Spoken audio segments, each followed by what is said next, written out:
from the high desert.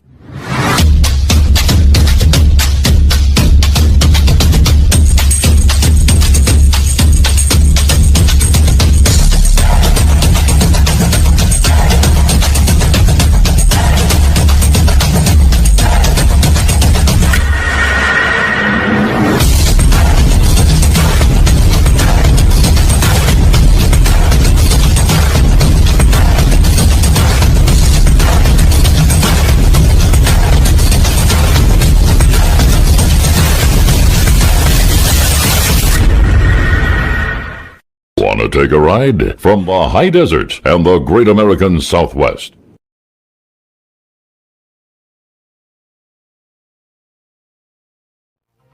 From the Coast to Coast AM archives, you're listening to the best of Art Bell. From the high desert and the great American Southwest, I bid you all good evening, or good morning, as the case may be, across all these time zones. Howdy. Hi, Art. How you doing? I'm doing. So, from New York City, staying up late, here is Dr. Malachi Martin. For a very long time, I've been on a search for some sort of proof of life after death. Here is somebody who calls himself Single 7. Single, are you there? Yes, I am. There's going to be the biggest UFO sighting of the century. You're listening to Art Bell on Premier Networks.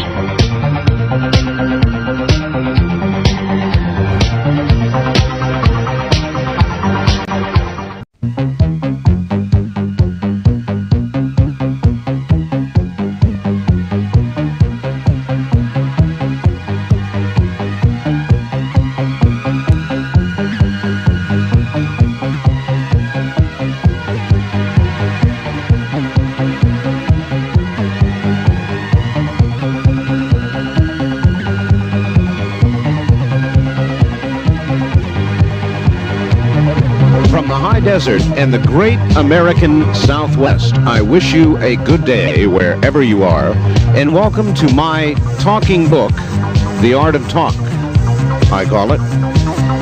And glad to have you. This is going to be quite an affair. It is all about my life. We'll begin with the early years, but I should tell you the book cover, if you cannot see it, is colorful. It was done by an artist. It depicts me artistically and I think rather accurately. It has flying saucers. It has all kinds of paraphernalia that one might connect with my program, the eclectic program that I do. At any rate, let us begin at the beginning. And most of this, of course, was not remembered by me, but remembered by my parents for me. It concerns the early years, my birth. By the time I came into this world on June 17, 1945, Franklin Roosevelt had died in office after becoming the only man in U.S. history to be elected to 4 presidential terms. At that time, U.S. forces were also well ensconced on Okinawa after an April 1st invasion. Within a couple of months of my birth, the first atomic bombs ever would be dropped to destroy human lives at Hiroshima and Nagasaki. And of course, 1945 would see the end of World War II. It was a monumental year, the end of an era, the beginning of a new one. And I'd become very much part of this new era, part of the tumultuous generation known as the baby boomers. Yes, I'm a baby boomer. When I think about when I was growing up, my thoughts center about my parents. Wish I could honestly say my childhood was a happy one, but I can't. My years growing up were not altogether happy years, largely because of my parents. They both had such promise when they were first wed, but it quickly deteriorated after that. My father, well, he was a strong, dominant personality. My mother, not very much different. There wasn't very much balance between them because they were so similar, and they fought like hell. That made life in our household hell. My parents were known by their friends and acquaintances as the Battling Bells in 3 states, Connecticut, New Jersey, and Pennsylvania. Unfortunately, despite the obvious disharmony in those days, people tended to stick it out, even as in my parents' case for more than 20 years. I think I'll begin with my father. My father is Arthur William Bell, Jr., named after his father, my grandfather, Arthur Bell. So that makes me the 3rd Arthur William Bell. The Bells also had another thing in common. They were leaders. Francis Bell, who preceded my grandfather, was one of the early founders of Stamford, Connecticut. My grandfather served as a councilman at large in Stamford. Then there was my father, who became an officer in the U.S. Marine Reserve, another leader. Now, in my own peculiar way, I suppose, I function as a kind of leader, or at the very least, I'm in a unique position of influencing people. It is interesting, isn't it, how things work out in line with one's heritage. My father was the person who made my life most difficult on me as I grew up. He was a stern-driven man. He expected much of himself and of me. Years later, it dawned on me that many of those expectations made me a driven, ambitious man. My father grew up in a fairly well-to-do family from Stamford, Connecticut. Went to South Kent Prep School, eventually gained entrance into the prestigious Wesleyan University.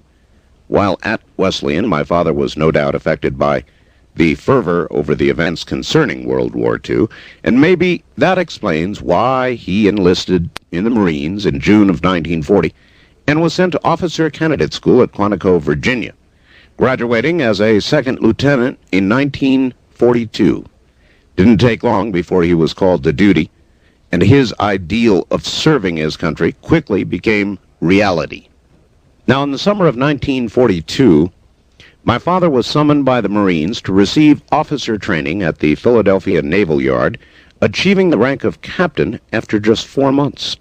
Then, on June 18, 1942, his life would change forever. He was sent into combat at Guadalcanal to command a battery of 37mm anti-tank guns. Guadalcanal, as well as the Florida and Savo Islands of that region, were the object of attention, much of it at the time, because of one coveted airstrip on Guadalcanal. Both Japanese and Allied forces viewed the island and the surrounding area as a strategic location in the South Pacific. Captain Arthur Bell's mission was to fight off the Japanese as the Allied forces made an attempt to control that airstrip. The fighting over this little airstrip was voracious. At one point during the ordeal, the Japanese had battleships with 14-inch cannons positioned at night off the shore of Guadalcanal, relentlessly pounding high explosives into the Marine holdings. By February of 1943, my father returned home, relieved, but still of the opinion that the Marine Corps offered a fine career. Fate was to dictate otherwise. He'd eventually end up at Camp Lejeune. That's the Marine base at New River, North Carolina, where he'd meet my mom. My mother, the former Jane Lee Gamer, was born in Washington, D.C., raised in Essex County, New Jersey. Now, her father, my grandfather, Albert Pruden Gamer, was also connected with the armed forces and was, again, in a position of leadership. In his case, he graduated from the 1st Plattsburgh, New York training camp, eventually becoming a major in the U.S. Army Quartermaster Corps. Later, when he was no longer in the Army, my grandfather founded a publishing company that produced a periodical called Textile Age. My grandfather was an ambitious, self-motivated man, and this affected my mother. My mother also feels that I have inherited many of his qualities and even look an awful lot like him. She insists he was a one-track person, as I am. In my case, it is radio. Incidentally, leadership runs in my mother's side of the family, all the way back to DeWitt Clinton, the former governor of New York. Just as my father, my mother lived in a well-to-do environment and had the privilege of attending good schools. My mother attended Columbia High School in New Jersey, then went to Syracuse University in New York. She eventually graduated from Coleman Business College. At one point, several years after graduating from school, my mother felt the patriotic inclination of the day to do her part in the war effort. So, on March 15, 1943, at Brooklyn Navy Yard, New York, my mother was sworn into the U.S. Marine Corps Women's Reserve. By May, My mother had been initiated into boot camp at Hunter College, New York, from there to non-commissioned officers' school. Subsequently, she was assigned to the Marine Corps headquarters in Arlington, Virginia, then finally to Camp Lejeune at guess where? New River, North Carolina. This training prepared her to become one of America's first platoon drill sergeants in the Marines. Now, this meant she had the important task of training new female Marine recruits. The fateful meeting of these two tough, disciplined, serious-minded Marines took place while both were visiting their families at the Stamford Yacht Club at Chapin Point, Connecticut, a club my mother's parents had belonged to for years. It happened as many chance encounters do.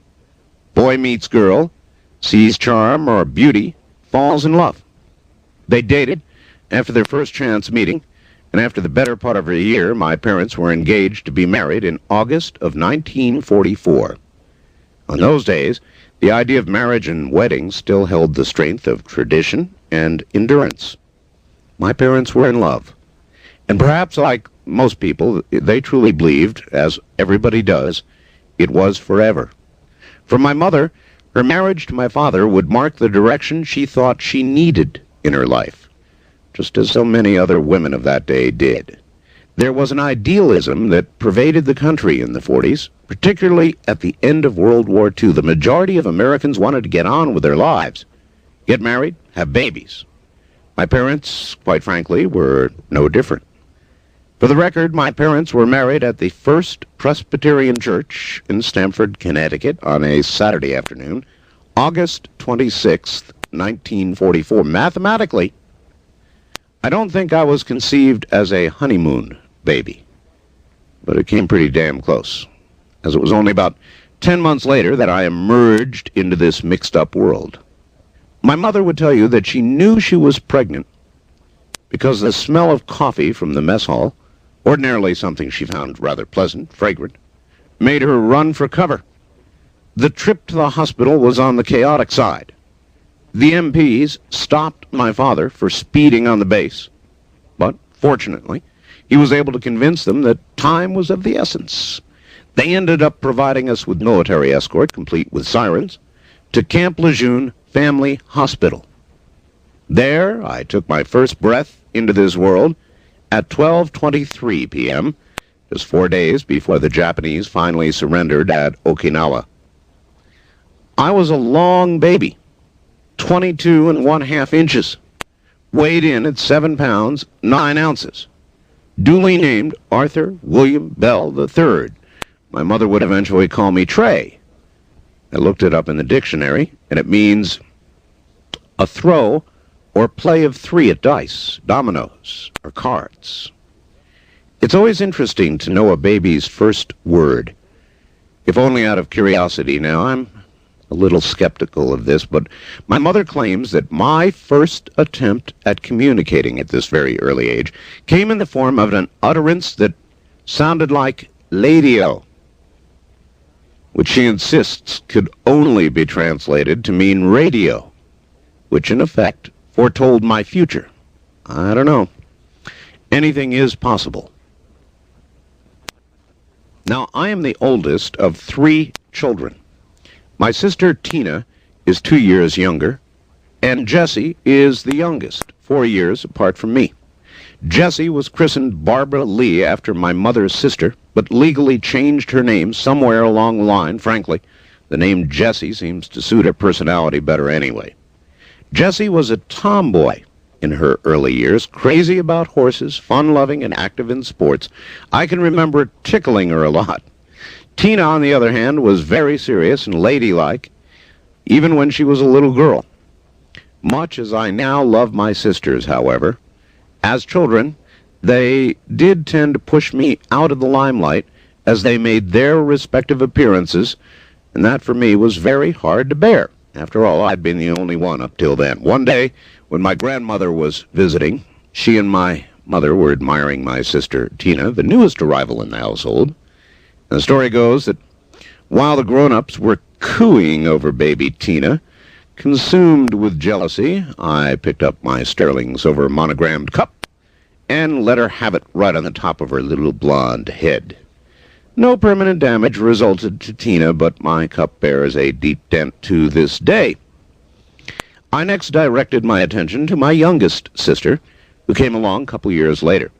Jess has a permanent mark on the bridge of her nose where I winged her with my sandbox shovel. Actually, it was quite a shot.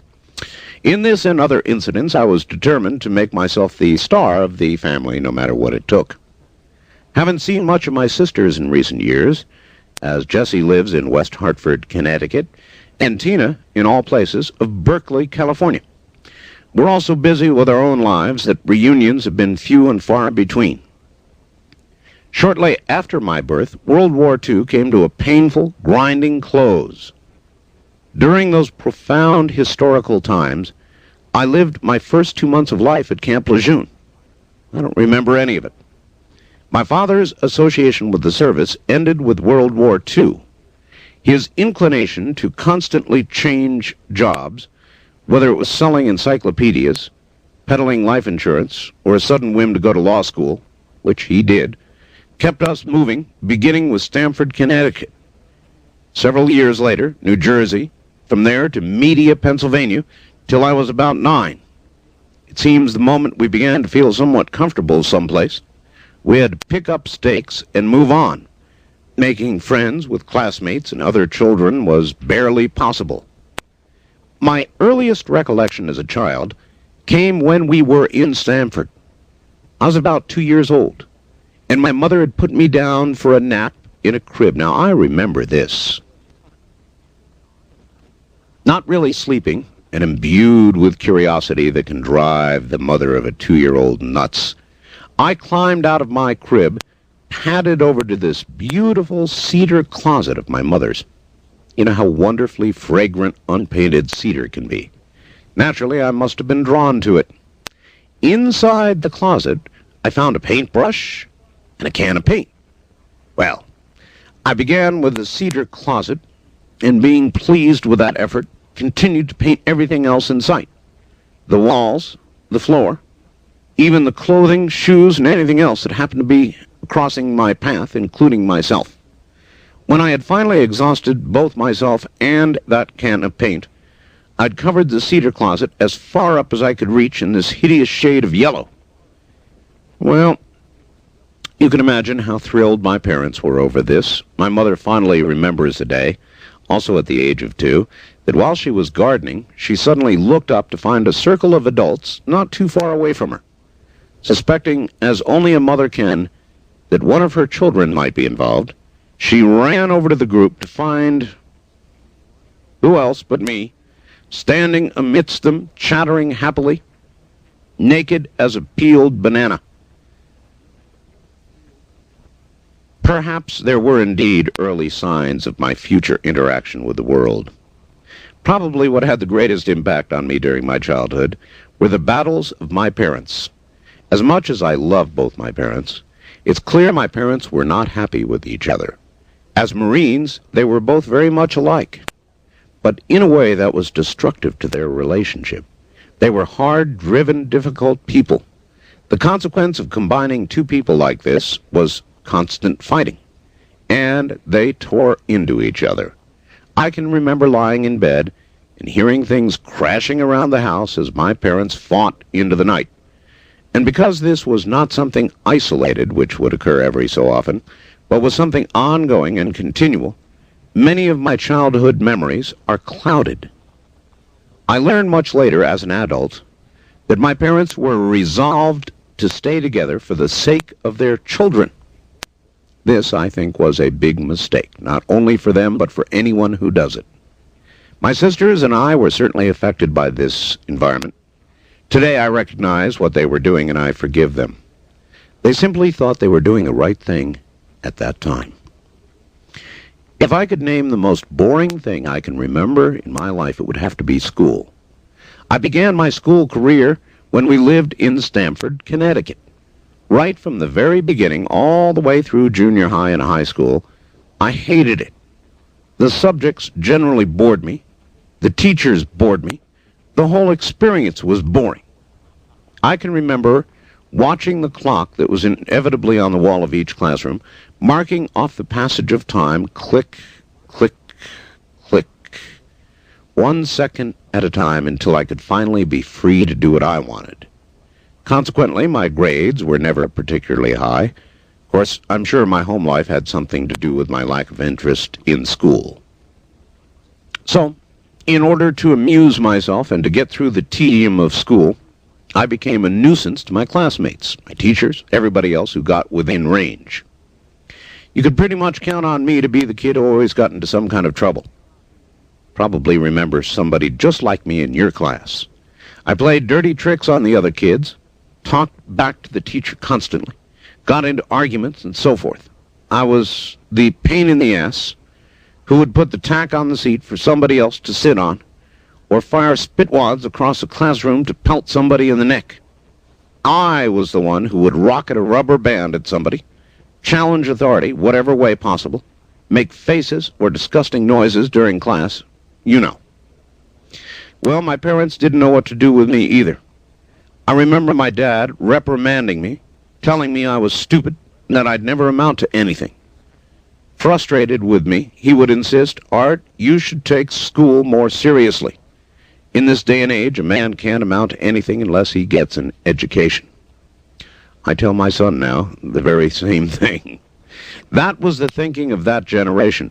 You did well in school, went to college, graduated, got a good job at a good company, got married, raised a family, white picket fence, whole thing, lived happily ever after. Well, I, of course, saw no point to any of that, continued in my wayward ways. And although my father would attempt to discipline me, I just got all the more rambunctious. Yes, I really was a hellraiser.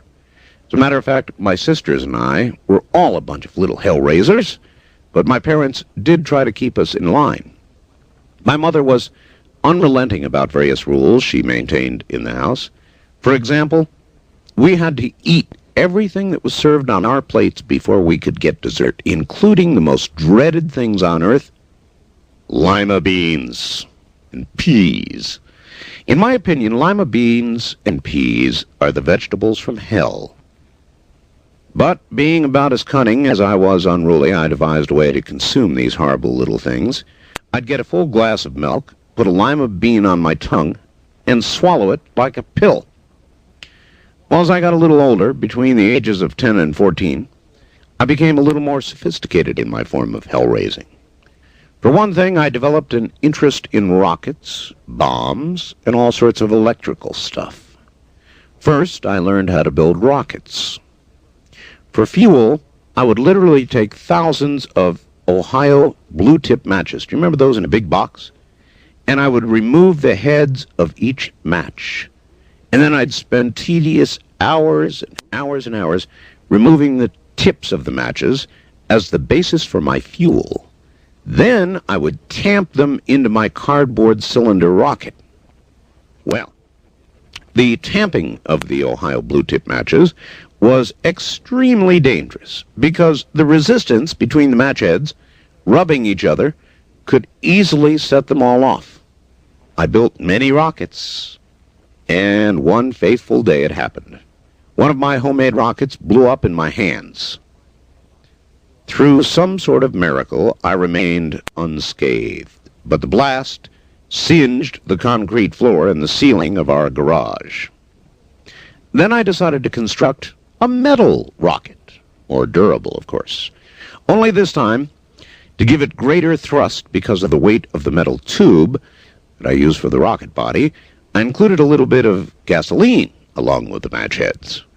I got an old rain gutter and put the rocket inside, leaned the gutter up in the crook of a tree limb in our yard, and lit the rocket. Well, the rocket did not do as a rocket should do. It did as a bomb should do and blew up promptly. It didn't lift off. Instead, it was a terrifying explosion, and it blew the rain gutter into millions of pieces, ripped the limb right off the tree. Man, what a disaster. To this day, I still marvel at the fact that I didn't get hurt or killed by the shrapnel. Despite any possible danger, one mischievous escapade led to another. I've always been fascinated by electricity, how it works, what you can do with it, and so forth. So, one day I decided I'd rig up my backyard lawn as a minefield. It's not hard to do. Every few feet, I buried a cherry bomb. We used to have them in those days, remember? Connected to a wire, which led to a panel I had in my room. Each panel had switches and lights. Very impressive invention. My plan, actually, was to wait until my neighbor, boy who lived next door, entered the yard so I could commence exploding one bomb after the other, to get him to hop around in sort of a comical fashion. Well, I eventually got impatient, and so began to set him off anyway. What a mess! In a matter of minutes, huge pieces of turf were blown all over the place into the air. I basically blew up my lawn. A lawn I never really liked mowing anyway. Apart from the rockets and bombs, there were two things in my life that really captured my attention, my imagination for the first 12 years of life, and in many ways became my solace. From about the age of 3 on, I became, and I still am, by the way, enthralled with flying. I had and still have to this day a deep, abiding, longing desire to fly. The idea of soaring high above the earth, looking below with a perspective you can't get in any other way, is partly what draws me to it. It's also the freedom you feel, to glide, to drift along with the wind like a bird. My young, albeit industrious mind devised many experiments to achieve flight. Once I took an old umbrella and climbed the top of a red barn. I hoped to launch myself, umbrella in hand, from the top of the barn and fly, or at least float for a while. Of course, by some whim, I had enough sense to jump from the barn, knowing that should anything go wrong, I could land in a pile of hay below. Well, there I was with my umbrella. Off the roof I went, and actually, for a fleeting second, it was as though I was airborne, actually flying, or floating. But before I could relish the thought, the umbrella collapsed inside out, and I plummeted into the hay pile below. Almost like a Roadrunner movie. Not being satisfied with the way that worked out, I just assumed I needed a different umbrella. So, I tried different brands of umbrellas in an attempt to achieve flight. None of them worked. Nevertheless, I remained enthralled at the prospect of flying. When I wasn't trying to leave the ground, I was avidly reading books. I loved and still do love to read, whether it's fiction or nonfiction. I read everything as a child and continue to read everything to this day, even though I have a very busy schedule. Now, by the time I was 12, several things occurred which would forever change my life.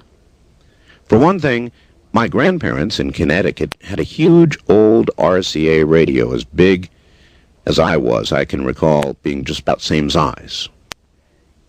It was during one of my many visits there that I had my first exposure to and immediately fell in love with that radio in general.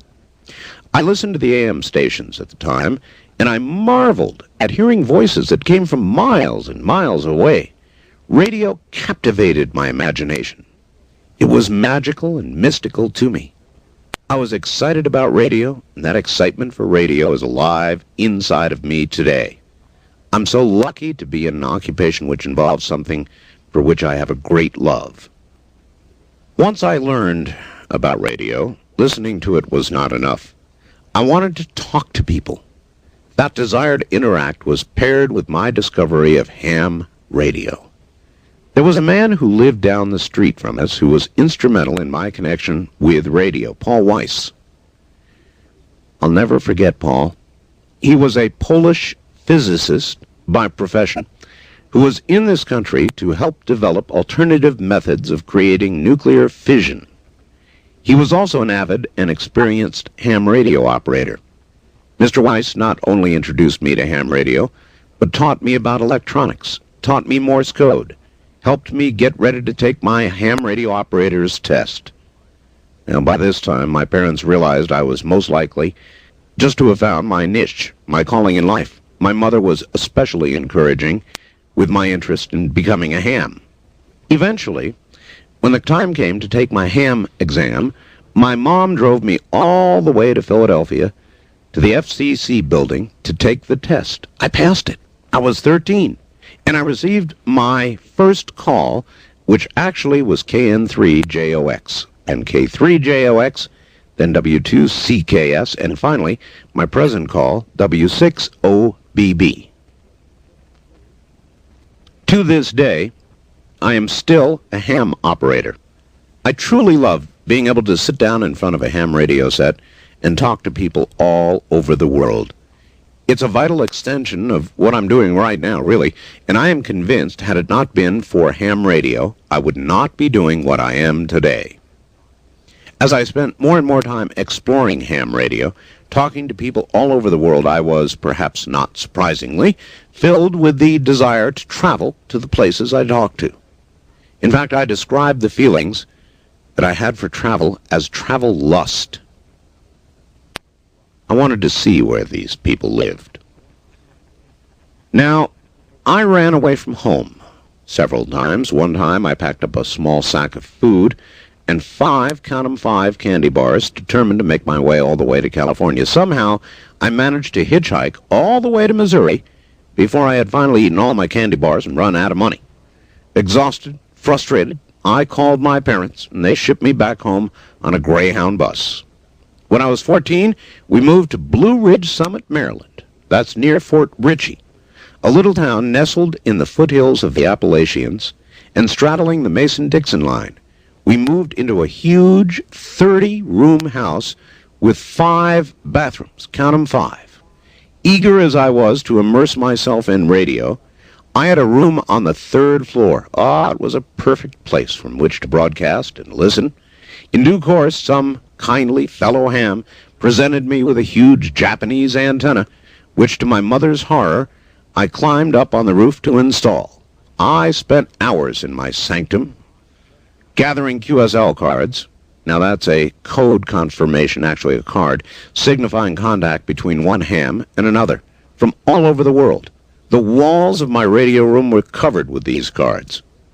Though I was able to spend time doing what I loved, there still was an undercurrent of chaos in my house that prevented me from truly being at peace, forced me to consider whether I wanted to remain there as I approached my 18th birthday.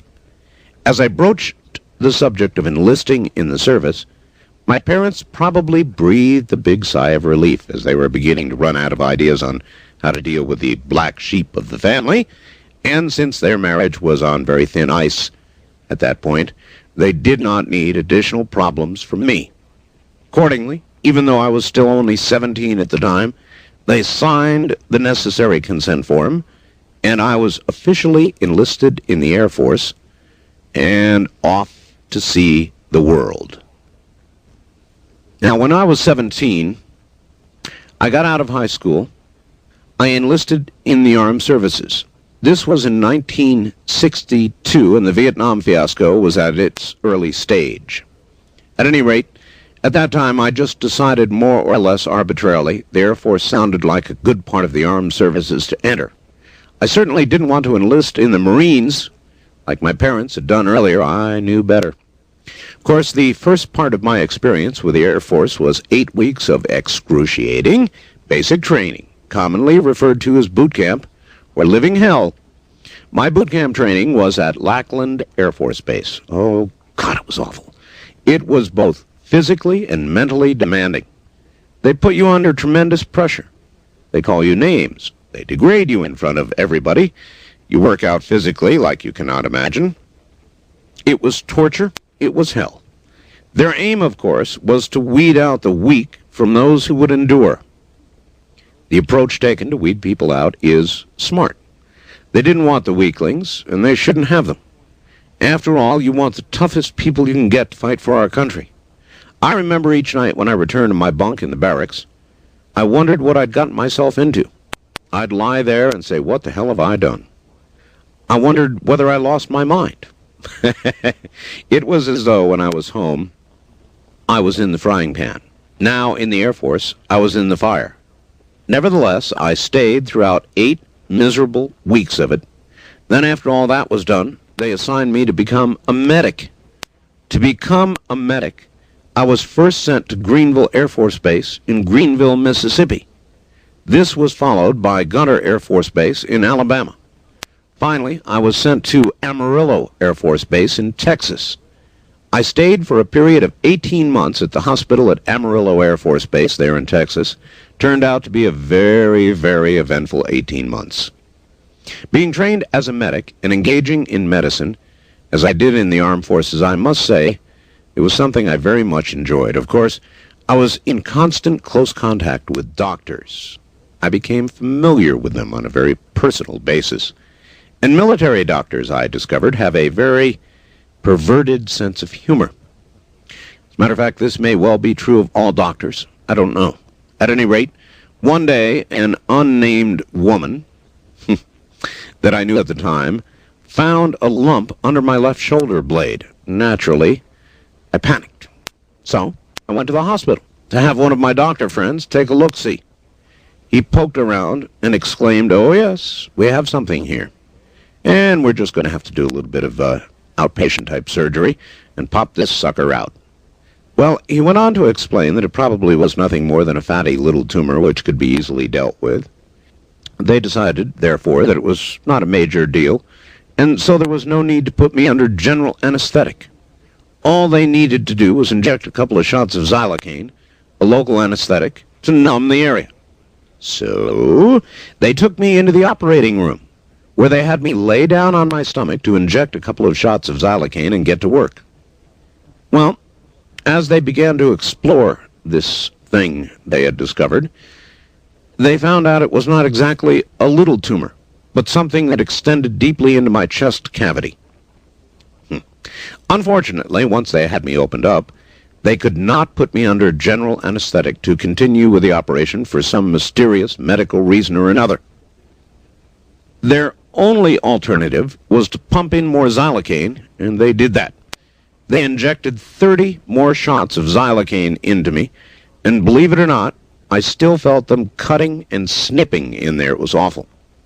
By this time, several doctors were working on me, and this dragged on for several hours. Eventually, they clipped and snipped the damn tumor out of me.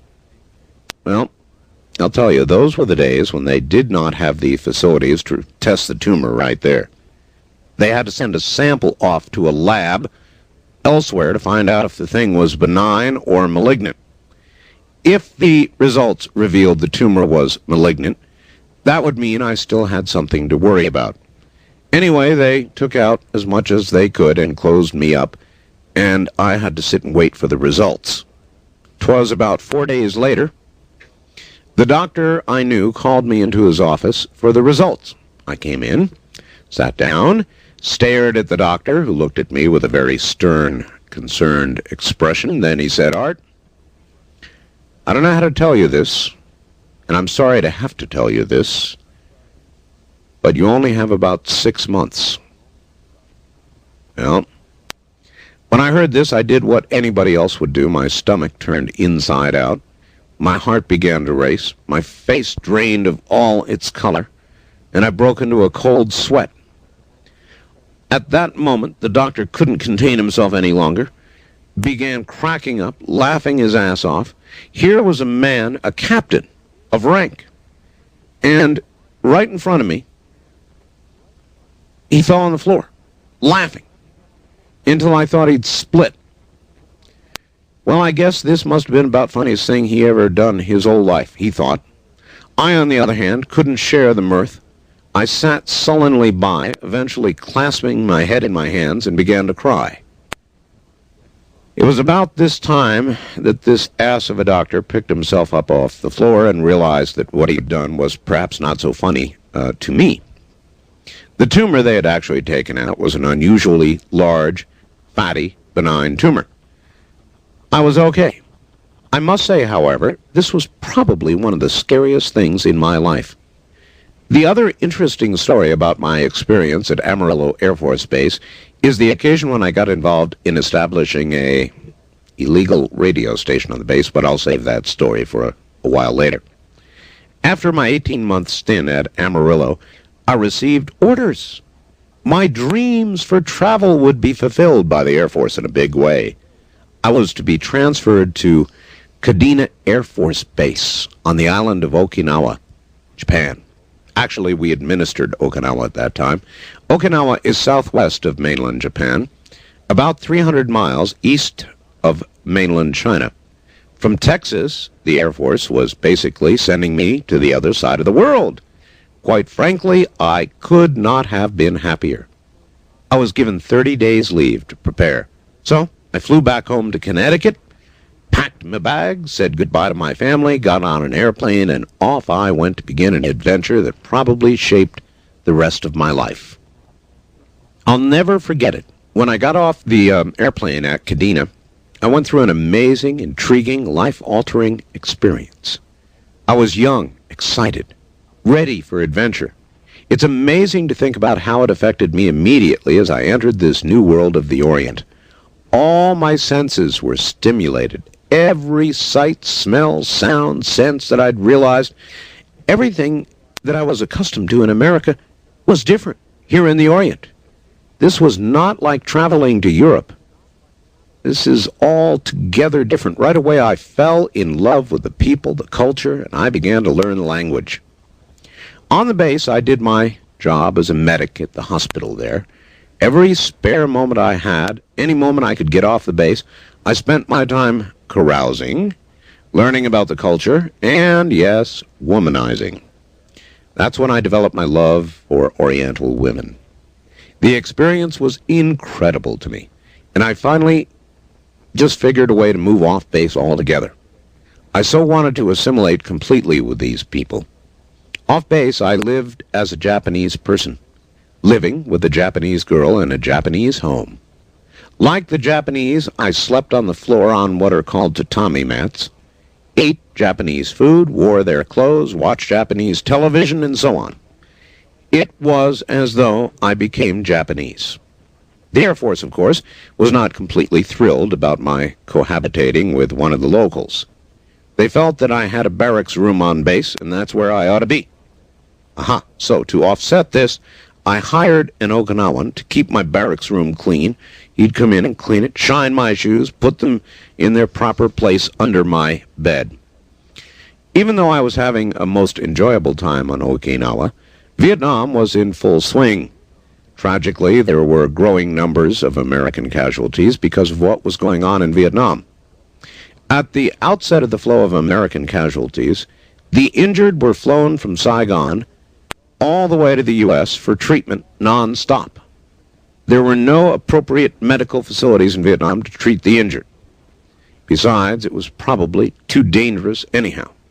But the American press learned of it, creating an instant stir, resulting in political pressure, which quickly stopped the flow of casualties to the U.S. Needing an alternative, it was decided the casualties would be flown to Clark Air Force Base in the Philippines. Consequently, in an effort to assist doctors dealing with the influx of casualties, there were several times during my time at Kadena Air Force Base that I was temporarily transferred to the hospital at Clark. What I saw at the hospital at Clark Air Base was horrible and tragic. I'll never forget it as long as I live. To this day, I've really actually got a lot of difficulty thinking about it, let alone talking about it.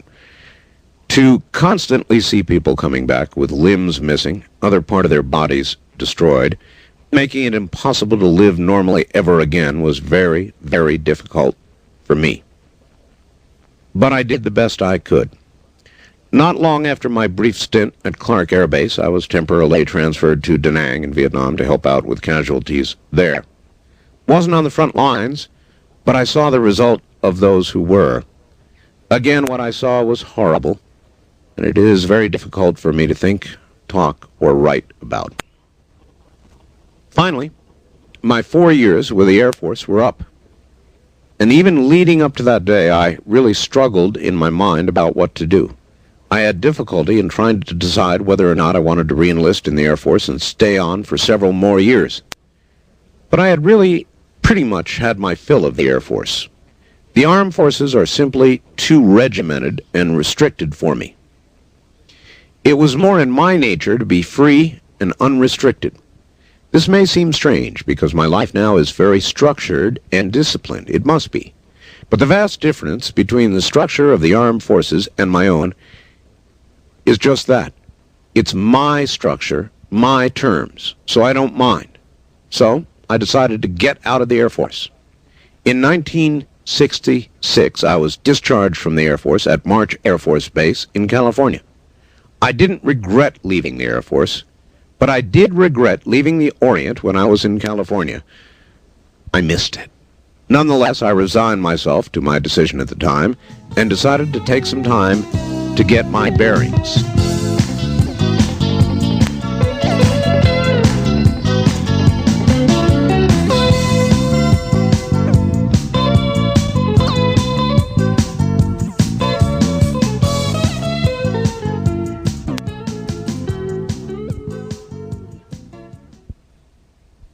God, how I love beautiful women.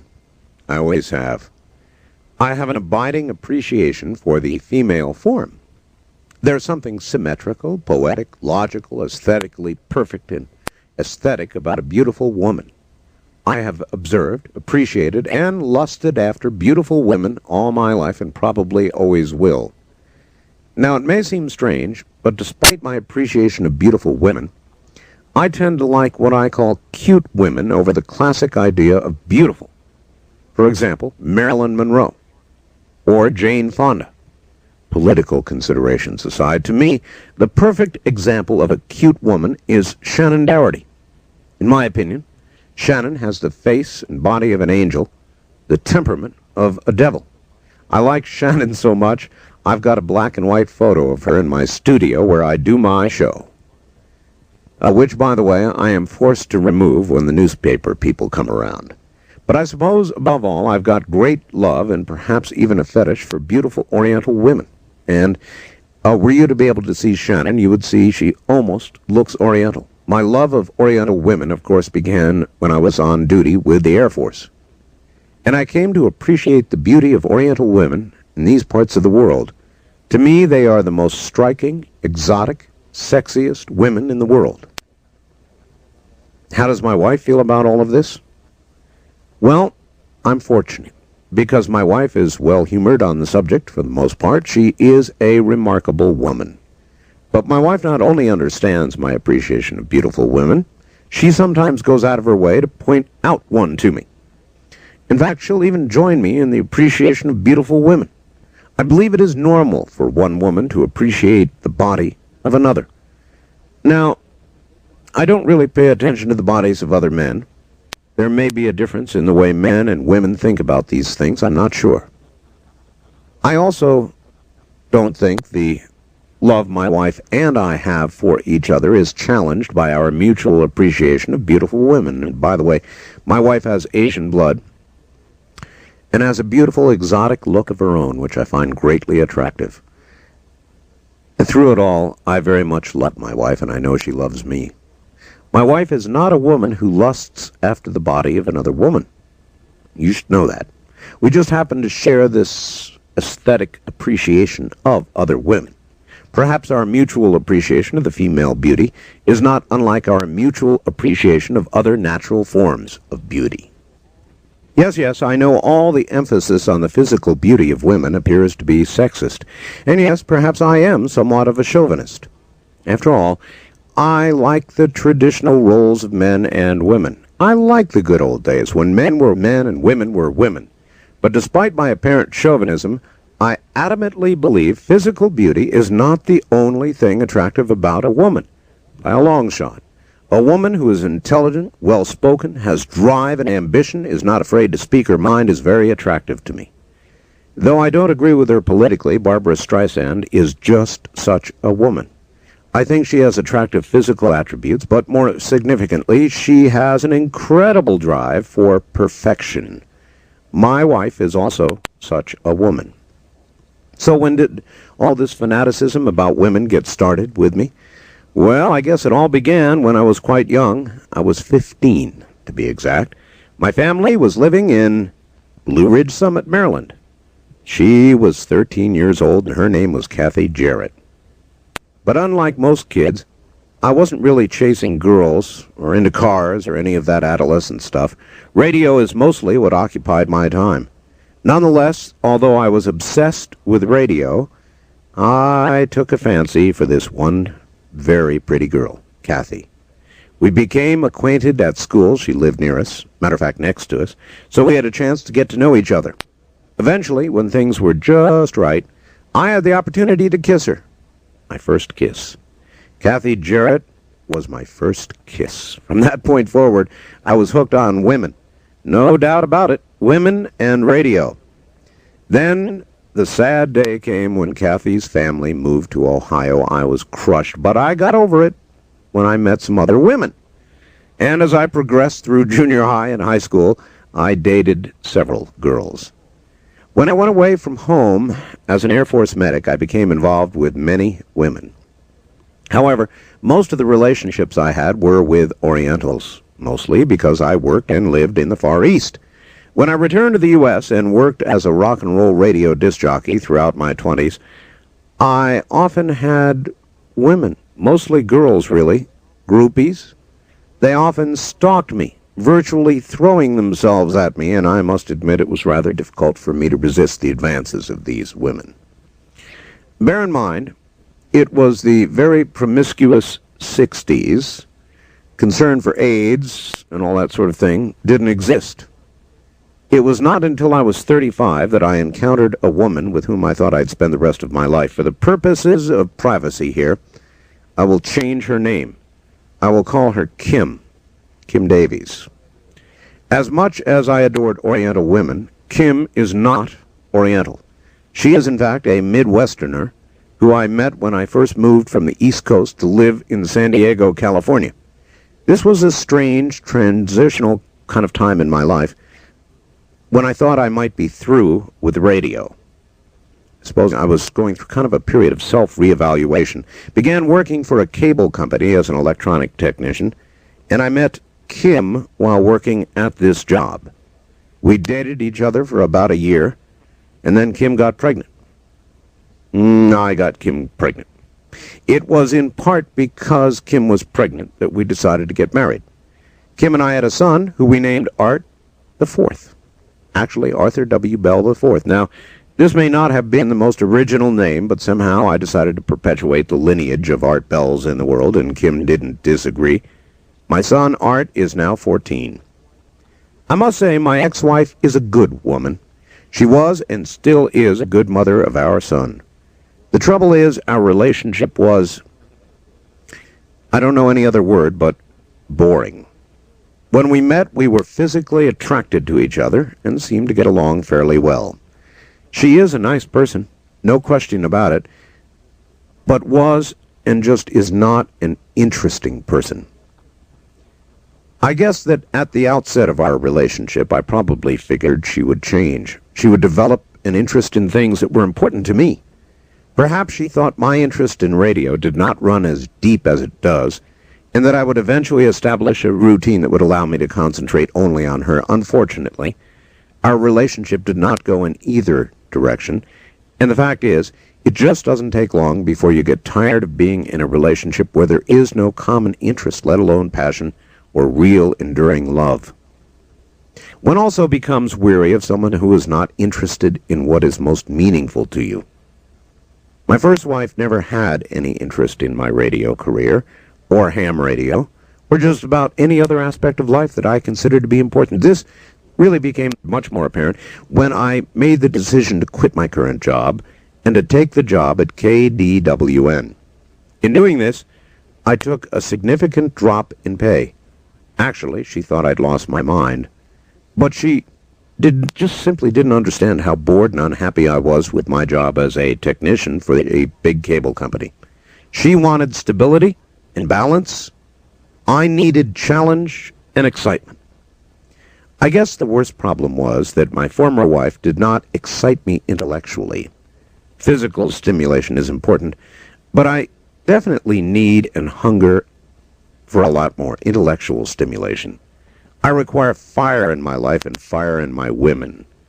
With no intellectual stimulation, I wither like a flower in 120 degrees of desert sun.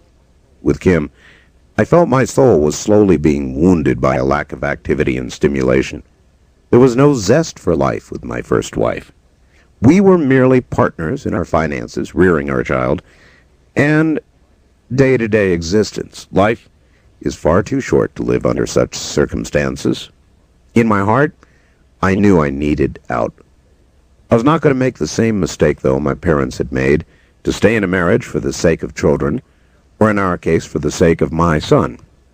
Now, I know my parents thought they were doing the right thing to stay together as they raised my sisters and I, but I know we suffered immensely because they stayed together. I believe it probably would have been easier and more beneficial for everybody involved had they called it quits early on so we could have all gotten on with our lives. I saw the direction my life with Kim was going. I knew it couldn't go on indefinitely. Even though I knew Art, my son, might be affected emotionally by a divorce, I couldn't go on that way. Then Ramona entered my life. I met Ramona, and by the way, Ramona really is her name, the woman who is now my wife, while we were working at KDWN in Las Vegas, Nevada.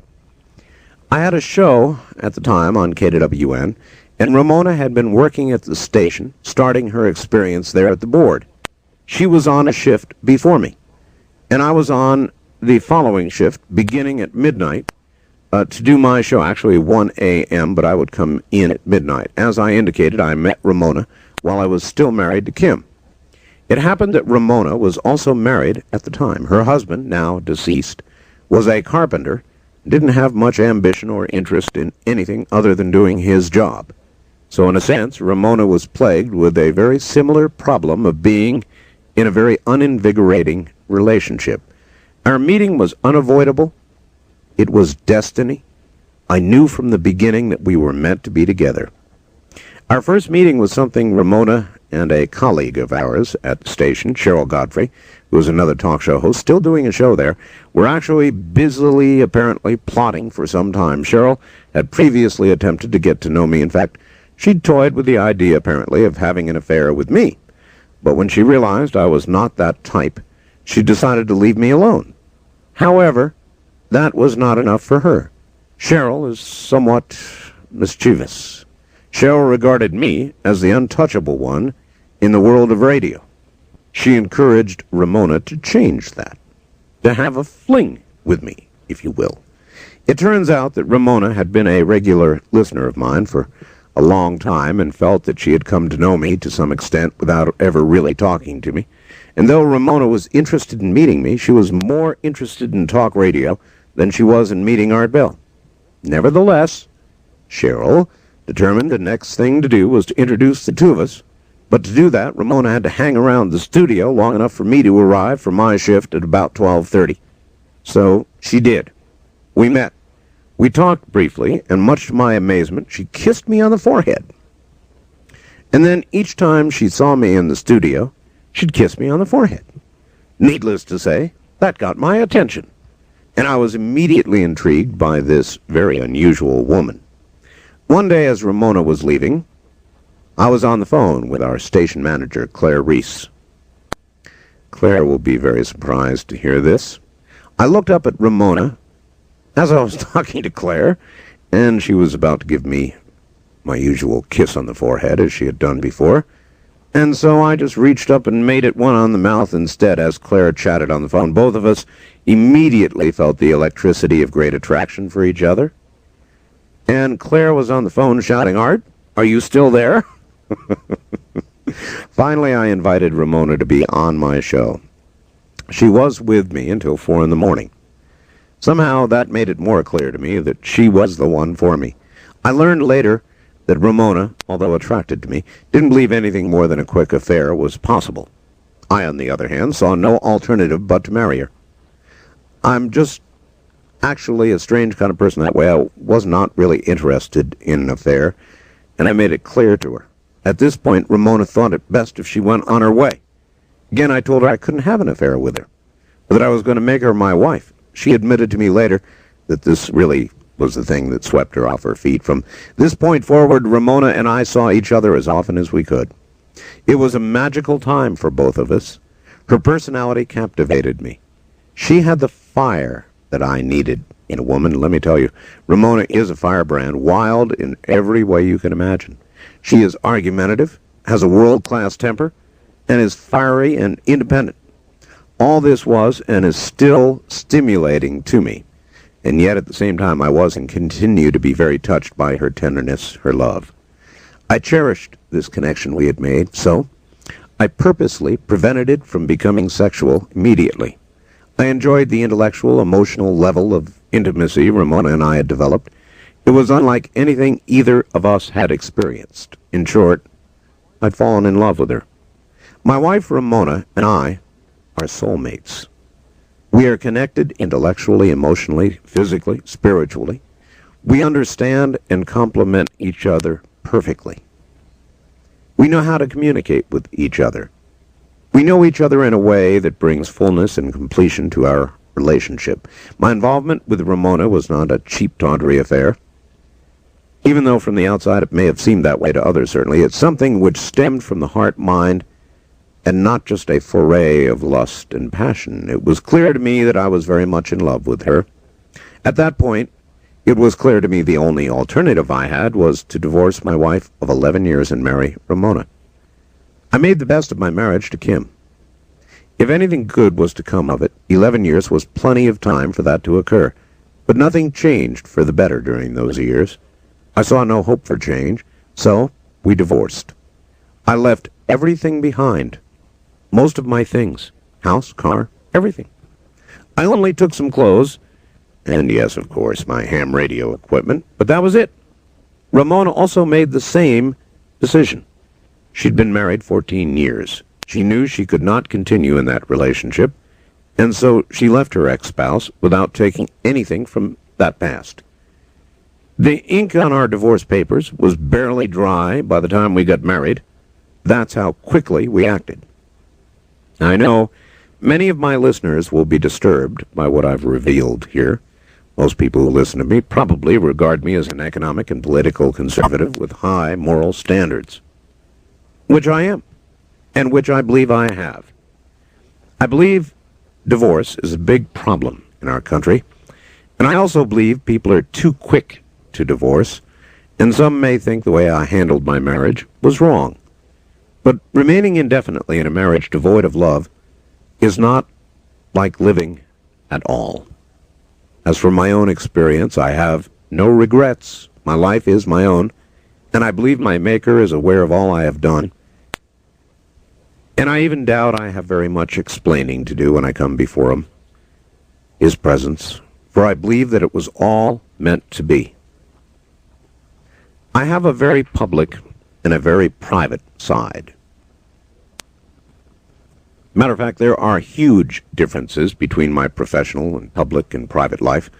Of course, there are areas where my professional life does tend to merge with my private life.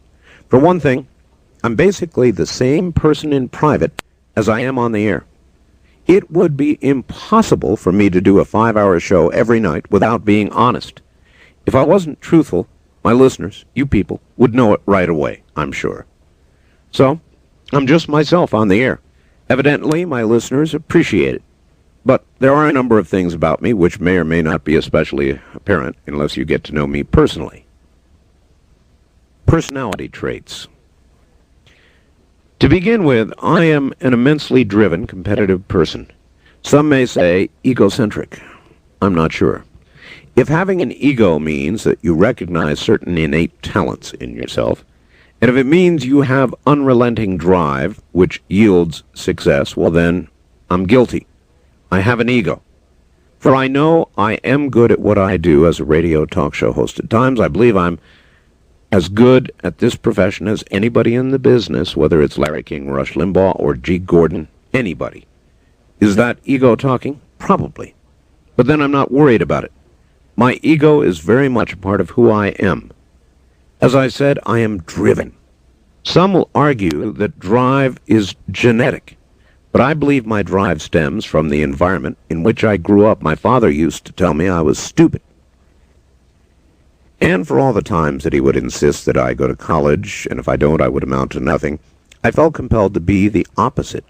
I needed to demonstrate that I was intelligent, that I would amount to something in my own way. The result is I became very goal-oriented and very competitive. I am extremely competitive. As you know, my career in radio is one of the most important parts of my life, so I'm keenly concerned about where I am in this odd business up to the minute. I am the first person to find out as soon as I can what my ratings are, how many affiliates I'm adding to my syndicated radio program, or how I am received in, say, Mobile, Alabama versus San Diego. I want to know. I need to know. I need to know that my show is good and that it is being well received.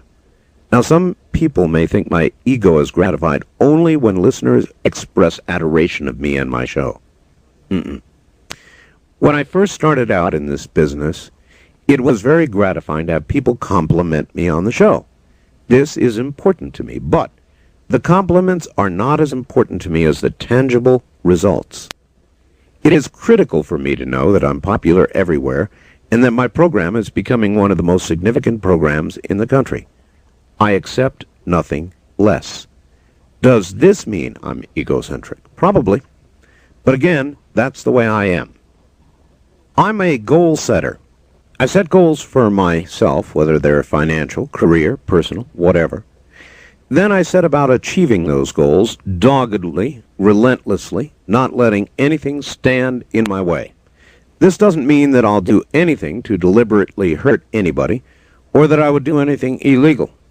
But I will worry, fret, and work and think and put up with all sorts of foolishness to achieve my goal. And when I do it, I want to be the very best at achieving those goals. I want to outperform everybody else. I want to be in first place. This quite naturally only adds to my competitiveness. Let me tell you, when things are not going my way, I can get very angry, frustrated, disappointed, very depressed. But I won't stop there. I'll try to figure out what's going wrong, to find a solution. In doing so, I often intellectually chew things, literally, to death. My attitude about always having the best and being the best probably drives my network, my wife at times, nuts. I feel like a crash dummy.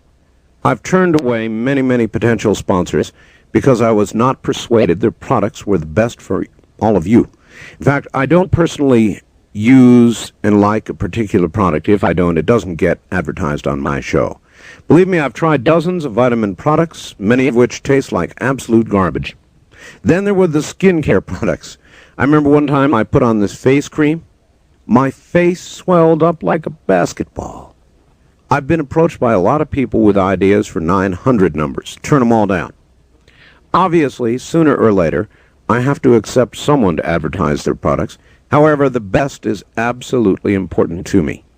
I suppose I can attribute my attitude and my drive and all these various character traits I've described to a very strong personality. I really am a strong personality, and it's not unusual for me to dominate other people. I'm capable of operating like a freight train in the way I dominate others. This is one more reason that I know my wife is good for me. She doesn't allow me to dominate all the time. She stands up to me. She's got a great deal of strength, would have to, all on her own. Despite my upbringing, which one could easily argue could have created all sorts of problems from the standpoint of my self-image, I have a great deal of self-confidence. Other people, badgered by a strong father as they were growing up, may have become reserved and lacked the confidence to do much of anything in life, but actually I became stronger. Being a strong personality has also made me a perfectionist, a control freak. When I decide to do something, I insist it be done my way, no exception. If there are other people involved with what I'm doing, they must conform to my direction, and I won't back down. I'm very stubborn. I suppose the same thinking that dictates my tendency to be controlling and a perfectionist is the thinking which makes me compulsive about keeping time. I love being on time, and I won't allow for anybody not to be for appointments or for getting things done. And I abhor people who are late. I'm either right on time or early. I pride myself on this fact. I'm a very busy person. And if I can do it, so can everybody else. in my mind. If I have a meeting with someone and they're late, I get annoyed. I can't stand waiting. I get angry. Again, I'm sure all this compulsive behavior on my part is probably just consistent with my desire to be the best. I always strive for excellence, for perfection, and I get disgusted so many times when I see people who settle for mediocrity. A recluse? Well, I live in the middle of the desert, Pahrump, Nevada, about 65 miles west of Las Vegas. Pahrump has about 12,000. Pretty much the last piece of civilization there before you get to Death Valley. It's one of the hottest, most desolate places on Earth. I'm often asked, Art, why do you live in the middle of the desert when you can live anywhere you want, doing what you do? My answer is always the same. I love the desert. There are a variety of reasons, many of them I live here. The main reason is I relish the privacy I can have. I walk outside my home and I can hear nothing. I like to stand outside, look around in nearly any direction and see nothing. This is good for me. Living in the middle of nowhere massages my soul. That's the best way I know how to describe the feeling I get. It balances me, enables me to do what I do every night as a talk radio host. I love the desert so much that I utterly abhor those who seek to defile it by littering it. Evidently, there's a lot of people who look at my desert and think it's just a wasteland, worth nothing more than to dump their garbage on it. There's nothing more horrible to me than seeing beer cans, used condoms, old mattresses, abandoned cars, tires, and so forth. I get so aggravated at this moment, I'll go out and pick up the trash myself. I hate to see it. Pahrump is definitely a small town. It has now one traffic light and one major supermarket. And yet, this town is growing faster than I would have it. I could live anywhere. Yet, even if I were offered 10 times more than I make now, I wouldn't relocate to any of the big cities where many of my successful peers now reside. My show is often hectic, tense, at times actually induces panic attacks. Yes, I have them. So when I'm not on the air, I like privacy. I like being alone with my wife. We take long walks in the desert. Desert is very much alive, actually. There are all manner of crawling, scurrying, hopping creatures living in the desert. There's nothing that surpasses the beauty and serenity of the desert. I love it. I will always live here until the day I die. There are people who try to visit me here in Pahrump. They go to the local post office, the fire department, sometimes even the Greater Chamber of Commerce. No one will tell them where I live, and I'm glad. There's a lady who works at the local Chamber of Commerce, and she not only told people that she doesn't disclose my whereabouts, but she also informs them I'm a recluse. I remember one time my wife and I decided to go down and visit the lady at the Chamber of Commerce, went into the office and walked right up to her desk and said, I am not a recluse. The lady was startled, somewhat confused by the announcement, so I repeated myself, I am not a recluse. All the while, my wife was laughing hysterically as I did this. Again, I am not a recluse, I insisted. What do you mean? The lady wanted to know. I'm Art Bell, and I am not a recluse. Oh, Art Bell, she said, now knowing what was going on. Well, Mr. Bell, you don't want people to bother you, do you? No, I said. Well, I just tell people that you're a recluse, and we don't let people know where you live. You're right. I don't want people to visit me, I returned, but I still am not a recluse. Apart from the attractive geographic location of the desert, I find that although I enjoy interacting with people the way I do, I don't like the close proximity of people. Does that make any sense? The open expanse of the desert affords me the privacy I need. I spend at least 5 hours every day communicating with many, many people. But I don't really want to be with people in person. People tend to disturb my peace of mind. They disturb my thoughts, my work. Maybe this is just the simple truth, and is a disease which may very well be sweeping the country, actually. People are becoming less tolerant of each other. I find I'm very protective of my privacy because I enjoy all the time I have to myself and my wife, time which is generally not shared with others. I love what I do publicly, and I love what I do privately. But I want to keep my public and private lives separate. If people knew where I lived, I fear they'd constantly be showing up at my doorstep, and that unnerves me. I don't want to become a local tourist attraction. Does that make me a recluse? Maybe it does. So I guess I'll grudgingly accept that label. So there you have it. Art Bell is a recluse. If that's what it means to be and to have a private home life. I've made it no secret that I don't live in a huge mansion. I don't live in a big estate with a swimming pool and barbed wire fencing, guard dogs, and all the rest of it. I live in a very nice double-wide mobile home, but not a trailer park. I'm secluded for the most part, though I have a handful of neighbors nearby. I don't bug them, they don't bug me. Outside of my home, of course, I've got a satellite dish, actually a couple of them that are my link to the world. My house has a tidy, unassuming appearance, and that's how I like it. Got some trees. On occasion, we grow flowers, and we've got a garden. But I'm in the desert, so growing much of anything is a bit of a challenge. On the inside of my home, I have a couple of bedrooms, one of which serves as my studio. The layout of the house is open and comfortable. There's an entryway where I've got a pool table. I enjoy pool. Nice kitchen, dining area. I've got a comfortable living room with an L-shaped couch situated in front of a large screen TV which has CNN on perpetually. My house is a modest place to live, but I love it just the same. It's really all my wife and I and our 2 cats need. I do have one domestic tendency which nearly drives my wife nuts. I'm a neat freak. It's an affliction. It very well may be a compulsive disorder, I don't know. Everything to me has its place, and everything must be in it. And I'll go around the house to make sure everything is exactly where it belongs. I have a Tropay telephone, several of them actually, in strategic locations around the house. I have the world's best fax machine stationed in the dining area. Ashtrays have all their proper locations. Audio and videotapes, various types of electronic equipment, clipboards, etc., all have their place.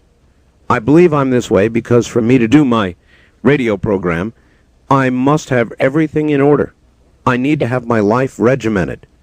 Orderliness around the house, peace and quiet. I sleep at a certain time, get up at a certain time, do my homework, what I call my homework, prep for the show at a certain time. And my show runs, of course, at a certain time, not a minute before or a minute later. In essence, my life is ruled by a clock. But this is apparently fairly common among people like myself who are driven, disciplined, and ambitious. I can't stand things that do not work. I am a compulsive Mr. Fix-It.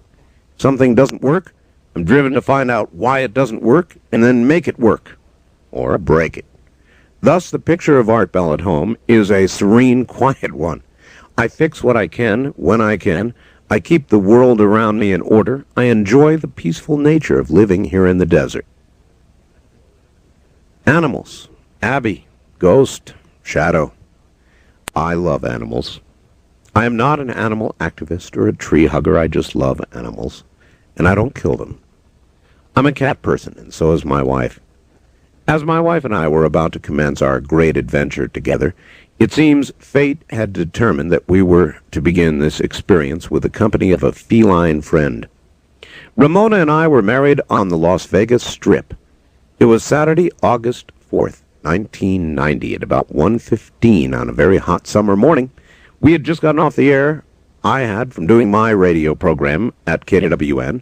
Ramona's parents came to Las Vegas, and we had a beautiful wedding at a chapel on the Strip. If you've ever been on the Las Vegas Strip, you know it's not much different than a very busy highway with a lot of traffic all around the clock.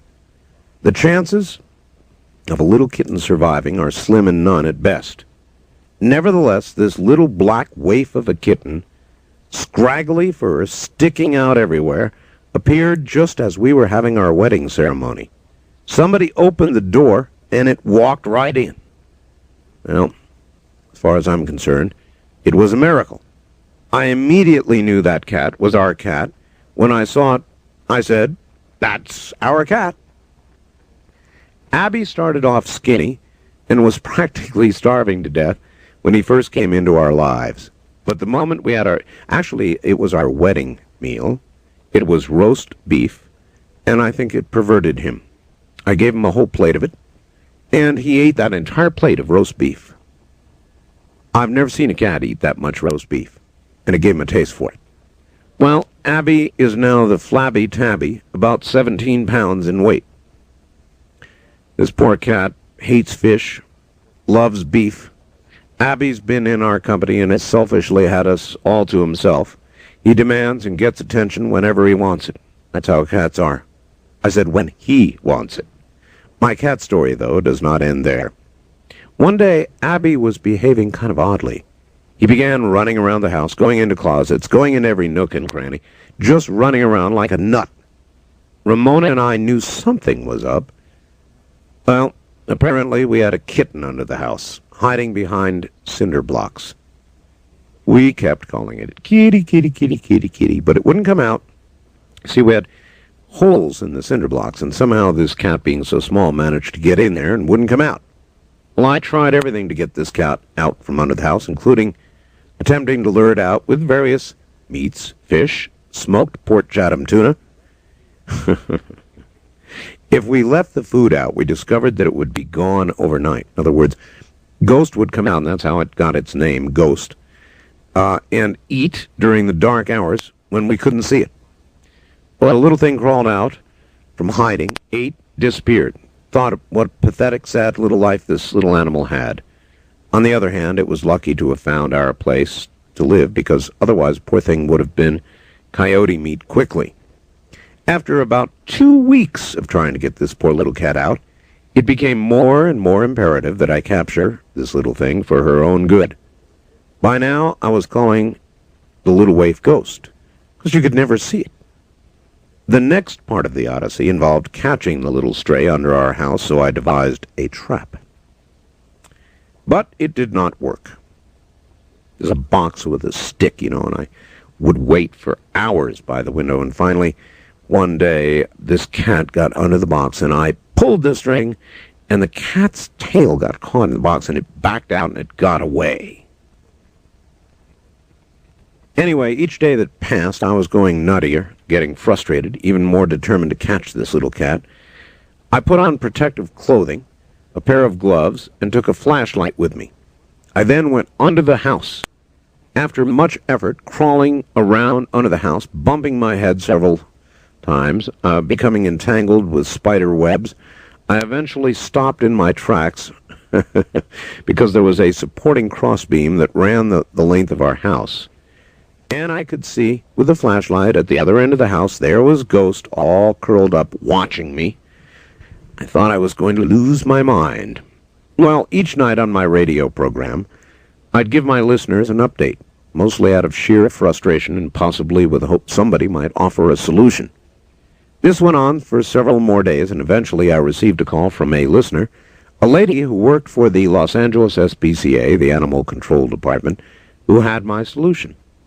She sent me a special cat trap called a Have a Heart trap. This is an ingenious trap made of metal mesh, and the cat walks into the trap, and when the cat steps on a metal plate at the bottom, which you cover with newspaper or something, the trap automatically shuts, and there you've got your cat. Well, I set the Have a Heart trap and waited for 2 days. First, I used Science Diet as bait, and then finally some smoked Port Chatham tuna. That did the trick. Much to my delight, surprise, and relief, Ghost got trapped. The next day, we took Ghost to the vet for a checkup and to get shots and so forth. Well, we received a call from the vet, who told us that Ghost was dying from feline leukemia, fatal cat disease for which there is no cure. She would die quickly and in great pain. We were also told that Ghost had an injury to her hip, which the vet assumed was the result of the kitten being thrown from a moving car. I was devastated. Actually, I cried. So did my wife. We felt so sorry for this little Ghost. As an act of mercy, we had the vet put Ghost down. Not an easy decision, folks. That night I called Alan Corbett, president of the broadcast company, the network, explained to him what happened, told him I didn't think I could go on the air that evening. Being a cat man, he was sympathetic, simply said, "Art, you do what you feel's best." After getting off the phone, I gave it some very serious thought. And I had told the audience all about ghosts, so I decided I'd go to the local animal shelter and I'd look for cats. Try to find a cat. My wife joined me, and we ended up spending most of the afternoon at the animal shelter looking at dozens of cats. We eventually found another kitten, who we would learn was healthy, and so we named our new cat Shadow, the shadow of Ghost, because Shadow followed Ghost. Shadow is now a part of our family. By the way, I found Shadow in the very last cattery that we went into. And Shadow ran up, jumped up on me, and hugged me. Put her little paws around my neck and hugged me. And so there was no question about it. Shadow was the cat. Anyhow, I went on the air that night and did so with a very heavy heart. I mourned Ghost's passing, but decided to tell my listeners the story and said, if you've got a couple of bucks you can rub together, send them to the Pahrump Valley Animal Shelter, and please don't tell them I asked you to do it. Much to the surprise of the animal shelter people and myself, the money came pouring in. Thousands of dollars were raised. Last count, over $8,000. About $1 or $2 at a time. The lady who ran the shelter found out, of course, that I had encouraged people to do it. She called me on the phone, and, well, actually, she was astounded at the response. And I told her the story of Ghost. With the money being raised, they are now erecting a new cat shelter. As a matter of fact, it's almost done. It will carry a plaque with the name of Ghost. Abby and Shadow get along very well, though it's funny to see that little Shadow is very domineering and tends to boss Abby around. It's actually a little embarrassing. It's good to know that I've brought Shadow into a better life. For my wife and I, that poor little pathetic waif of a kitten Ghost is going to linger in our memories forever. I have to put the whole thing into perspective in this way. At least we found Ghost, and she didn't die miserably. Ironically enough, her life amounted to good for other cats in the future. Despite my tendency to live what some people consider to be a rather reclusive life, I do have some very close friends. I must admit, though, that most of my friends are weird people. When I say weird, it's in a kindly way. Lynn Whitlake is a good example of one of my very dear lifelong friends. Lynn is someone I got to know while I was in the Air Force. He's one of those guys who participated with me in creating a very illegal radio station at Amarillo Air Force Base, pirate station actually, and is the nut who enjoyed chasing tornadoes. You may have heard me speak of him on the program. Lynn is an intense, driven person just like me. In fact, most of my closest, oldest friends are intense, driven people just like me. I suppose that's the type of person I'd most naturally be drawn to, and who is drawn to me. Did I mention my friends are weird? Needless to say, many of my friends, perhaps most of my friends, have been in the broadcasting business one way or the other. Generally, I've found that broadcasting people are driven, focused, and frequently weird. Ron Shaw would be another of my longtime broadcast colleagues. Ron and I met at KUDE, a local radio station in Oceanside, California. At that time, I was the chief engineer at KUDE. That was a remarkable, very progressive radio station at that time. I've known Ron for over 25 years. Ron is a hyperactive person and an absolutely devoted radio person. Radio has been his major focus from the beginning and still is. He put his unbelievable energy into radio. Talks about 1,000 miles an hour and everything relates to radio one way or the other. Last time we visited together, I was reminded of how much we had in common, how much I really like him. Generally, I try to associate myself with exceptional people. One of my current best friends is my boss, Alan Corbett, president of Chancellor Broadcasting Company. Now, Alan fits into the category of people who are inclined to be my best friends. I believe we're cut from the same cloth, hard workers, achievers, driven to do what we do. I appreciate Alan Corbeth's professionalism. I appreciate his drive, the fact he's logical. I appreciate him for the man he is, both on a personal and professional basis. Overall, I enjoy being in the company of people who are well-rounded, intelligent, knowledgeable, and likely more knowledgeable than I am, interesting, driven, and ambitious. Sometimes I've been drawn to people who are veritable geniuses. Actually, I think genius borders on madness many times. Verge of madness may sound like a strange and unusual mix of people I have as friends, but then I don't prefer to spend time with just anyone, especially since I spend so little time with people in a social atmosphere at all.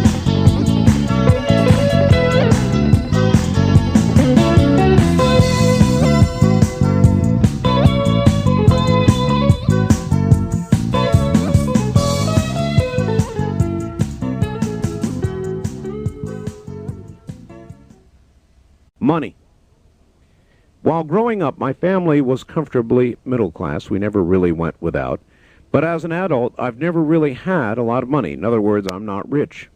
Many people probably assume that as a radio talk show host, successful, I'd be rolling in cash. I'm not. It is true now that I make more than I ever have. But from my perspective, once you make enough money to be comfortable, everything else is just gravy. While I'm not particularly extravagant, I have traveled the world. I enjoy travel, as you know. I own a comfortable home. I have 2 cars, all the electronic gadgets a boy could want. But beyond that, my use of money is uninteresting, except possibly in saving for retirement. I'm beginning to do that now. There are many far more interesting things to do with my time than be preoccupied with trying to figure out ways to get more money. I suppose I'm rather cavalier about it, especially for one who professes to be such a capitalist. I care far more about my profession and what I do than the money I get for what I do. The only time I really gave very much thought to money was when I didn't have enough. There were times when I virtually had so little money that it was a challenge to buy food. I lived that way for a lot of years. There are a lot of people in broadcasting who make very little money.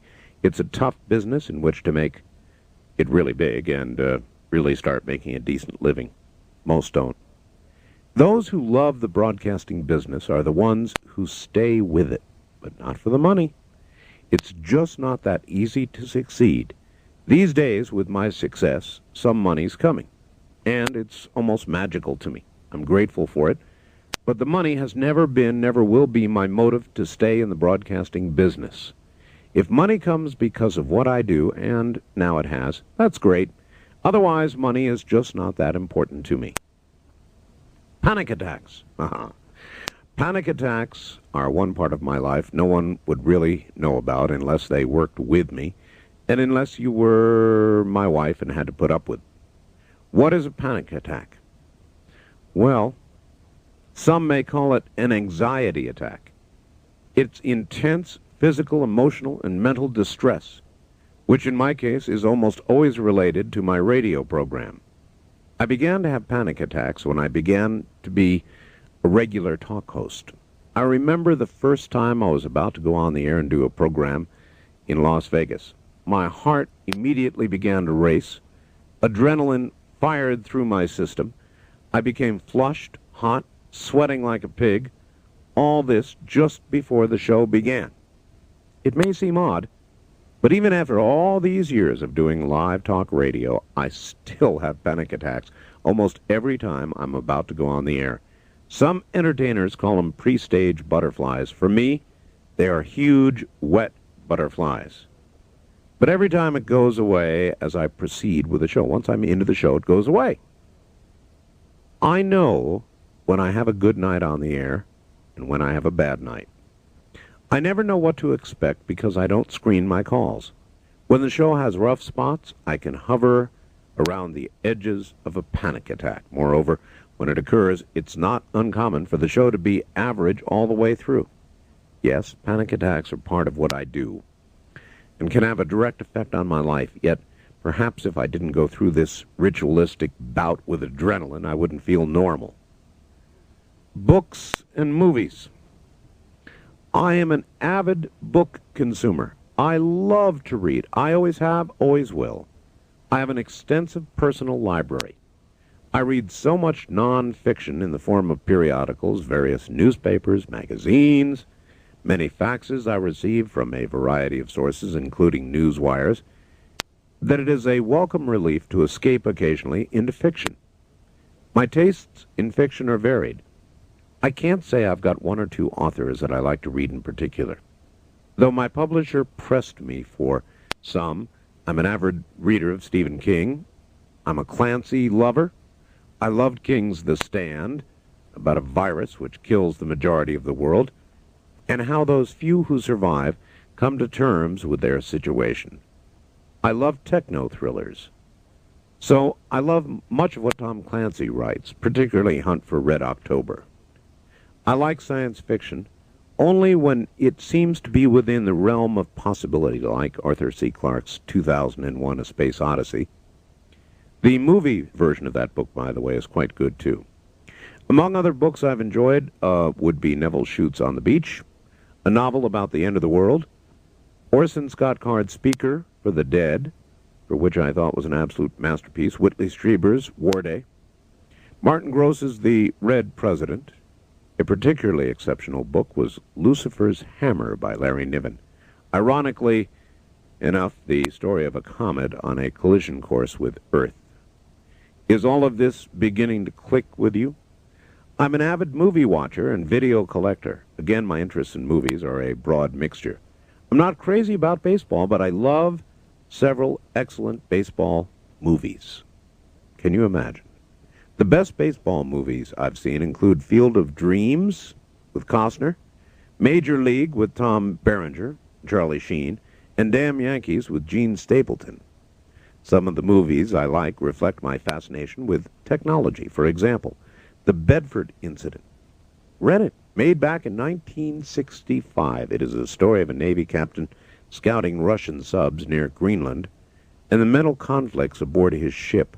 With stars like Sidney Poitier and Richard Widmark, it's easy to become engrossed in a movie like this, which was, at the time, so relevant to the Cold War. 7 Days in May is an absorbing, believable story of a military scheme to overthrow the government. I also enjoyed that. Along the lines of more recent movies is a picture called The Rapture. Now, this film has a reputation for controversy.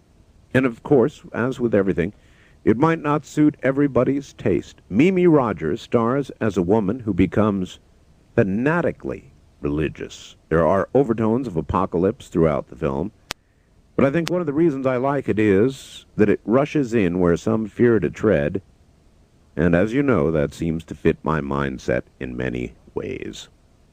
I love to travel. I've done a great deal of traveling over the years, all around the world. It was my love for radio, and ham radio in particular, that first made me curious about travel. I wanted to see the places of the people I talked to on ham radio. As a result, I developed what I call travel lust. As a boy, I began traveling in my numerous attempts to run away from home. Then the moment I could get away from home by enlisting in the Air Force, I almost immediately experienced worldwide travel. I traveled and lived in the Orient for years. As a radio personality, I had many opportunities to travel as part of my job. I've gone on cruises to the Caribbean, South America, through the Panama Canal. I've flown on the Concorde from America to Paris, France, and back again. Actually had an opportunity to go up into the Concorde cockpit during Mach 2, or twice the speed of sound.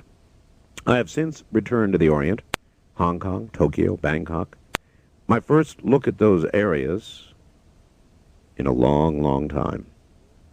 In my travels of the world, I've nearly seen everything representative of human existence, from the abject poverty of hillside shanties in Bangkok to the riches in Tokyo and Hong Kong and the unbelievable limited space.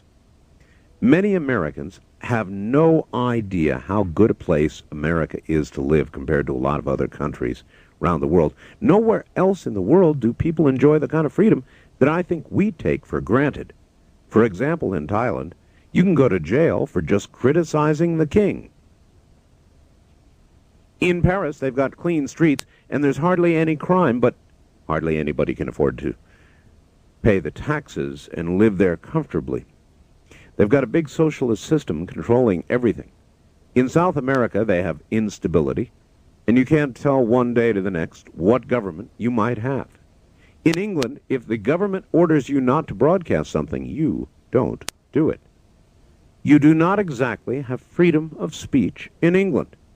We're spoiled here.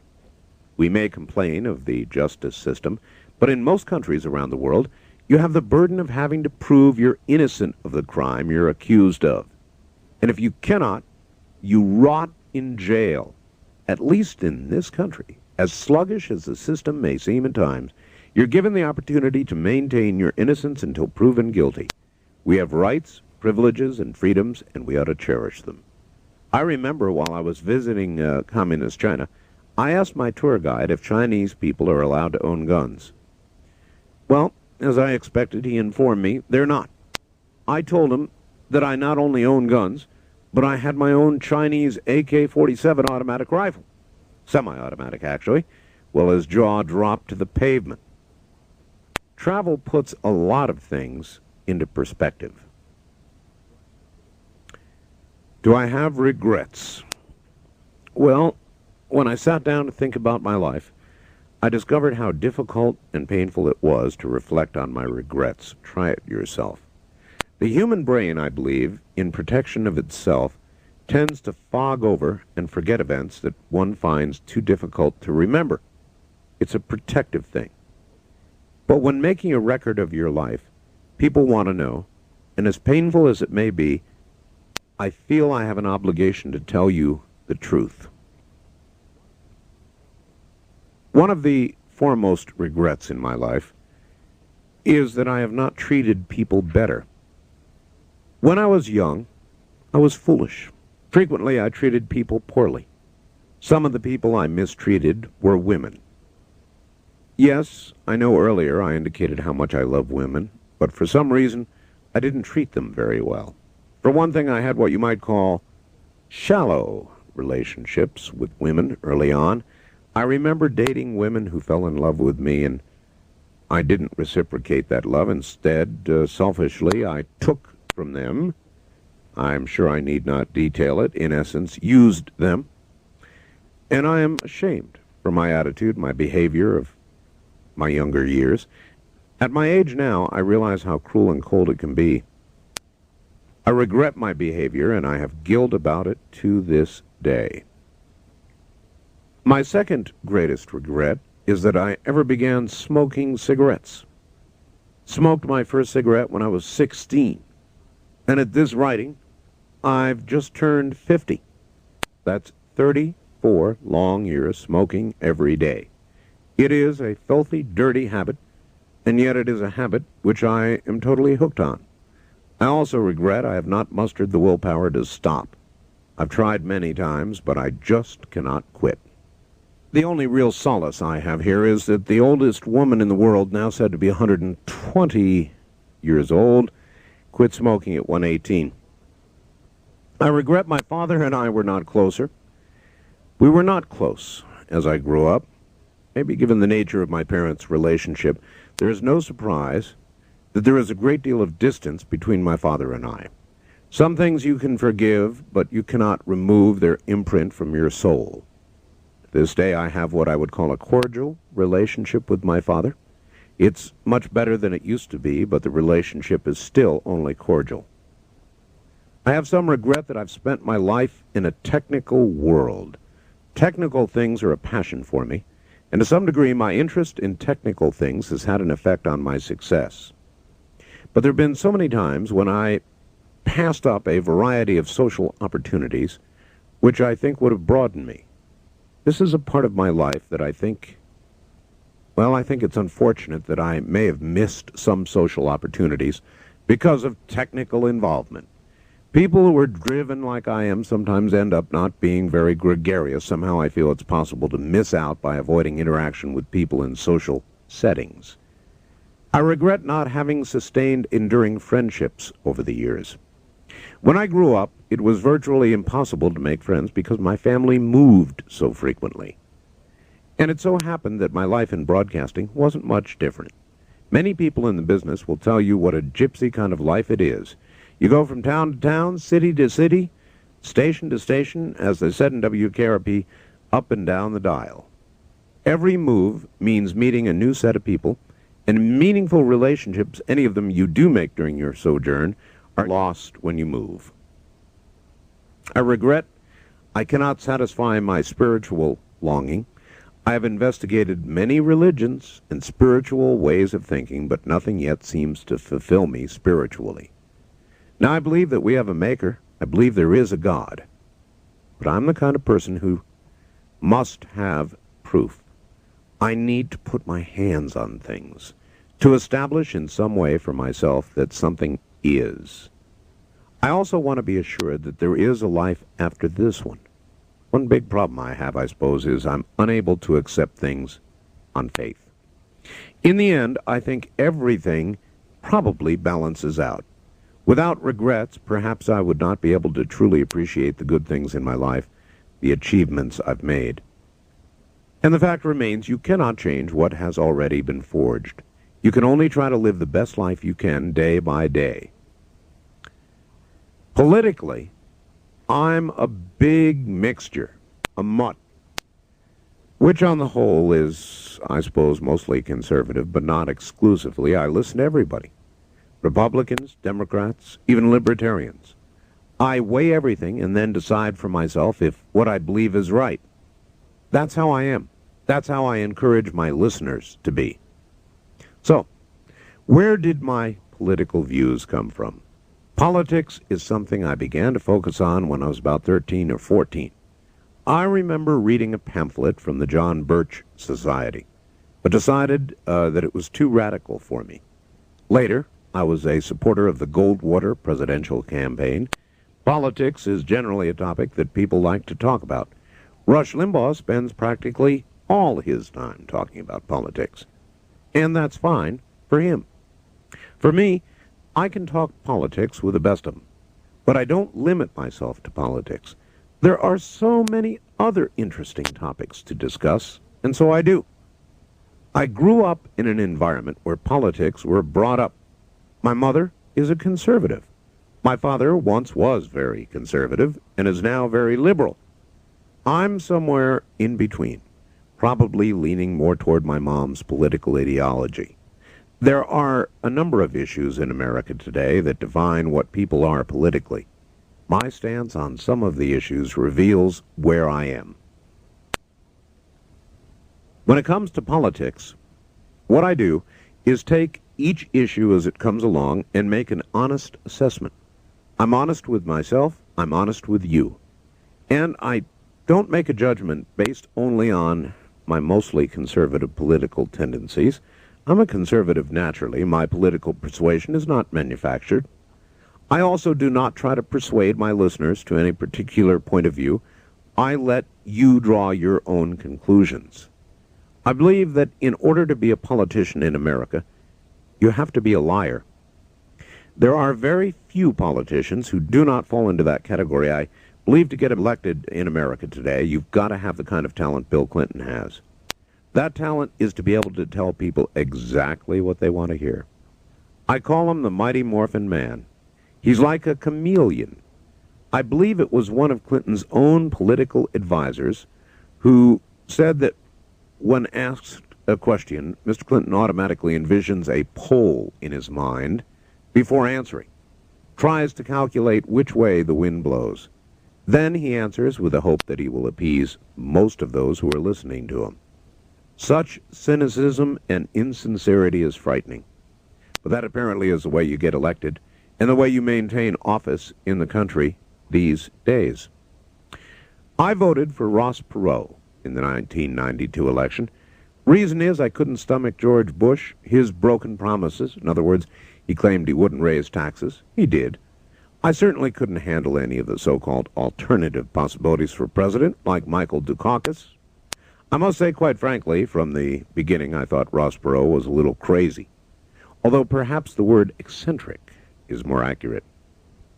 However, he is exactly what they needed then in Washington. There's really not more than about a dime's worth of difference between George Bush, Bill Clinton, Bob Dole, or any of those vying for the next presidential shot at the White House. Now, don't get me wrong.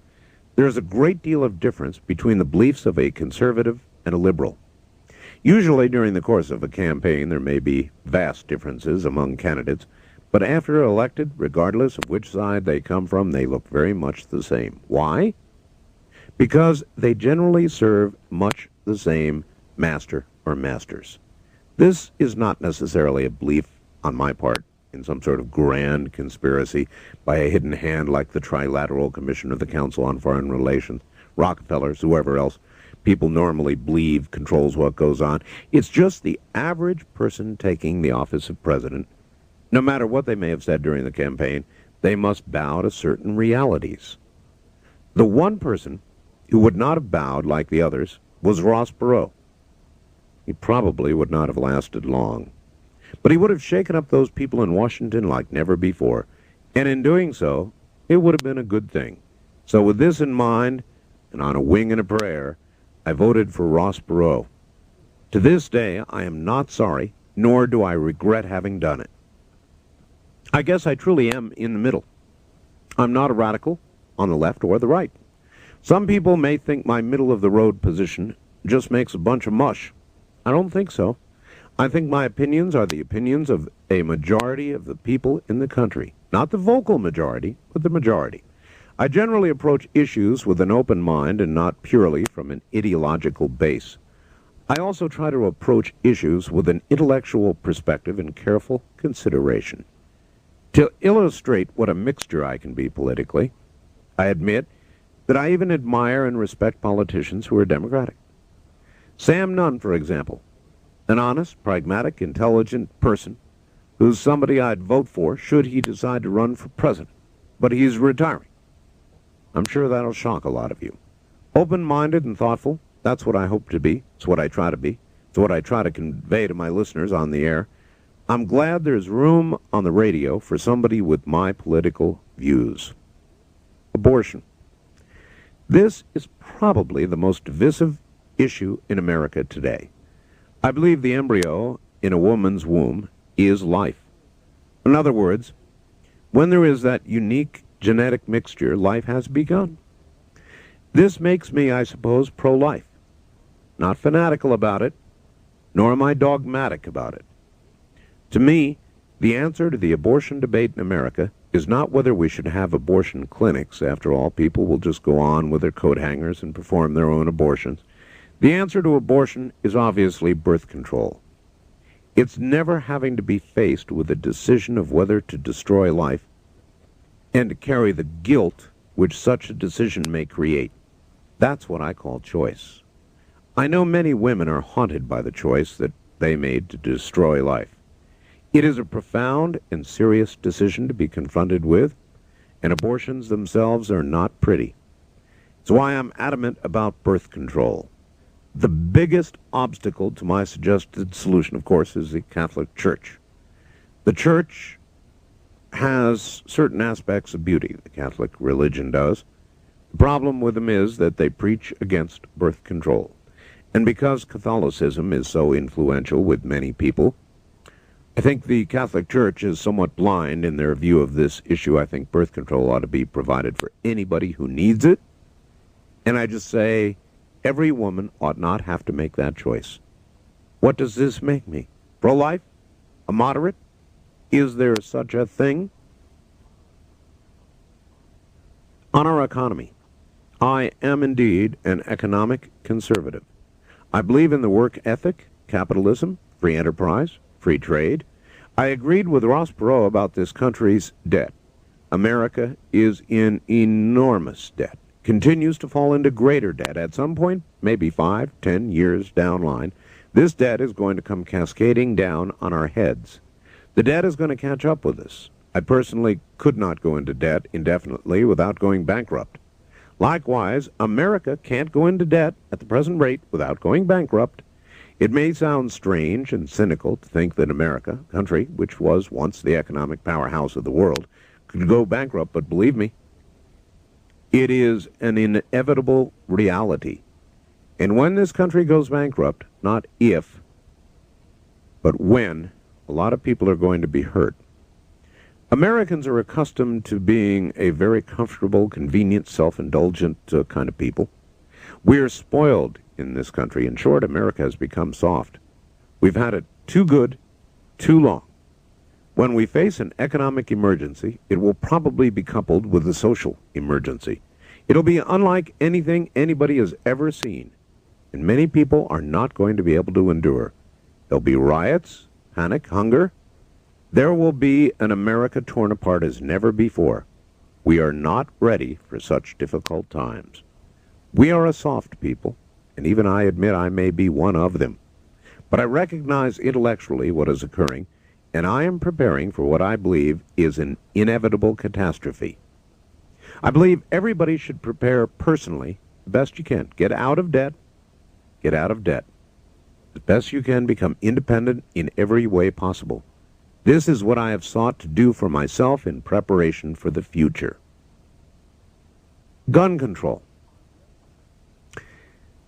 I've read the Second Amendment to this country's Constitution. What is recorded there seems very clear to me. It says clearly and succinctly that Americans have the right, even a God-given right, to protect themselves. This means the bearing of arms if necessary.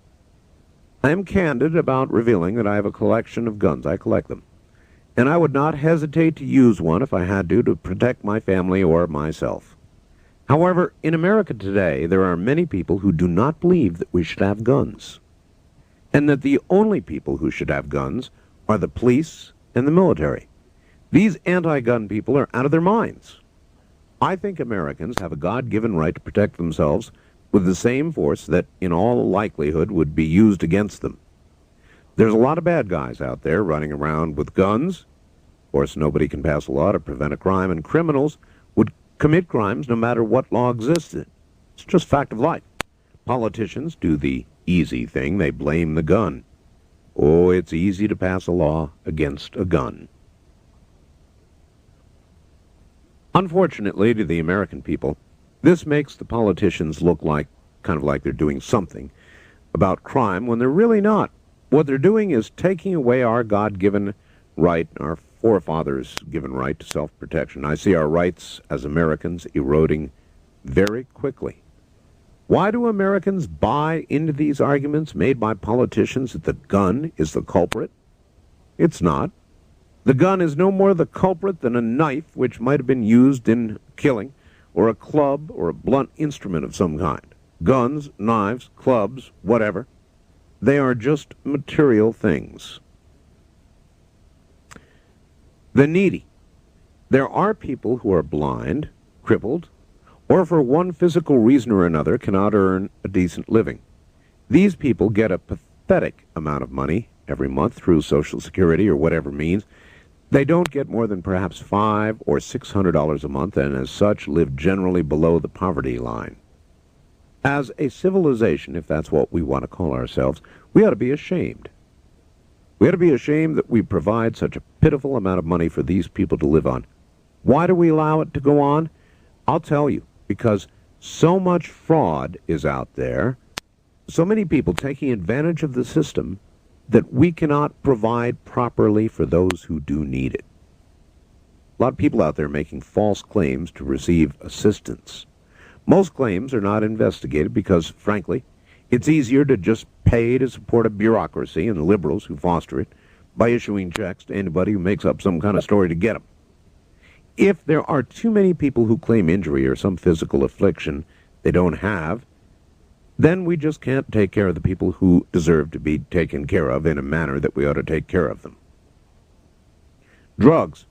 There are a lot of people, many conservatives like William F. Buckley and many other notables, who argue passionately for the legalization of drugs. I think they're wrong, dead wrong. I think Mr. Buckley and others are not familiar with the tragedies caused by cocaine and other more serious drugs. However, I've long been an advocate of decriminalizing marijuana. I think, arguably, marijuana is not as harmful as alcohol or even tobacco. Substances we peddle legally in this country. Cocaine, crack, heroin, PCP, speed. The other hard drugs ought to be treated differently, but certainly not legalized. Legalization of those drugs would undoubtedly produce a society of addicts that we cannot support. Already America's productivity is hurt by the drug problem we have. If drugs like cocaine and heroin are readily available, I think it would be the end of America as we know it. If we give up, if we throw up our hands and say it's the end of the drug war, as a nation, we're all but washed up, ruined. For all history, and there's a lot of history that we can look at, the Chinese people, the people in Holland, one might think their handling of drugs would teach us some sort of lesson. Fact is that given free rein, many people sink into the world of drugs. It finally got so bad in China, they had to start to put bullets into the heads of people who were addicts, and continued to do that until they solved their drug problem. I am not an advocate of that. I am an advocate of a meaningful drug war. We don't have one right now. This may mean being aggressive, burning fields in South America, executing people who sell the drugs, or executing people who import large quantities of drugs into the country, whatever it takes. The Clinton administration has done virtually nothing about the drug problem in America. They have been very silent on it. The drug problem in America is not going to go away. It needs to be addressed. Social Security. Many conservatives, including myself, have an ideological objection to Social Security. I understand Social Security system will go broke at, by the way, just about exactly the year I am eligible for retirement. That is, provided they don't raise the age, which the government probably will do. I've paid into Social Security all of my working life. Consequently, I feel that I'm due what I've put in. I'm certainly not one of those calling for an end to it, and the government ought to take its rotten little hands off it. They've been stealing from Social Security for a very long time now. They're coming back now and telling us it may survive, provided we put more money into it. I'm sorry for the burden this is going to put on our children. That is, if America does not suffer total financial collapse first. I definitely feel entitled to get some of my money out of it, but I don't expect to see 1 red cent. Actually, I oppose the entire concept of Social Security, primarily because any time you look to the government for a solution, you're making a poor decision. The government has its role at making the country run efficiently, but I feel that to expect it to play a savior kind of role is a serious mistake. Religion. I don't practice, uphold, or adhere to any structured religion. I am not religious, but I believe in a maker, a God. I have my own conversations with him, although it's very private to me. As a youngster, I was baptized a Lutheran. I went to church for a while, but eventually never went back.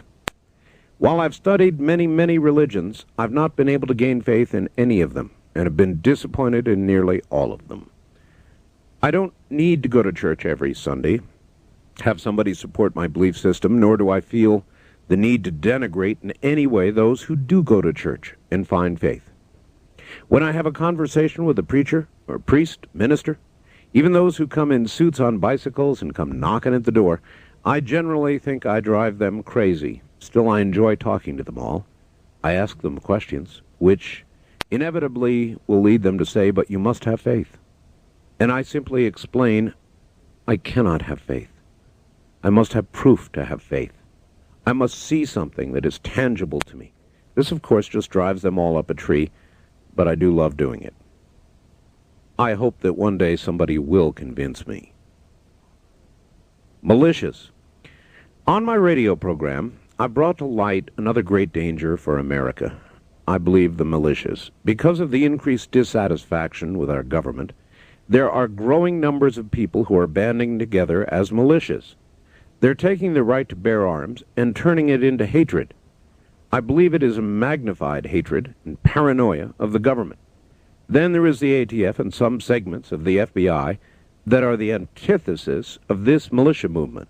They're paranoid, they hate the militias, I believe they're rushing at each other, kind of like two freight trains on the same track headed for an awful collision. I believe the bombing of the Oklahoma Federal Building was retaliation by militia members against the ATF and FBI for the raid on the Branch Davidians at Waco. The Davidians, of course, were a peculiar brand of militia members, held up in their compound with all sorts of artillery, waiting for Armageddon to occur. People are losing faith in our government, our institutions. I don't feel that our rights are so far gone that we have to grab a gun and take over the government. What is unique about the American Constitution is it's structured in such a way that allows for change without the use of a gun or blowing up of buildings or subways or poisoning people or terrorizing people.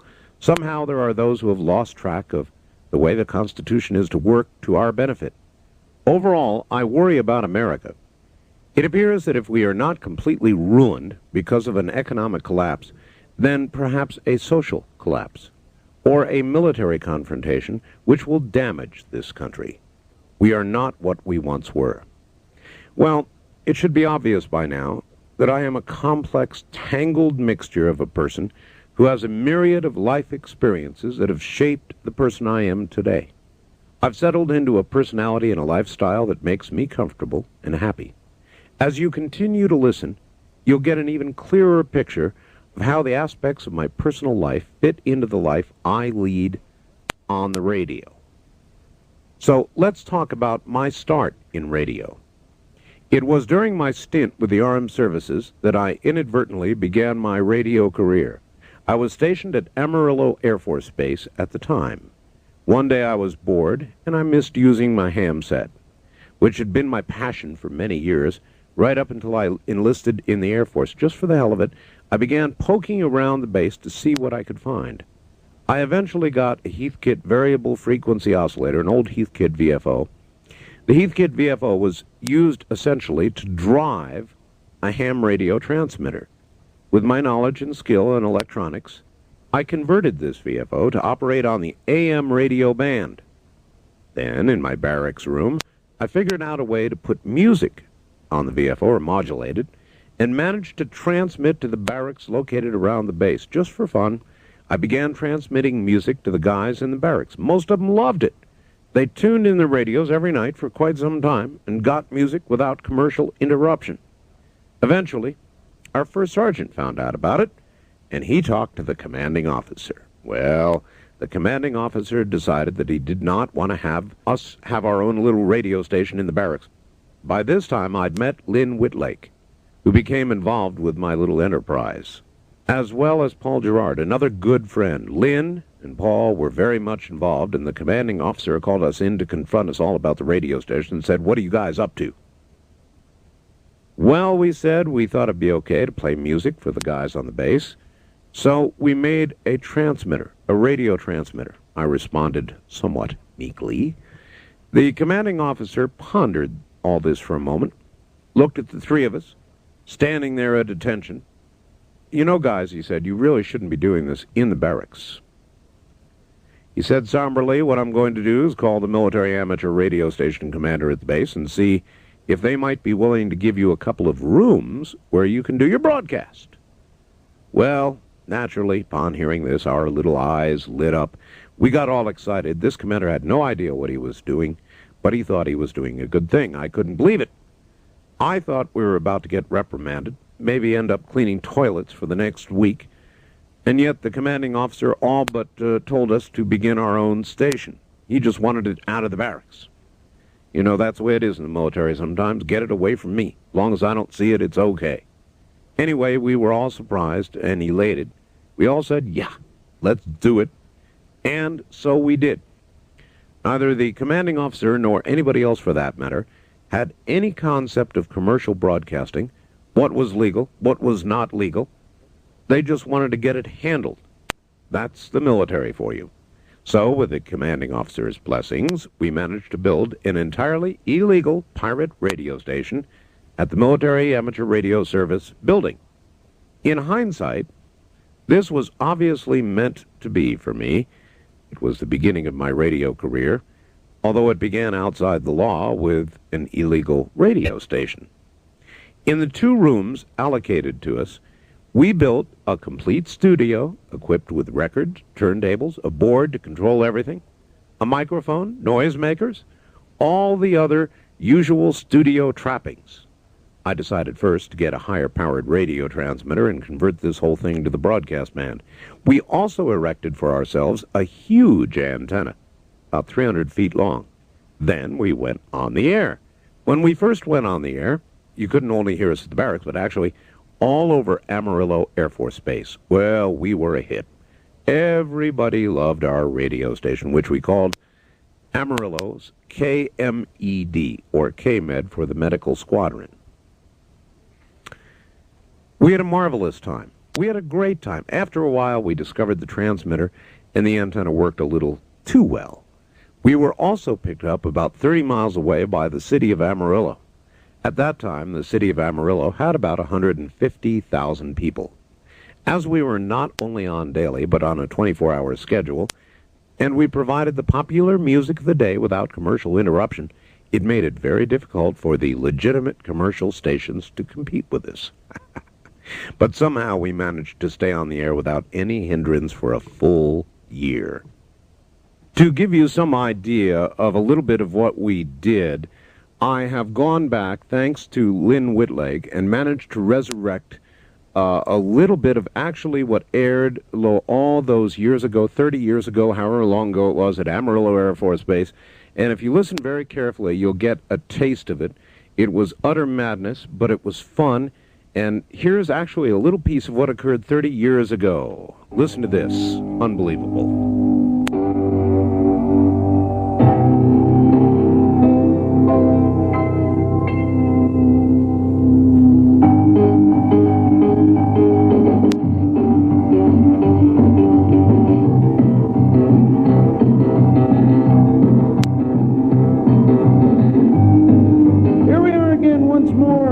KMED. This is the Art Bell Show, swinging your way from now until 7 o'clock right here in Amarillo Air Force Base.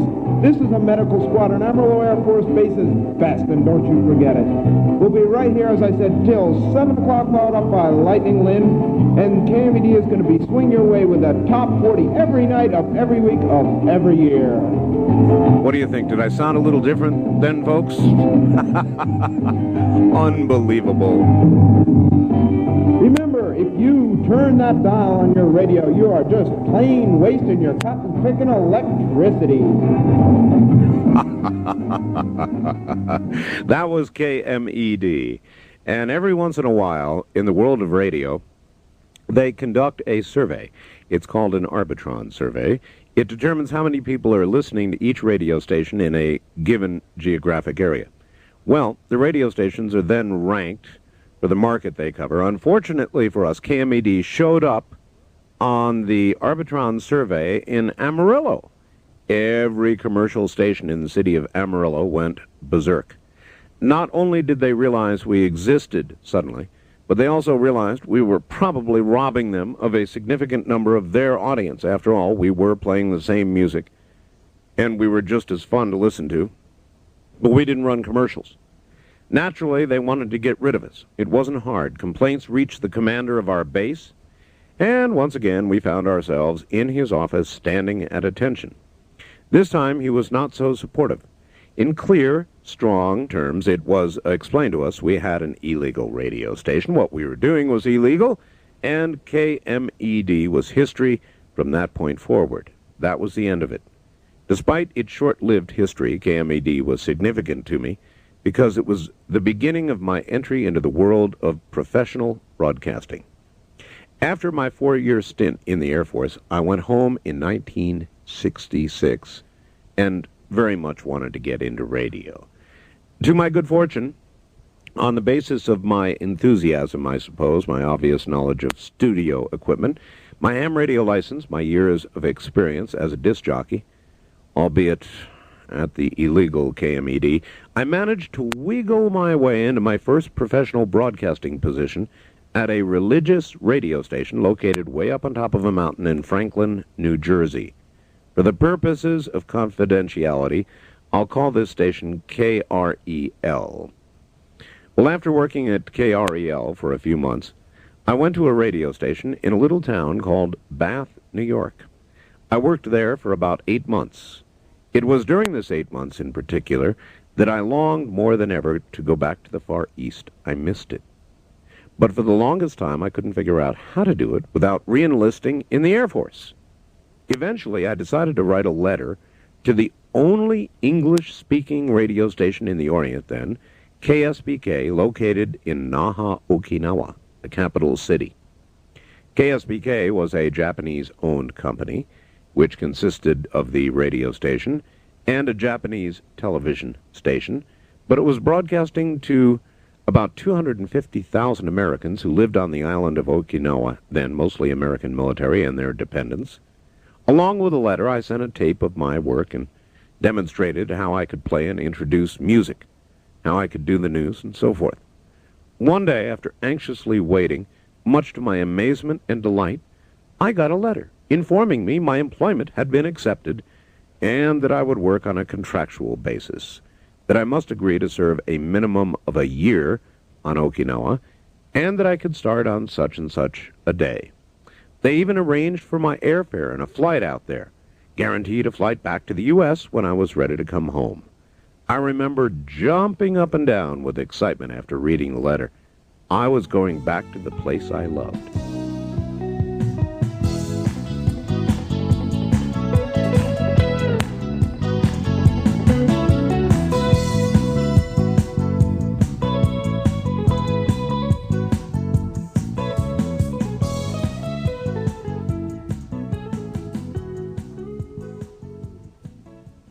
Well, my time at KSBK was absolutely a wild time in my life.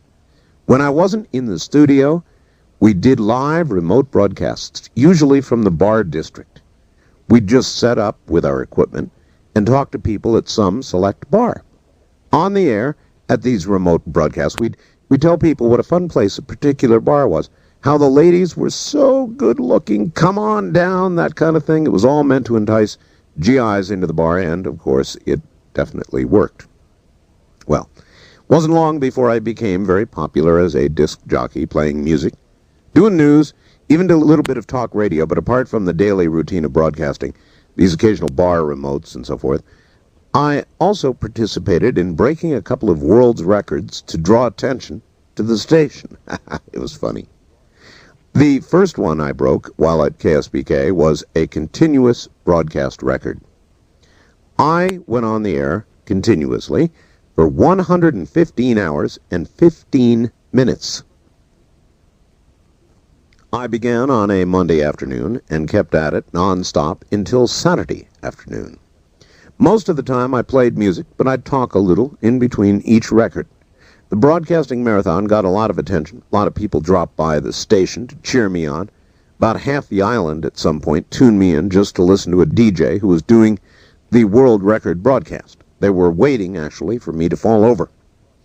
I was even visited every so frequently by various doctors and nurses who would check to make sure I was okay and not doing it on drugs. To stay awake, I would take cans of frozen tomato juice and orange juice and hold them up against my carotid artery. Doing this actually shocked me awake. This was a very odd experience, mostly because of sleep deprivation. After a few days without sleep, one becomes rather delirious, and I did. It was like I entered a different world. But I did it. I broke the world's record in endurance broadcasting. I would never do it again. Once in a lifetime is enough for me. However, this stunt did a great deal to increase my popularity at KSBK, although I am convinced I incurred some permanent physical and possible mental damage as a result of that stupid stunt.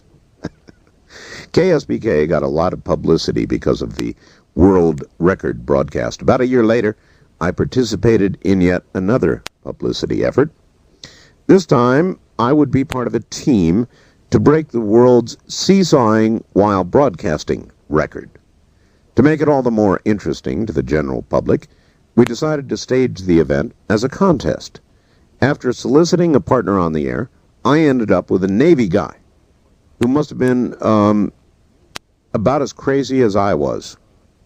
The rules were that we had to seesaw continuously, no stopping for breaks, eating, sleeping, even going to the bathroom. No one could ever get off the seesaw. Then, as part of the contest, we challenged a pair of Marines. So they had their seesaw, we had ours. They got the days off they needed, and they got on another seesaw next to us, the Spectacle, held right out in the middle of the hot tropical sun of Okinawa. At night, everything was okay, no heat. During the daytime, it made it very difficult to keep going. Nevertheless, we all relentlessly seesawed on. During most of the contest, many listeners turned out to see how we were proceeding. There was a great deal of enthusiasm and support. People would drive by, honk horns, just cheer us on, that kind of thing. Apart from just staying awake and doing the broadcast from the seesaw, there were some other challenges. For one thing, how did we relieve ourselves? Fortunately, the need for going number 2 did not come up. Otherwise, there would have been a very serious, irreversible problem. But there was a need to take care of number 1. Well, someone very resourcefully came up with the idea of getting the relief bags used by fighter pilots. So they strapped the bags to our legs with a tube going to the appropriate place on our anatomy. That's how we did it. Of course, there was the embarrassing part of somebody having to come along and remove the bag and replace it while we were still moving on the seesaw. But it was better than not having the choice at all. How did the thing end up? Who won? Well, about 40 hours into the competition, one of the Marines finally passed out and fell off the seesaw. Poor guy, they literally had to carry him away on a stretcher in an ambulance. The second Marine was automatically disqualified, but he was about ready to pass out anyway, and he gratefully went off into the sunset. So all this meant we beat them as far as the competition was concerned, but we still needed to continue because we had a world record to break. So we kept at it for another 17 hours, a total of an incredible 57 hours, and it did set a new world record. In the end, it got me and KSBK a lot of good publicity.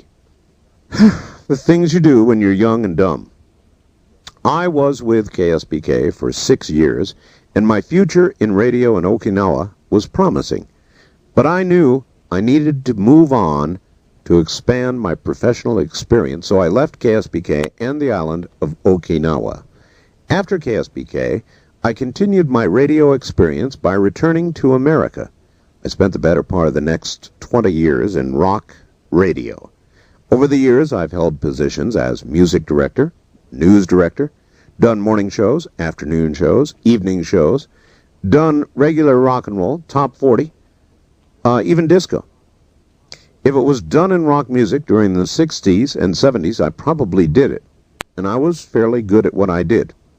I was one of the most popular rock radio DJs in any given radio market where I worked, and consequently achieved the highest ratings. At this point, I couldn't do it anymore, and wouldn't do it anymore. I would now find it horribly boring, intellectually non-challenging, but at the time, I was young, it was the thing to do, and I was good. Radio is a very volatile, insecure business. They say you're only as good as your last show. This may not be exactly true, but it's close. During the 20 years, I moved, I shifted up and down the dial, station to station. Moving around was part of the lifestyle of radio. And I often refer to it as a gypsy lifestyle. The majority of my years in radio were spent on the West Coast, though I did a brief stint with stations in North Carolina, Anchorage, Alaska. In the late 70s, I even worked at a station in Connecticut, which, of course, is the area of the country where I more or less grew up. Matter of fact, in Connecticut, on my first day of work at WAVZ, which has been one of my talk affiliates, all those years ago, I remember that first day. Hired, it was a union station. Oh, it was a good job. I went outside to my car, but it was buried under several feet of snow. Then, as if it wasn't enough, I had to clear the snow. My car wouldn't start. I just sat there and thought, this really sucks. I didn't want to do it. I'd not put up with this kind of weather. I didn't even bother calling the radio station to let them know what was going on. I went right back to my apartment, packed all the stuff into my car, drove straight to Miami, Florida, Didn't even look back. In Florida, it didn't take long before I got myself another rock music DJ job, this time in West Palm Beach. I suppose this illustrates how volatile, foolish, and irresponsible I was, and I was. As I reflect on it now, I think I could not appreciate a good job when I had one. The job I walked away from at WAVZ was a coveted position for nearly anybody interested in rock radio music. But I was intolerant, maybe even a little arrogant. Generally the way of life, early in radio, was my way of life, that of a gypsy and a wild man. My rock radio days were also marked by my introduction to groupies. Everybody who's ever worked in radio has stories about groupies. These are people who become enamored with your voice and your personality as they perceive it while listening to you on the air. In my case, as with the case with most male radio personalities then and now, there were female groupies. They chased after me like flies after molasses. In many cases, they actually stalked me. They'd call me, they'd wait outside the radio station, sometimes in the parking lot, waiting for me after I'd get off the air. They'd approach me, and I admit I let a number of them catch me. I don't claim to understand how the minds of these people worked, but I got the impression they created some fantasy in their mind and wanted to fulfill them in some way by getting involved with me. I don't know. But I was young, single, very much interested in women, and it was very difficult to resist young, attractive women who virtually threw themselves at me. I'm not boasting, nor am I proud of what I did. I simply relate a colorful reality of my profession. Probably the most occasion in my rock radio years came when I was working for KENI in Anchorage, Alaska. I did a morning show. I was waking up Alaska every morning with a free-form radio program, music, talk, you name it. The end of the Vietnam War was upon us, and all of the news every morning was about the horrible last days of Saigon. As the communists were closing in on Saigon, there were endless stories that made hot news, but were tragic and sad. One of the news items happened to be about Amerasian children. It suggested that as the communists were closing in, they would treat the American children, half American, very poorly, might even kill them. Because of my involvement in Vietnam and because of my memories, I began to talk about it on the air. I said, you know, these children are the product of our involvement in Vietnam. They're innocent children, and they're not going to be treated well by the communists. There was a story about a specific orphanage in Saigon. There were about 120 children, and they were almost all Amerasians. I guess my heart opened up, and I felt some responsibility, as all Americans probably should have. I said on the air, we ought to try to do something. I don't know what, but something. I'm tired of just talking about it and not doing anything. So the audience was caught up, so was I. The phones at the radio station began to ring off the hook. I never intended it, but people began sending in donations. It got out of hand quickly. I certainly was not prepared to coordinate an effort of the kind we were contemplating. Our saviors became the Anchorage JCs. They volunteered to coordinate the collection of money, which before we knew it was in excess of $200,000. We were able to get an airplane, fly it to Saigon, pick these kids up, and were in fact one of the last planes out. We flew back to California. There was a brief stay there, then on to the East Coast, where the children were for a very short time placed in an orphanage. Finally, they were adopted out to parents all across America. A kind of an interesting follow-up to that story occurred about 3 years ago. A young man who was one of the orphans wanted to find out how he got to America. Working through the Anchorage Daily News, he found out who I was, how it all happened, how he arrived in America. The Anchorage newspaper, called KENI in Anchorage, which is currently one of my affiliates. Small world, huh? The young man was given my phone number. I guess I can't remember a more emotional moment than when he said, I want to thank you for getting me out of Saigon, for the wonderful American parents I have now, and for the wonderful American education. I felt like I really did something. It wasn't just me. It was the people of Alaska who opened their hearts and their wallets. By about 1975, I reached a point in my experience with radio when I simply got tired of it. I suppose I began to get bored with the rock music shtick. I was beginning to get tired of the gypsy lifestyle, and I knew I wasn't going to get rich doing it. Or maybe I was just getting too old for this gig and I wanted to change. Before I seriously entered into the world of talk radio as one of transitions, I was constantly in search of something more than just an average job. So I spent a lot of my life picking up one job, growing bored, finding another, and so forth. As I've said, I love electronics. I love technical stuff. I'm intrigued by how things work. I love the challenge of fixing electronic and technical things after 20 years of intellectually non-challenging rock radio and its inherently gypsy-like existence. I really needed something different, challenging, perhaps more secure. So I took this technical job at Cox Cable in San Diego. 3 years later, I took a technical job at Times Mirror in Las Vegas. My work at Times Mirror was actually exciting at first. We had to basically build an entire cable system, head end, that's the place where all the signals come from scratch. Very exciting. Meant I installed the satellite gear, the processing and microwave links, all the other equipment for the cable system. Then after building it, I maintained it. I kept the job for about 5 years. I had an entire department under me. But then I became kind of like the Maytag repairman, and boredom set in and overwhelmed me. My wife at the time, Kim, did not share my philosophy about work. As far as she was concerned, I should be content with a secure, well-paying job in a big multinational company. Maybe she was just more practical than I am. She wanted me to make good money, have regular hours, dedicate my life to her and our family when I was not working. Well, wasn't me.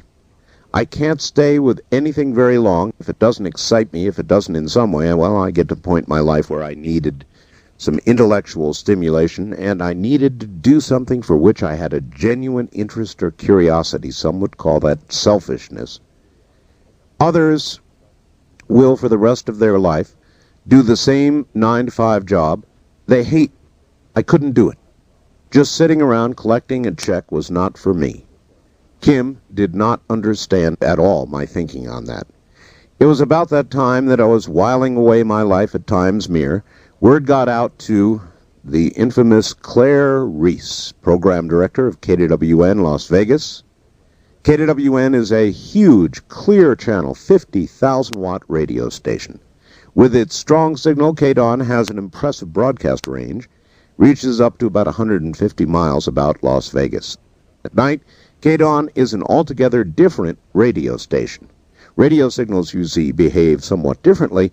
They begin bouncing off the ionosphere and they can broadcast a lot farther, particularly when you've got a very strong signal to start with, as is the case with KDWN.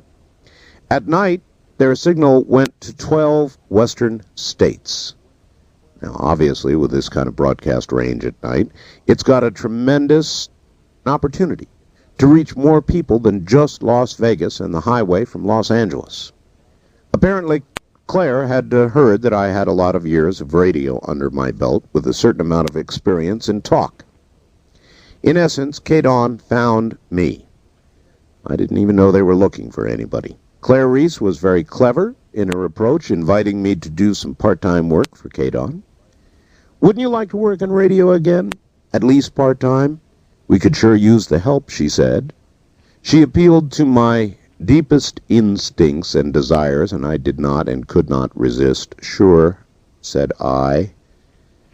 And that was that. So one day, they put me in with another talk show host on a Saturday show just to see how I would do. Normally, I do not like working with anybody else. I prefer working alone on the air. Well, for one thing, with two radio hosts, there is a tendency for one to dominate the other, or possibly two will begin to argue. Or if there is a caller on the line who's on the air, both may give the impression of ganging up on the caller and so forth. In this case, I got along very well with this particular host. His name was Jack Daniels, like the whiskey. To this day, Jack remains one of my dear friends. After this initial show, as my audition, Claire came to me in the studio, said, "Well, you did pretty well. Want to do a little more?" I was immediately offered a part-time weekend shift as part of a two-man talk show, and I gladly accepted. I must say, I had a great time, a lot of fun. Alas, that same old black magic of radio put its spell back upon me, and there I was hooked all over again. All the while I continued to work at Times Mirror during the week, working a regular 5-day week. Eventually I was offered a midday talk show to be aired every week, co-hosting with Jack Daniels from 10 a.m. in the morning till 2 in the afternoon. Well, this meant I had to work 12 hours every day of the regular work week. Turned out to be grueling. Somehow I managed to work like that for about a half year, but it finally got to the point of physical exhaustion. Just as I was at my physical and mental limits after 6 months of this madness, Times Mirror management came to me and gave me an ultimatum. They said I had to make a choice.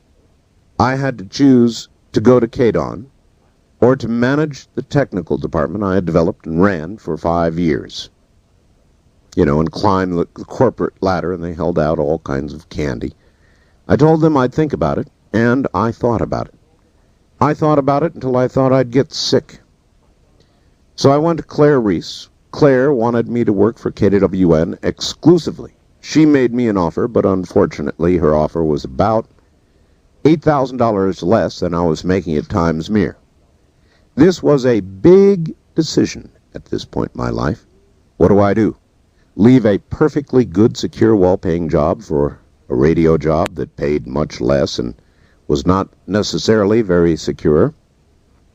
After meeting with Claire, I went home to talk to my wife. Now, Kim thought I was absolutely, completely out of my mind. To her, there was no alternative to Times Mirror.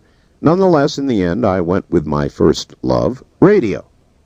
So, there I was again, back in full-time radio. To start, I continued the show co-hosted with Jack Daniels from 10 in the morning till 2 in the afternoon. I also did the necessary production work, including commercials, whatever else needed to be done, for several months. Now, after a few months, I began to dream about doing a show at night. Believe me, I was very aware of how powerful a station KDON was, how widely it was broadcast at night. I wanted to reach more people. Yep, I was ambitious, as always, and I wanted to take advantage of the nighttime opportunity, so I told Claire I wanted a chance to do the show at night. She listened carefully. She nodded and said, "We'll see." And that was that. Claire Reese is one of the more unusual people I've ever known in my whole life. This is a person I would grow to love and hate at the same time. I love her because I guess she's a mentor of mine. She is at once one of the most professional, intelligent, hard-bitten business people I've ever known. Straight out, Claire Reese is every inch a radio person. She possesses an unbelievable amount of knowledge and experience about the business of radio, yet, at times, Claire Reese is also as mad as a hatter. And I've told her that. And she's admitted that to me.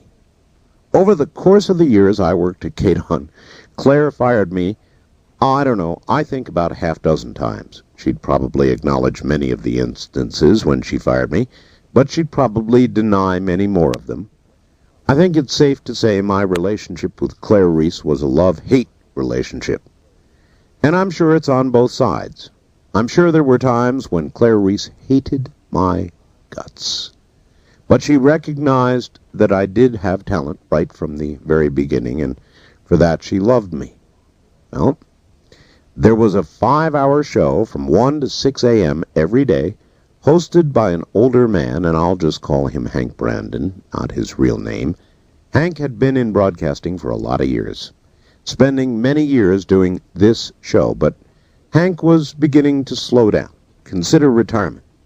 So there was a chance that eventually, if I hung around long enough, I figured I could get a shot at taking over that show. Hank obviously could care less about the program, didn't see the potential I saw. He had several lines to receive calls, but he would either neglect callers altogether, or would do a show a long time before he even got to callers, or more likely wouldn't get them at all. Usually on any given night, Hank would sort of sit in front of the mic, take out the local newspaper, and begin reading from it. He would literally read each article as it appeared in the paper. Sometimes you could actually hear the newspaper pages rustling as he would proceed through it. Matter of fact, if you listened all night long, you would hear, before you were done, just about every article in the Las Vegas paper. Nothing could be more boring, and it was no surprise the program was not very popular. Obviously, there had to be change there, and I was willing to bet that Claire recognized that. Well, she did. One day I got a break. It turned out Hank got sick. It happens. Couldn't come in to do the show.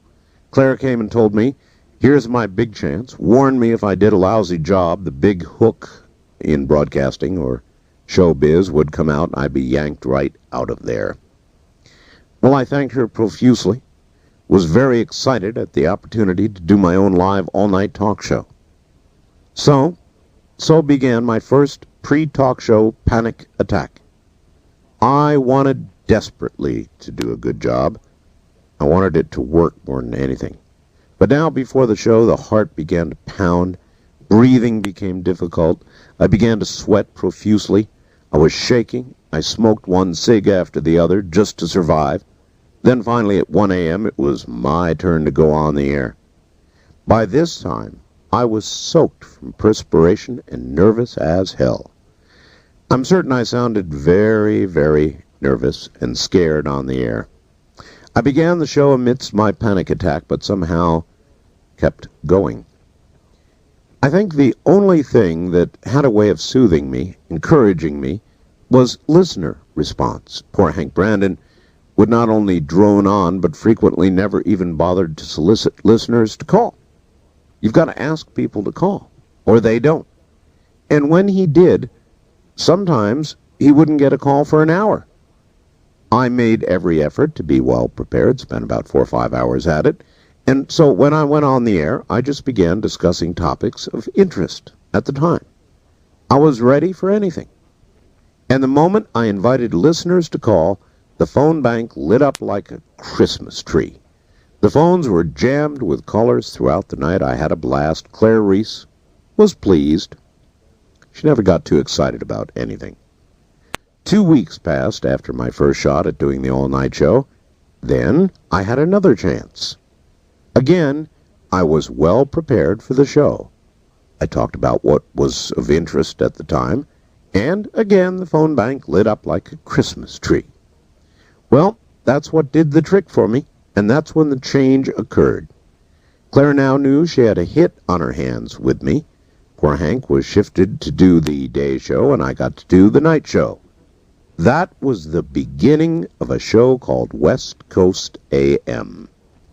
Now, there are a whole bunch of interesting stories about West Coast AM from when we first began. For one thing, at that time, KDON was located at the Las Vegas Plaza Hotel, actually now Jackie Gaughan's Plaza Hotel. And as part of a trade-off for advertising the hotel on the air, the Plaza provided the toll-free 800 number that was used on the air during my show. For years, when Hank gave out the 800 number on a show, well, frankly, he didn't get many calls, so it wasn't used. On average, the 800 number phone bill was maybe $100 a month. The Plaza Hotel didn't think anything about paying it. But after I was on the air for 1 month, they got the bill, only this time it was for $12,000. Well, the Plaza Hotel management went through the roof. Needless to say, they immediately pulled the 800 number. KDON had to get its own to accommodate all the calls I was getting, and there were plenty of them. So I commuted the 130-mile round trip between Pahrump and KDON in Las Vegas. I always carried with me a thermos of coffee. It was back, you'll recall, when thermos bottles were made with glass containers inside and a metallic or plastic sheath outside. One day I was sitting in the studio at about 2 or 3 in the morning drinking coffee as usual, After drinking about half of the coffee, I looked into my cup. I had dropped my thermos bottle earlier and hadn't bothered to check it. So I looked into my cup, and there, floating around in my coffee, was what seemed to be 1,000,000 pieces of ground glass. I reached over and I shook the thermos bottle, and then I could hear it. I could hear all the glass bouncing around. Well, in my mind, I suddenly figured out, I was on the air. I figured out I had been drinking ground glass for the last 2 hours. I panicked, right on the air. Ladies and gentlemen, I've been drinking ground glass for the last 2 hours, I said. People began calling me and saying, quick, get off the air, get to a hospital. They had emergency medical team showing up at the Plaza Hotel. It was awful. I refused to leave. People were calling me and advising me about what to do. One guy called up and said, I can save your life, Art. You need to immediately eat a half loaf of bread, at least a half a loaf. I guess the assumption was the bread would go into my stomach, absorb the broken glass, and then pass harmlessly through my system. Well, I was ready to do anything. Someone ran up to the radio station, left a loaf of bread outside the door. I ran out during a commercial, got it, ran back into the studio, and ran 3 consecutive minutes of commercials. In 3 minutes, I actually downed an entire half loaf of bread. It was the ugliest thing you ever saw. I was stuffing pieces of bread into my mouth a mile a minute. I came back on the air, bloated with coffee, and now the bread expanding in my belly, and I had the worst bellyache I ever had in my whole life. Even thought I was dying. I stayed on the air until the bitter end. People were telling me it was the end. They were calling up and saying goodbye. It was really pathetic. And I'm sure a lot of you longtime listeners may remember that. Anyway, after I got off the air, I looked very carefully and found that, yes, the thermos bottle had indeed broken. However, the glass had stayed inside the area between the glass and the outside of the container. What I was actually drinking were little paint chips that had coated the glass. I did the West Coast show for more than a decade. And over the years, the show always ranked number 1 on the West Coast as an all-night talk show. I was, and I still am, one of the only very successful radio talk show hosts to do unscreened live talk radio. I don't screen calls, I receive. Now, that means I never know what's coming up next. I just press the next blinking light and somebody goes on the air. That's part of my philosophy, trying to do it this way. I take a risk doing it, but it makes it interesting, spontaneous. I handle everything as it comes along. Usually, I don't even limit the topic of discussion. Somebody calls and wants to talk about a particular topic, that's what we do. I've made it my policy that something useful can be derived from just about any call. And unlike some talk show hosts, I don't need to talk only to people who happen to agree with me on something. Everybody is welcome to call. I know myself, if I didn't operate this way, I'd get bored. And I never would have stayed with it as long as I have. Now, despite all the success that West Coast AM was having, Claire Reese still found reasons to fire me. Many times. The last most memorable example was after I had just flown to Paris. I went to France on the Concorde and returned from that trip, only not on the Concorde. It took 15 hours. And so I got home dog-tired. And I called Claire up and said, Claire, I've got terrible jet lag. She wanted me to come in that night. I said, no, Claire, I can't do it. I need 1 day. She said, okay, well then just don't bother coming in at all. She hung the phone up in my ear. She wasn't joking. She was quite earnest when she said this. 3 hours later, she called back, said, all right, you're not fired. Skip tonight, come in tomorrow. And either I'll find someone for tonight or I'll shut the station down altogether. She would always say that. Actually, her exact words were, I'll shut the son of a bitch off. And she occasionally did. She was often melodramatic, frequently threatened to shut down the station. It was, of course, ridiculous, but she would do it. No, finally I said, I'll come in, so I went. Claire Reese was a screamer. Sometimes I'd wake up in the middle of the day to her voice screaming on my answering machine. She'd yell and scream about something I'd done or thought that I had done. She had a personality that could piss off the Pope. She had a taskmaster way about her. She'd sit at her desk, look over her glasses on the bridge of her nose, and give you the meanest look you've ever seen in your whole life. Usually, the look was delivered along with a tirade of words that would make a sailor blush. There had been occasions when I'd sit in her office, and she'd use every name in the book to address me.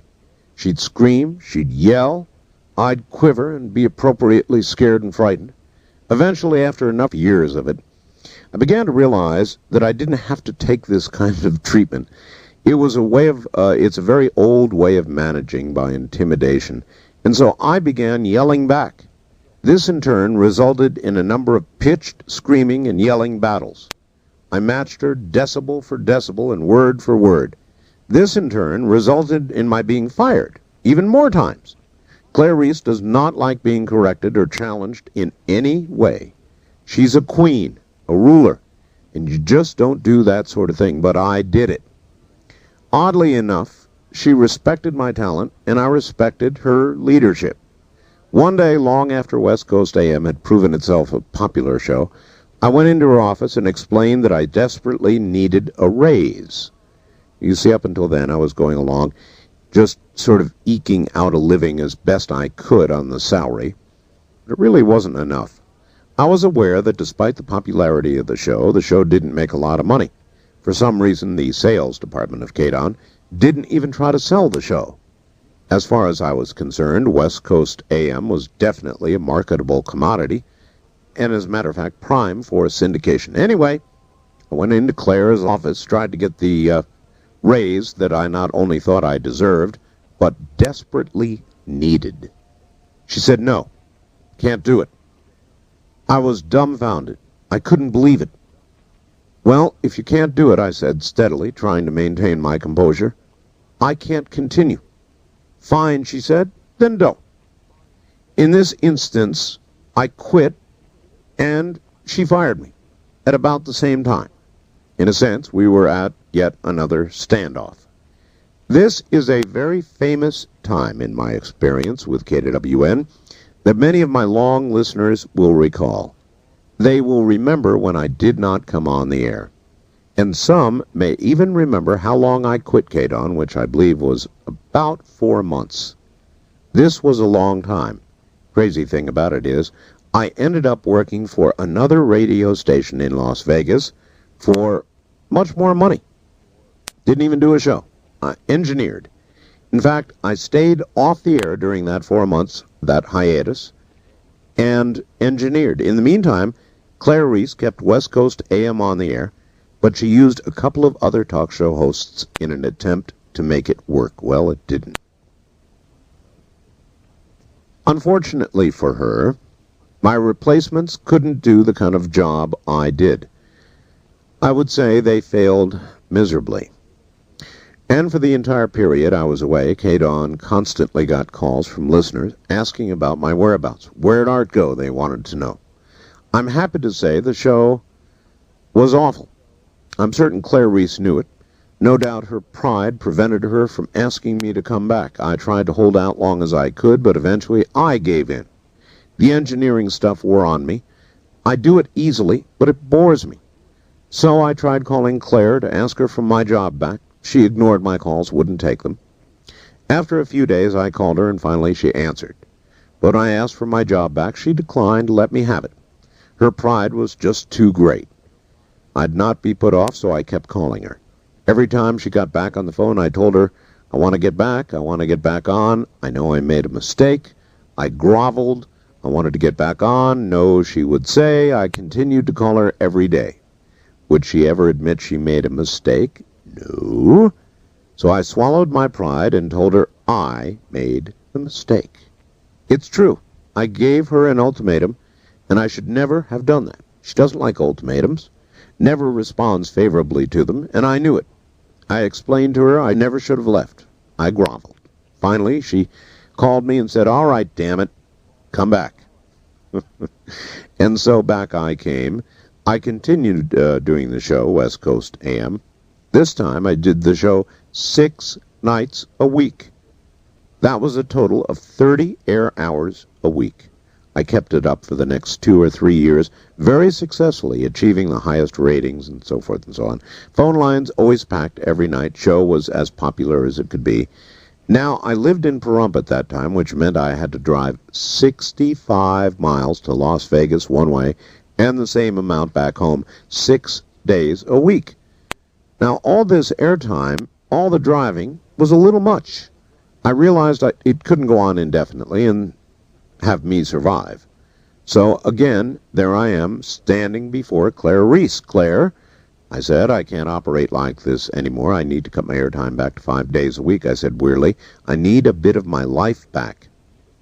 Somehow, I managed to avoid getting fired over this and was actually able to cut back to a 5-day week. It was still a lot of commuting. Nonetheless, eventually I did manage to get fired again despite my success. This time not by Claire, but by the elderly, eccentric, lovable millionaire who still owns the station. We'll call him Bob Blanche. I believe he's well into his 80s now. In those days, Mr. Blanche owned a number of radio and TV stations. Anyway, he just happened to drop by KDON one day and called me into his office. "Art," he said, "I've decided that we need to cancel the news." I looked at him confused. For 5 minutes at the top of every hour, remember I do 5 hours now, we had the Associated Press News. No one cancels the news. It's part of what you do. I mean, it generates the interest that you do in the show. It keeps you up on current events. Besides, frankly, a person who does a 5-hour talk show needs about 5 minutes to be able to run and take care of business. So I said, "Sir, you cannot drop the news." And I said it respectfully. "Yes, I can." He responded, "But wait a minute," I said, fretting. "I've got to go to the men's room. And the only time I can do that is during the news at the top of the hour. You can't cancel the news." "Yes, I can," he said. "I own this station, and if I want to drop the news, it's going to be dropped." And so I sat there all dejected and finally said, "Well, if you cancel the news, then you'll have to fire me." "Okay," he said, "then you're fired." "Okay," I said, and began to walk out the door. He said, wait a minute, "Okay, you're not fired." In the end, he listened to reason, and we didn't cancel the news. But it was an awfully strange encounter with this man, who I hardly ever saw. Yet he was behind my success and was literally the one who fed me. Overall, my experience at KDON was a rocky, lovable time that I'll never forget. Moreover, it really is where I got my big start in talk radio, and for that I'll always be indebted to the people at KDON, especially Claire Reese. Sometimes, as I reflect on my experience at KDON, I compare it to my experience at boot camp when I enlisted in the Air Force. Very much alike, actually. Claire Reese was the get-in-your-face kind of drill sergeant who drilled and pounded into me what I needed to know for my career. Of course, KDON became more than just basic training because I learned more than just the basics to succeed. One good example of what I learned from Claire Reese was that I should always err on the side of caution, that I should avoid putting something on the air which could get me sued or get the station sued. This was very good advice, especially these days. We are, after all, very a litigating society, aren't we? For this advice and direction, and a whole lot of other good advice and direction, I really owe Claire a lot. She may feel what I have said here is not true or is too critical, but it is true. I've only related the facts as they are from my perspective. At any rate, I respect Claire Reese immensely, no matter what she has done to me in the past or does in the future. And as a matter of fact, I predicted in my written book, and I now will tell you that prophecy has been fulfilled, because I no longer have KDWN as an affiliate. After we left and began the syndication, I asked Kate on to carry the whole show, and again, stubborn pride prevented them from doing that. They wouldn't carry any more of it, but about 3 hours. And we tried and tried and tried for about a year, and finally moved to KVEG 840 in Las Vegas, and thankfully, they carry the entire program, beginning to end. But my prophetic statement in the book turned out to be true.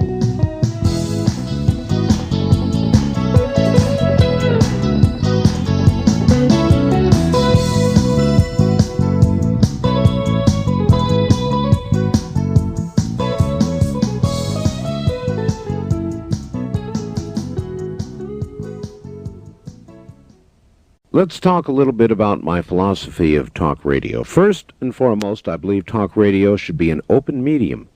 A talk radio program should offer a forum to discuss a variety of topics, not just politics. Most radio programs, even very popular radio programs, put an emphasis almost entirely on politics. Rush is a good example of that. In a way, I feel sorry for Rush because he's got to face 3 inevitable hours of politics every single day. Politics is good. It's an important topic to discuss. It's part of life, and God knows I'm a political animal. I really enjoy it. But limiting a radio program to politics gets boring. My philosophy is a radio program ought to be open. I like to be surprised. I don't always want to know what to expect. It's really the way I like it. I don't know what's going to happen until it happens on the air. Now, this doesn't mean I don't prepare for my program. As a matter of fact, I spend about 5 hours every day preparing for my show. I'm continually in touch with the world. CNN, a variety of news services, online information services available 24 hours a day. I solicit, receive dozens and dozens of faxes from everywhere, hundreds actually, many different people. I know what's going on all over the world. I am prepared, but I don't allow my preparedness to interfere with what people want to talk about when I get on the air. That's why I'm an adamant person about not screening calls. I don't have a call screener. Rush and many other talk show hosts screen their calls for a variety of reasons. I don't do it. It's just not my style.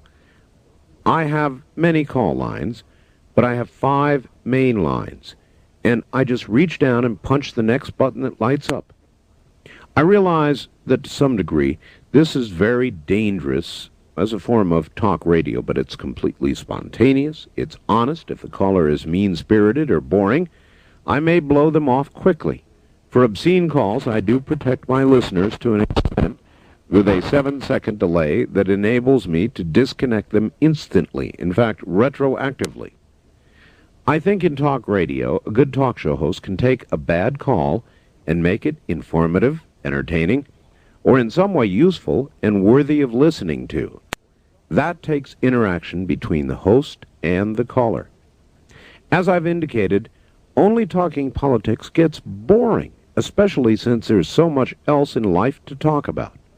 This is why I discuss things like asteroids that appear to threaten the Earth, why women spend so much time in the women's restrooms, or earthquake predictions, or unusual weather patterns, or UFO sightings, whatever. I've learned over the years how to keep a radio program flowing by maintaining a good pace of going from one caller to the next. I automatically keep calls short, usually not more than 3 minutes, sometimes as little as 10 or 15 seconds. It works. I determine the length of call by how entertaining or informative a caller may be. Sometimes that makes people angry, but it's a judgment call, and by experience. I know when a caller is entertaining or informative. I just know this sort of thing. Some people have complained that this makes me seem dictatorial and mean-spirited. Really not true. I must keep the show moving, and this really is the best way to do it. It's never my intention to deliberately insult anybody or treat anybody badly. In short, talk radio should be fun, funny, sad, spontaneous, provocative, thoughtful, informative, entertaining, and above all, varied. That's the key word, variety. I believe the key to my success and longevity is the variety of my show. I admire Rush, but he limits himself with just one topic, politics. I think he's very funny, a great entertainer. I admire even Howard Stern because he offers a variety on his show. Although a lot of it is vulgar, he's very funny. Howard Stern tends to use bad language, tends to exhibit very poor taste, but he really doesn't need to resort to that kind of thing because he's naturally funny and talented. As a matter of fact, if he were to eliminate about 1/10 of what he does, or 1/10 of 1%, he'd be on a lot more radio stations. On one hand, I try not to take talk radio too seriously. I think it's important to approach talk radio with an upbeat, positive, fun attitude. On the other hand, I take talk radio very seriously. It's a very important part of my life, and I dearly love it. I feel extremely fortunate to have succeeded as I have. I wonder about it sometimes. Why? I know a lot of people in broadcasting who are very talented, maybe people who have a lot more talent than I have. Most of these people are starving to death out there somewhere. I was there, I know. Yet these people are probably doing a wonderful job for a very small audience in their area, and I'd like to pay tribute to them. I believe that talk radio managers and people who own radio stations which air talk radio programs are brave human beings. Radio is a very dangerous medium because it would only take one person to allow something libelous to air, and the whole station could be sued into non-existence. Just having a license revoked would be enough to eliminate a radio station. You really have to be very, very careful. I know if I owned a radio station which aired talk, I'd have great trepidation, wouldn't sleep well at night. In fact, Claire once told me that after I had worked for her for about 8 years, it took that long before she trusted me on the air, told me she finally could get some sleep at night herself. Apparently, until she trusted me, she had an uncanny way of sleeping with one ear listening to the radio at night and the other ear asleep. Larry King. I believe that I have more or less assumed the position of filling the shoes of Larry in all-night radio.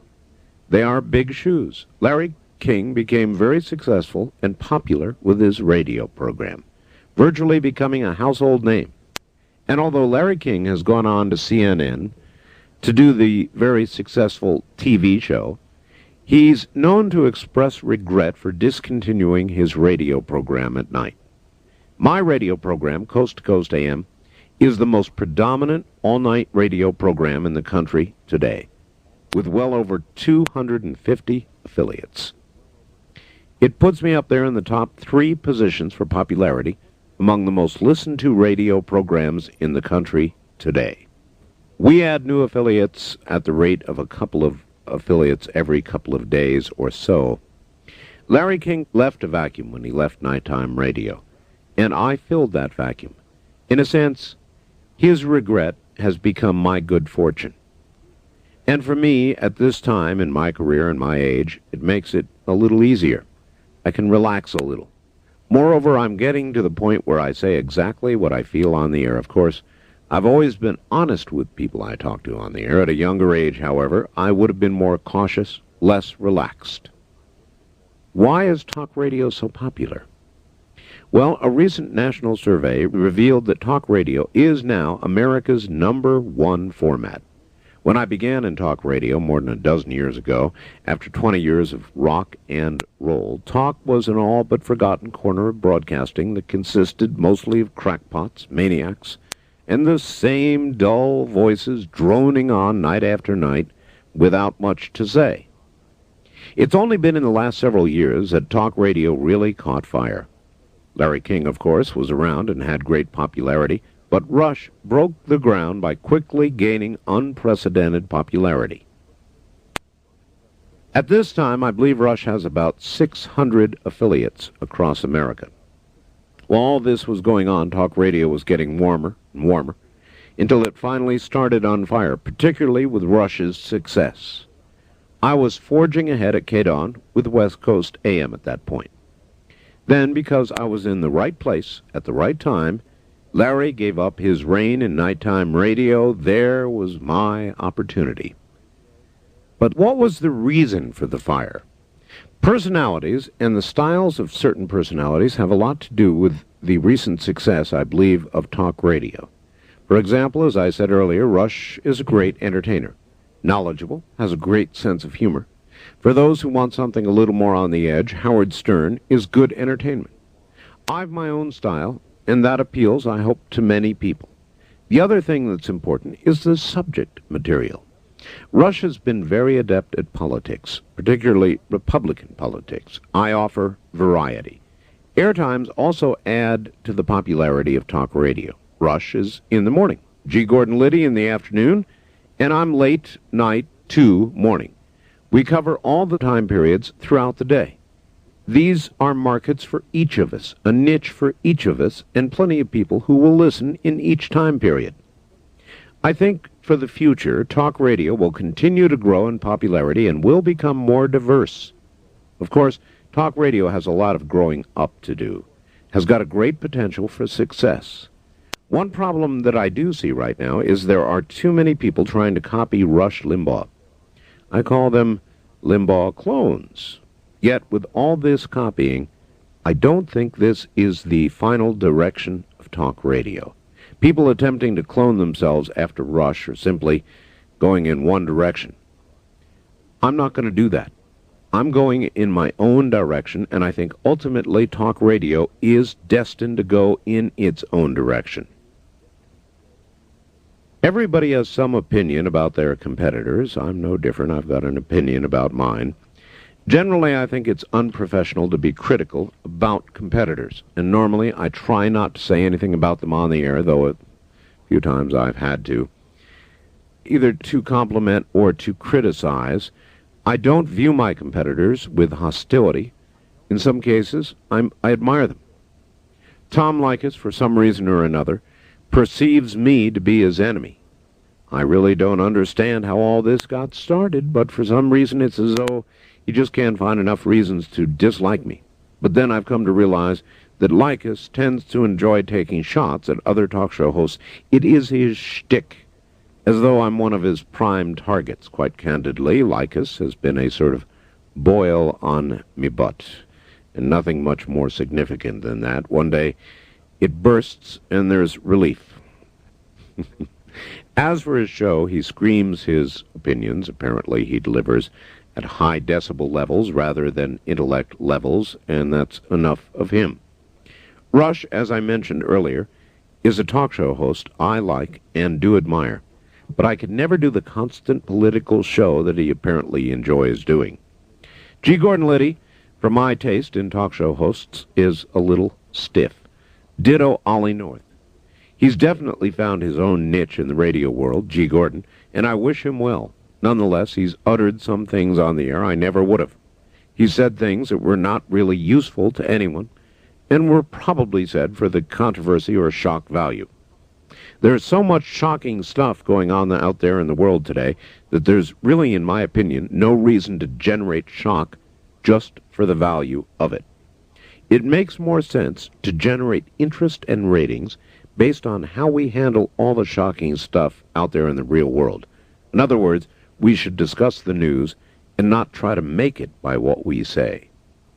Mike Reagan, the former president's son, appears to have carved out his own little niche in the radio world, but he's another one I find a little stiff. He goes on the air and reads Senate bills or congressional bills to his listeners. For me, that's a bit boring. I would probably paraphrase a bill, then discuss the characteristics of it, or the controversial aspect of it. But just reading something like that is a little dry. Jim Bohannon is more on the liberal side of politics and thinking, but not very harmful. He's efficient and for a long time walked behind Larry King's shoes, but never quite filled them. Still, he's found his niche. The worst part of Bohannon is he's not very entertaining. Furthermore, Bohannon frankly poses a very small threat to my show because in many markets he is in direct competition with me for the nighttime air. Now, these radio talk show hosts I just mentioned are individuals with their own identities and are not caught up in the copycat mania. They have asserted their own personalities, have established their own formats, and have established their own niches. Of the many others that are out there, just too many are trying to copy somebody else. This, in the long run, will most likely prevent them from ever achieving success. They'll never be anything special. They'll never reach the top. Coast to Coast AM had its origins at KWN as West Coast AM. I'd been doing the show regularly, Monday through Friday, from 1 a.m.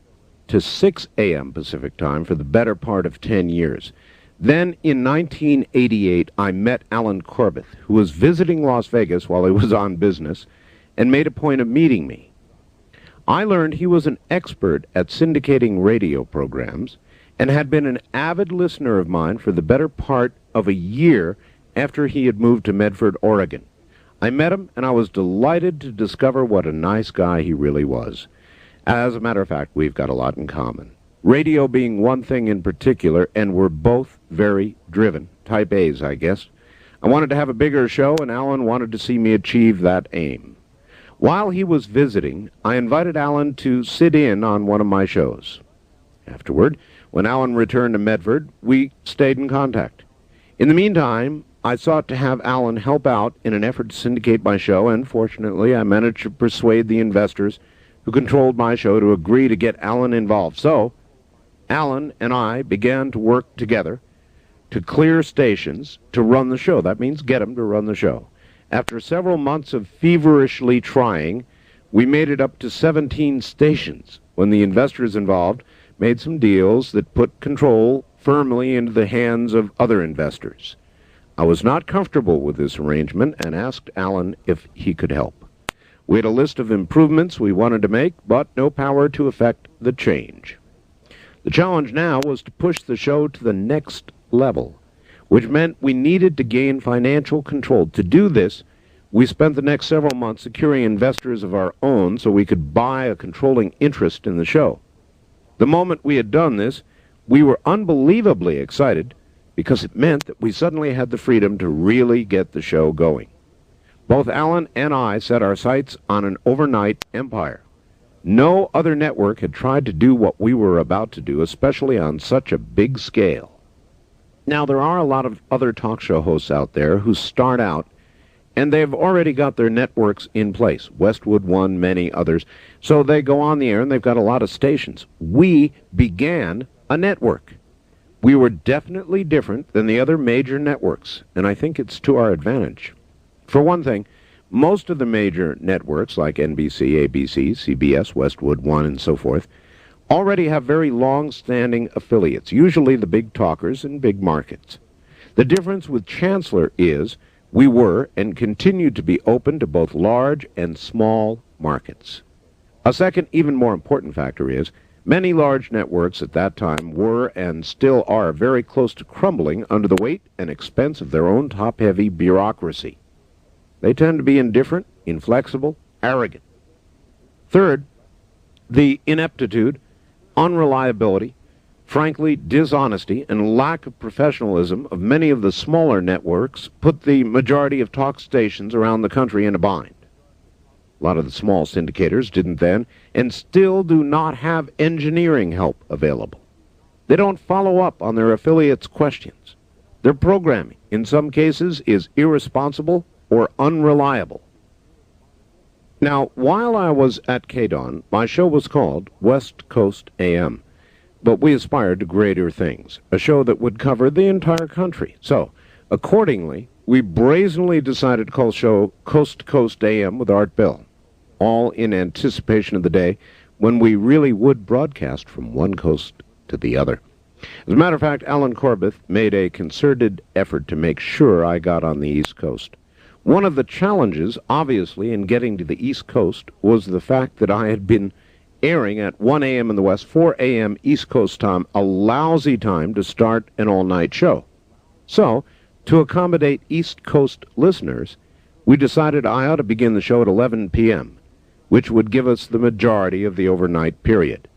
The trouble with starting the show at that time was that we couldn't find a station in Las Vegas that could accommodate us. KWN couldn't do it because they had commitments at 11.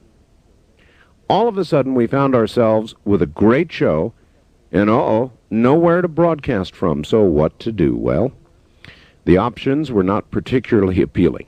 We could find another hotel to set up shop, or I could relocate to Medford, Oregon, to use the network headquarters station. Chancellor Broadcasting, through its affiliation with Talk Radio Network, has got a full technical facility, administrative offices, and an entire Earth station satellite uplink in Oregon.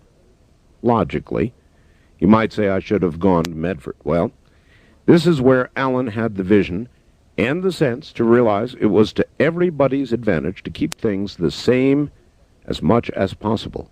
In other words, don't change the show or its venue.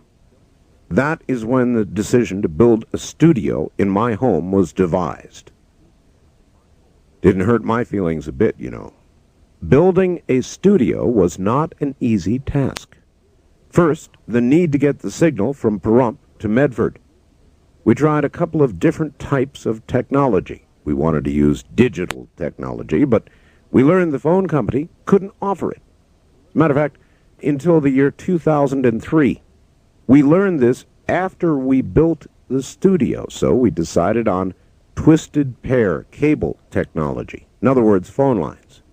But we found out the telephone company wanted to charge us about $18,000 to install just a couple of twisted wires for 2 city blocks. Finally, we decided to use digital satellite uplink. And to hell with the phone company altogether. Best decision we ever made. Once all the other gear I needed was installed, I was ready to broadcast from home. My listeners never knew how much trouble it was to get on the air from my home, but once we got things going, it became just about glitch-free from then on. So, what is it like to work from home? Well, I love it.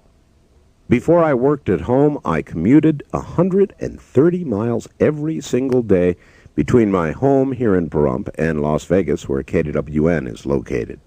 It was unnerving, exhausting, a strain, time-consuming, generally a royal pain, and made me miserable.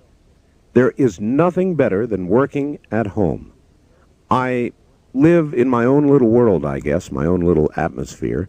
Admittedly, this arrangement is a bubble of protection from the rest of the world. And yet, I let the rest of the world in so many ways. Computer services, including the Internet, Reuters, World Wide Web, CNN, you name it, I've got it right here. Associated Press, all of it comes in through all these various superhighway sources. I'm in touch with the world in just about every way you can imagine, even though I'm in my little bubble of protection. But this lets me be me. The outside influences are minimal, and then I go on the air and I let it all hang out. It's marvelous. I can walk from my living room and stroll into my studio, which CBC built. The studio is modest, but frankly, I've got everything I need to do the show, more than I had when I was in Las Vegas.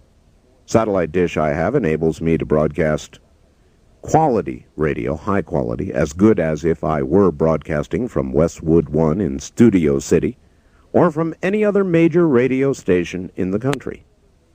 You know, sometimes I think about my peers in the business, like Rush. He says from time to time it doesn't really matter where he is to do his show as long as he's somewhere to do it. So I wonder why he does it from New York. In fact, I talked to Rush's mom, and she wondered the same thing. Seems to me that New York would be an awful place to live and work, particularly if you can live and work from anywhere and do what he does. Working at home is great. I've got all the comforts. I can pet my cats. My wife's here, either listening generally or safely asleep. That's comforting. She does either activity half the time. I can get up in the middle of the program, go out to the kitchen, grab some pretzels. I remember one time the news had about 2 minutes left. For some reason, I ran out to the kitchen for some pretzels. Well, I got to the kitchen to find a big bag of pretzels, which only contained pretzel dust down at the bottom. And I thought, what the hell? So I upended the bag and put the pretzel dust in my mouth. Bad idea. You see, it turns out pretzel dust is actually a mixture of 10% pretzel dust and 90% salt. So I had to come running back and go on the air, thought I was going to die. Don't know how I managed to get back on the air, and 2 minutes later I was choking, coughing, and gagging, but I was on. Now I know better. I do not eat pretzel dust anymore. Also, stay clear of dairy products like milk. Milk has a way of creating mucus which interferes with articulating clearly. I get a sense of relaxation working at home. With all those things and loved ones around me, it gives me a kind of comfort, I guess. Helps me, I think, do a better program because it reduces my mental strain. Ultimately, I owe all this comfort and convenience to work to Alan Corbett because he took the time to understand me personally, had the vision to realize that the time and investment that it would take for me to operate would pay off, at least in the long run. It has. And it demonstrates he knew what he was doing. I'm immensely grateful to him for that. The show is popular. To date, Coast to Coast AM is about 11 years old and is now being broadcast all over the country, practically in every major radio market. Why is it so popular? I've been asked many times recently, and I'm still not sure I know. My short answer is I really don't know, but I do have a few ideas. I think it's popular because the show is unplanned, unregulated, may or may not be topical for any given broadcast. It's fun. My listeners have got the freedom to direct the show. Many of my greatest competitors are limited by their own format, while my show is not. If gun control is a topic, then no other topic shall be discussed. In other words, every call is carefully screened to make sure those calling don't try to call about something else. Ridiculous. Very restricting. I don't believe this is how a talk show should be done. As a matter of fact, I think a talk show really ought to be a reflection of life in general. And when you don't screen calls, that's what you get. If a caller wants to talk about something different, fine. This may seem erratic, even unprofessional, to some who conduct radio programs, but it's proven to be a very effective means in gaining listener support and interest. People want freedom. They don't want to be restricted. My program is completely open, spontaneous, and I wouldn't have it any other way. Having to deal with every manner of caller, from the intelligent, well-read, to the imbibed, to the drug taker, to the callers talking about strange and bizarre and unusual things, to the callers with far-out left or right opinions, I love it all. And from what I can tell, with comments and various correspondences from listeners, I know many, many listeners also enjoy the format. I believe it to be the future of talk radio. Now, it's not unusual when things go wrong on the show, or when they get crazy, or when news breaks. I'll stop everything to address what's going on right then and there. Also, I'm not totally surprised anymore by what occurs in the world. And to address the many varied topics callers wish to discuss, I do my homework. I prepare for up to 5 hours every day, read newspapers, stay tuned to CNN, monitor online news, read my many faxes, and so forth and so on. I believe as a talk show host, you cannot get away with not being prepared. If you think you can, your audience will eat you alive. These days, if something gets in the way of my efforts to be prepared, I don't go on the air. I would rather air a pre-recorded show or have somebody substitute, but normally I'm very well prepared. I must and cannot and will not bluff my listeners. And I hear a lot of talk show hosts do that. Somebody will call up and ask about something, and they typically will say, well, why don't you tell us about it? It's a bluff. Means they don't know anything about the topic. Now, I'm not saying I know about all topics, but I would like to say this. Even with my 5 hours of prep, there are times when topics come along that I don't know anything about. I'm not afraid to say it. I've got to know generally what has gone on during the day, and I make a special effort to learn what is controversial. In short, I look for what people would want to talk about. Now, when you go into a mixture of people talking, do you hear them talking about politics all the time? The government shutdown or whatever the latest news is? No. They talk about life. They talk about things in their life, funny things, sad things, things that make them angry. And so I think a talk show should be a reflection of exactly that. I've learned to identify controversy and what's going to be a good story and what's going to play. All I need to do is watch a TV broadcast, read the paper, and I know generally what I'm going to talk about. For example, if, say, a tragic airplane accident occurs, many people die because of an aviation mishap.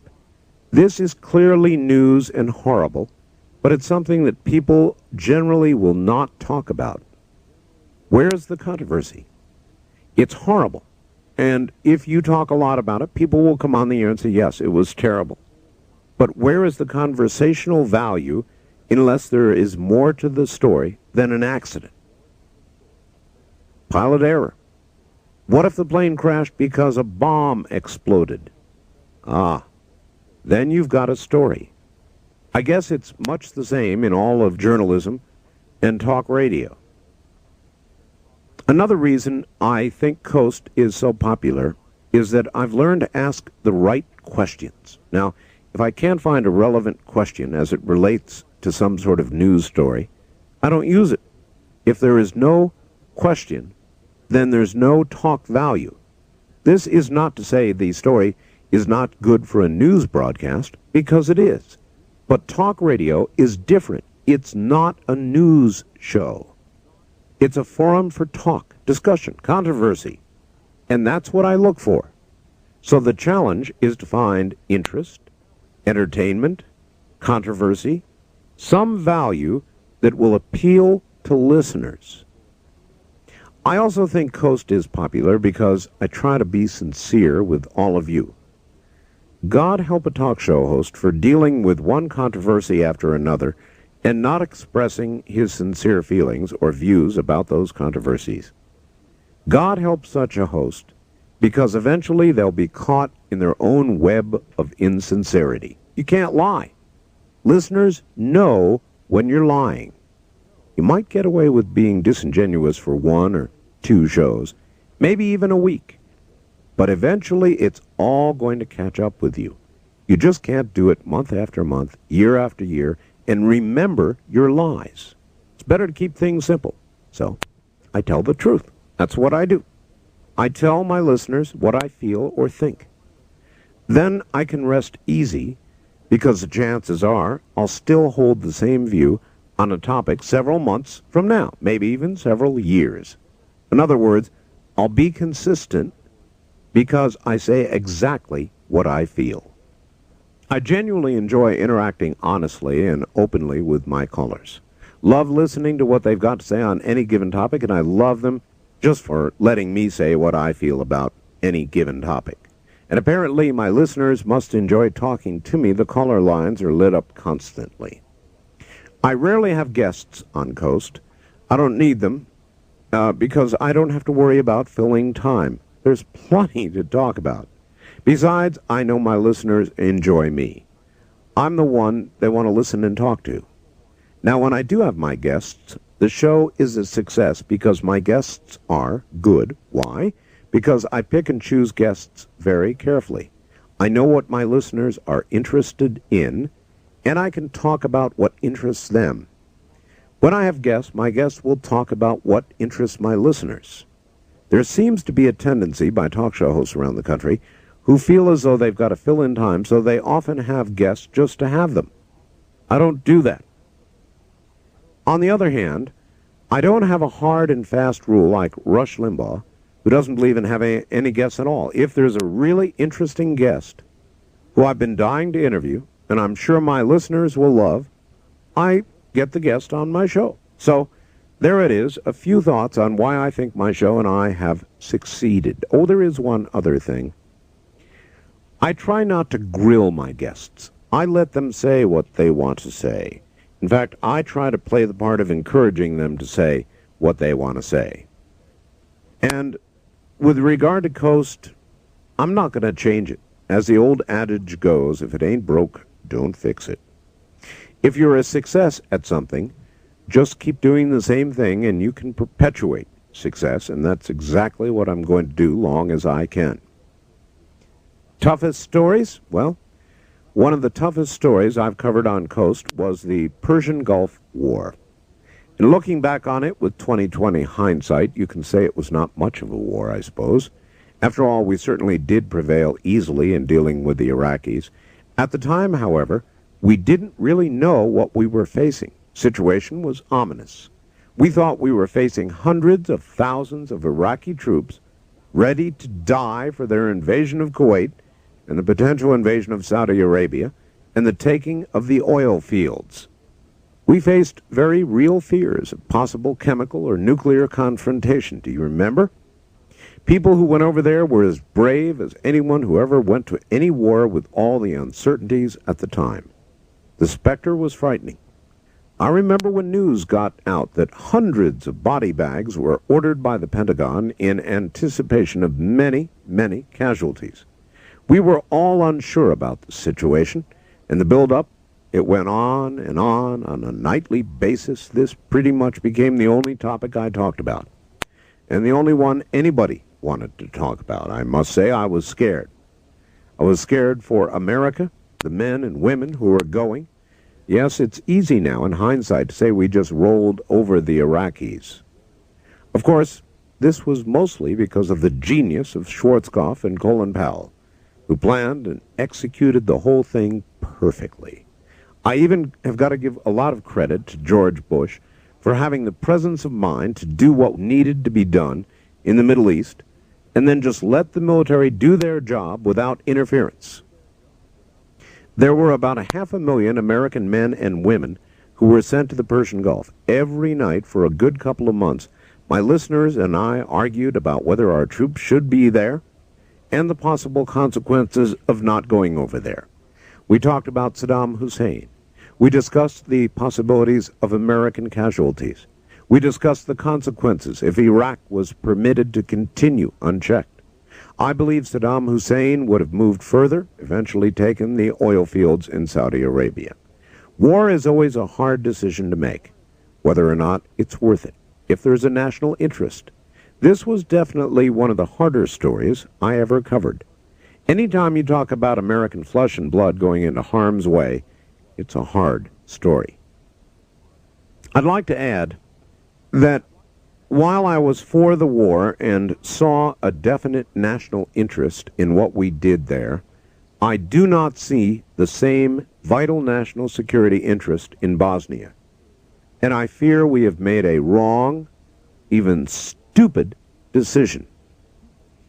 Even if all works out well, and the parties don't go to war, in effect, with us, what kind of egotistical people are we to believe that we can stand in the middle of warring parties and people who have had sisters raped, brothers killed, will in a year forget about it and stop their warring ways just because we spent a year there?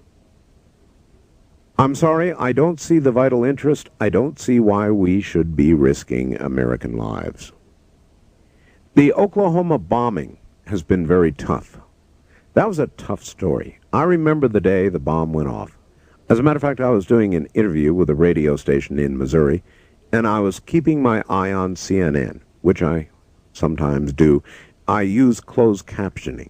While I was on the phone doing the interview, I looked over at the screen, saw the building, and it looked like an atomic bomb had just gone off somewhere nearby, blowing half of it away.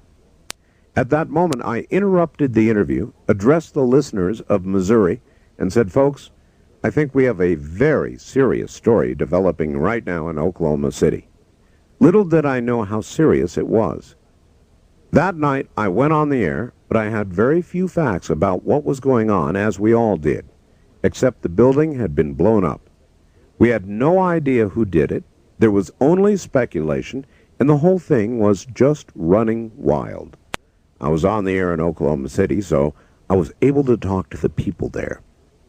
This may or may not have been an advantage, I'm not sure, But these people and the people of America were in deep shock. I was one of them. I said to everyone then and for several succeeding nights, let us pray this was done by some foreign force. Does that surprise you? Well, I knew what would happen if it was one of our own. Early on, authorities did believe that it was some sort of Middle East terrorism. I was really hoping that that was the case. If so, well, you've got an enemy you can identify. In the back of my mind, however, I feared the tragedy was brought on by Americans.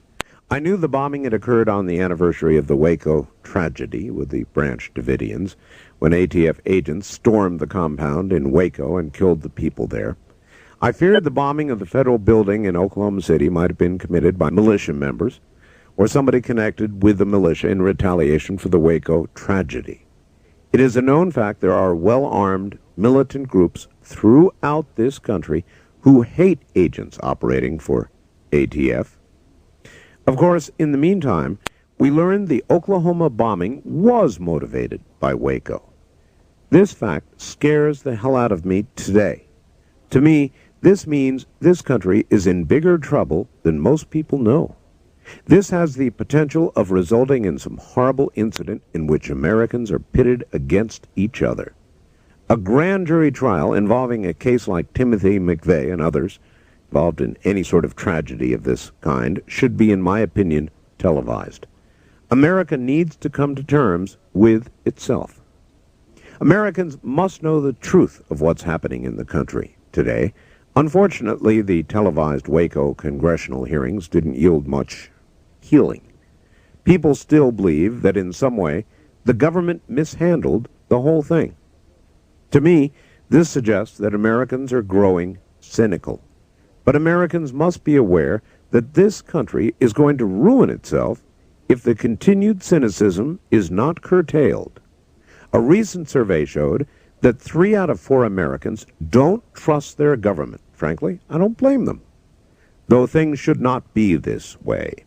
The danger of this should be apparent. As Americans fear their government more and more, their government fears those whom they govern more and more. The possibility for tragedy increases exponentially. And that's where we are right now in this country. Next on my list of tough stories would be O.J. I watched the trial religiously right from the very beginning, with an almost morbid fascination. Frankly, from the beginning, I felt O.J. Simpson did murder his ex-wife, Nicole Brown Simpson, and her friend Ronald Goldman. I felt he'd be found guilty and convicted. Perhaps the defense just seemed ineffective at the beginning. Then about halfway through the trial, I developed the opinion the trial would end up in a hung jury. I speculated there'd be enough reasonable doubt introduced, enough holes punched in the prosecution's case, that at the very least there'd be a hung jury. Toward the end of the trial, I developed the opinion O.J. would be found not guilty. And of course, I was right. This is not to say I changed my mind regarding his guilt, but just that his defense attorneys had done such a good job, he'd go free. From the beginning, I said that the man probably is going to be able to buy reasonable doubt, and I think he did. A message of not guilty in this case hurts the American justice system. This just creates yet another reason for Americans to raise their level of cynicism about the way things work in America. Even during the trial, many people developed the opinion that O.J.'s attorneys were so good at their jobs that they were able to inject reasonable doubt, which means, essentially, O.J. purchased that reasonable doubt. That made many people feel there was an imbalance in the justice system, that all you need is money to buy your way out of a crime, even murder. Of course, this is a reflection of capitalistic doings, the people with the gold rule. Even though O.J. was found not guilty, we may never know the truth about whether or not O.J. committed the murders.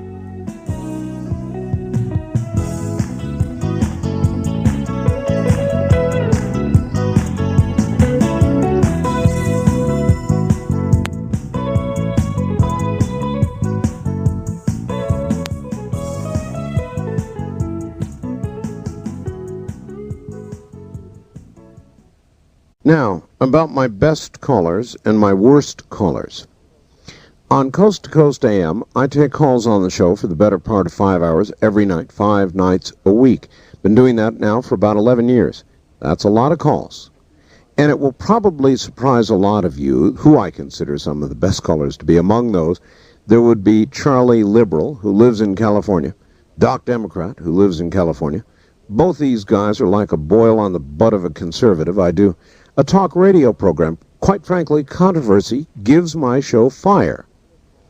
If I didn't get calls from people like Charlie or Doc Democrat or Liberal Sue or whoever, the show could get stale. But these guys make it interesting. Yes, they make your blood boil. Their contribution, though, to the program is great. There's nothing like a rousing debate with somebody who disagrees with me. I love it. Makes for good entertainment.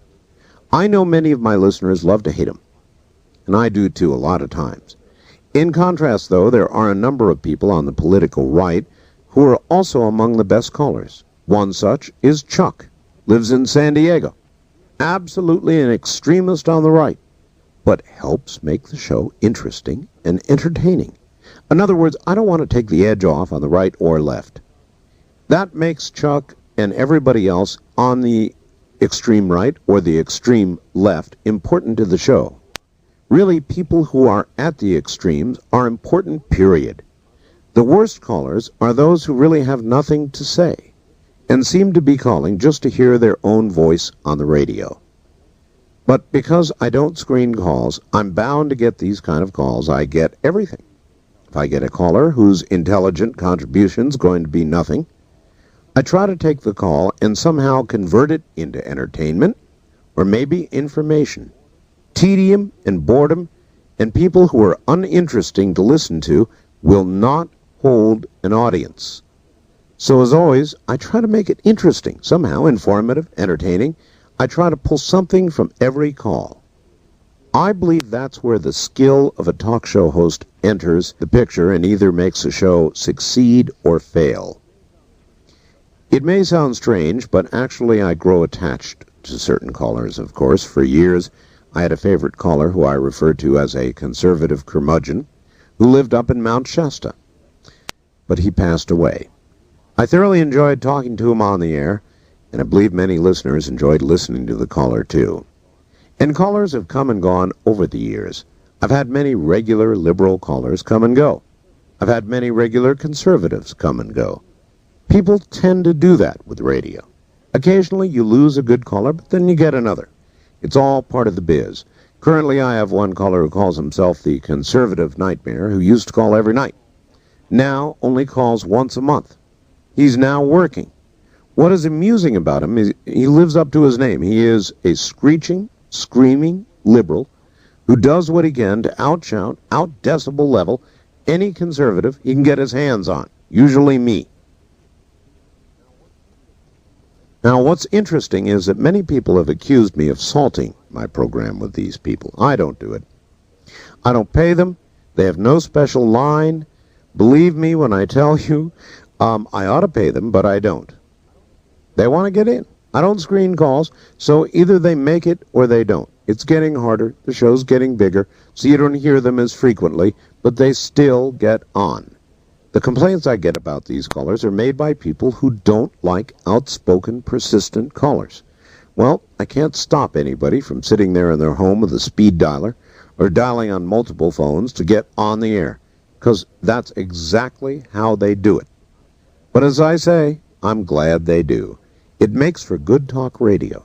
Sometimes, though, I'll just say to someone irate over these liberal callers, sure, I pay them to call. But of course, I don't. I've given them an opportunity to air their views, and they've learned to take advantage of that. And frankly, that's fine by me. If they can get through, they can get through. That's the way it is. But I certainly don't plant them, and they've got no special way of getting in, no matter what you may hear. The quickening. Of the many topics I bring up on Coast, one of the most important serious topics is something I call the quickening. In all the years I've been on the air with my radio program, I've seen things begin to accelerate in nearly every aspect of our lives. To begin with, I've seen things accelerate economically.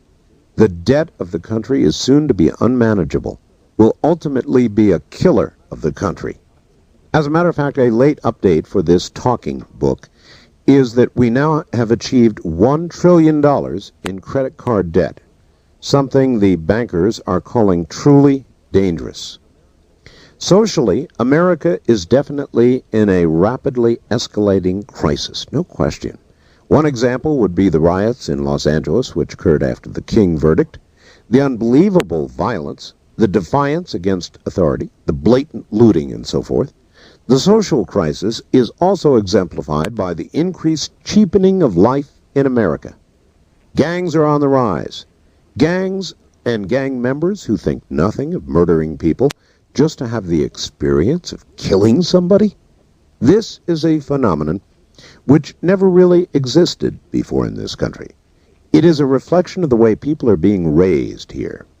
Too many people are growing up in broken families and haven't been given any sense of value of their own or others, a definite lack of respect, and the basic respect of the lives of other people. Statistics indicate that these days you are more likely to be murdered by a complete stranger for no real motive. There was a day in America when you went in, you robbed a 7-Eleven, and you backed out holding your gun on the guy. In modern America, you go in, rob a 7-Eleven, take the few dollars, and then shoot the guy for the fun of it. Politically, things are accelerating in a destructive trend. President Clinton is what I've called the monster from our id. This is sort of a takeoff from the movie called The Forbidden Planet, which man creates a monster from inside himself. In essence, I think that's what we've done politically in this country. President Clinton exemplifies my hypothesis perfectly. We have elected a man who will tell us exactly what we want to hear at any given moment. This appears to be exactly what we want. Politically, economically, socially, we're at a very great crisis point, and it is increasing very rapidly. Other evidence of the quickening or the acceleration of things includes the dramatically changing weather patterns. There is more violent weather than ever before. The hurricane season we had in 1995 was one of the worst. Earthquakes, other acts of nature are happening with increasing frequency. More of everything, which seems to have a detrimental effect on the people of the country, seems to be accelerating, or, if you wish, quickening. People everywhere are beginning to feel the hair stand on the back of their heads, as if they realize something is about to happen. Perhaps some sort of judgment. The other shoe. I also feel something is about to happen, and all of these accelerated things seem to point to the same conclusion. After several years of taking note of this accelerating trend, more in a negative way, I've got to say, I finally summed it up one night on the air and just called everything that was going on the quickening. Now, I know there are a lot of my listeners who translate this to mean something biblical. Maybe it is. Who's to say? Not me. I'm not on the air telling anyone that the world is going to end. I'm also not on the air telling people that Armageddon is just around the corner. What I guess I'm saying is something is going to occur. We have gone past the point of no return, and we're going on to whatever is next. I don't think you've got to be a rocket scientist to easily come to the conclusion that we're headed somewhere different. All I've done is make a pragmatic observation of the acceleration of events in every category I've mentioned, which collectively I call the quickening. I really don't like being negative about America. I admit it may be my age showing, but I'd rather think this is years of experience dealing directly with the American people from a very unique position as a talk host. The level of cynicism and distrust has never been higher in America. We have passed, in my opinion, the social point of no return. I don't know. I'm still puzzling this one out myself, but I strongly sense we're on the verge of something that doesn't look very good. There are a number of memorable topics or stories that I've aired over the years, which I personally and many of my listeners seem to take a very special interest in or just found entertaining and thought-provoking. I'll share a few. The black box. I am the person who likes to study human nature. One time I did an entire show. As a matter of fact, I think this might have come from a Twilight Zone episode that was designed to reveal something about everybody who called. The hypothesis was simple. You're given a black box. On the black box, there is a single button. Now, in order to get $1 million in good old hard, tax-free cash, all you need to do is push the button. But when and if you do somewhere sometime, immediately, somebody is going to drop dead. Then the guy comes back, takes the black box away, and that's it. You've got $1 million. You have no idea who you killed, or how they died, or where. The reactions on both an emotional and moral level are fascinating. This is another example of the kind of show that I do that may have nothing to do with contemporary issues. But I do them because I love seeing how people react, and I love talking to people about things like that. One night, I went on the air, and there was no audio. In other words, they could not hear me at the network. The arrangement I have is my studio in one room, and in the adjacent room I've got the uplink transmitter. Now, that means there had to be wiring put underneath the house to traverse the audio between the two rooms. Therefore, the technical crew from CBC and I began troubleshooting equipment like crazy. I mean, here they are doing a replay, and I'm trying to figure out why I have no audio going from room A to room B. Well, finally, out of frustration, I pulled up on one of the suspect wires connecting my studio equipment with the other room. I pulled, and I pulled, and I pulled, until it finally came up out of the floor. I mean, here I was, holding a wire cut cleanly in half, just like you'd taken a pair of scissors and chopped right through it. Some animal, I have no idea what, nor do I really want to know, had munched through my cord. I only got on the air that night by running an emergency cord from room A to room B. I was so angry, I took a gun down under the house the next day, went hunting for this terrible critter. Had a taste for metal and rubber. Well, I did it every morning for a while. I never did meet up with or find out what it was. To this day, I don't run the wire underneath the house, so it can't ever happen again. Or if it does, it means something with very big teeth is in my house. I prefer science fiction that is somehow, loosely at least, based on science fact. In other words, therefore I tend to especially enjoy covering stories like the discovery and implications of the Hale-Bopp comet. Originally, it was reported in the Sunday London Telegraph. This comet appeared to have crept into our solar system from the depths of space, fueling inevitable concern for the end of the world. Well, in the beginning, because of the relative brightness of the comet, it was reported to be as large as 1,000 miles across. Out past the orbit of Jupiter on its current course, it would arrive in Earth's realm around 1997. So, one night on Coast, I went on the air and asked a good loaded question.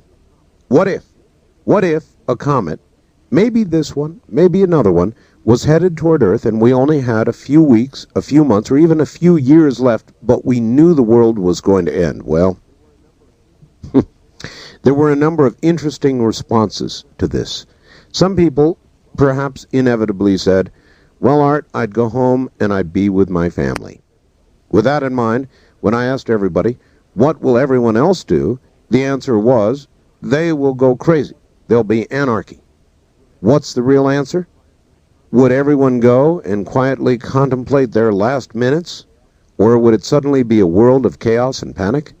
I don't know the answer. Do you? It is nevertheless an interesting question. And inevitably, people took it wrong and went on the air on other shows and said, guess what, Art Bell said a comet's going to hit Earth. No, I never said that, but people hear sometimes what they want to hear. I get lots of interesting stories from my listeners. Normally I try to have a story confirmed, particularly if it sounds interesting but almost hard to believe. Love those stories. Anyway, the whale blubber story was something that came to me in a fax called The Far Side Comes to Life in Oregon, an account of the stupidity of the Oregon State Highway Division.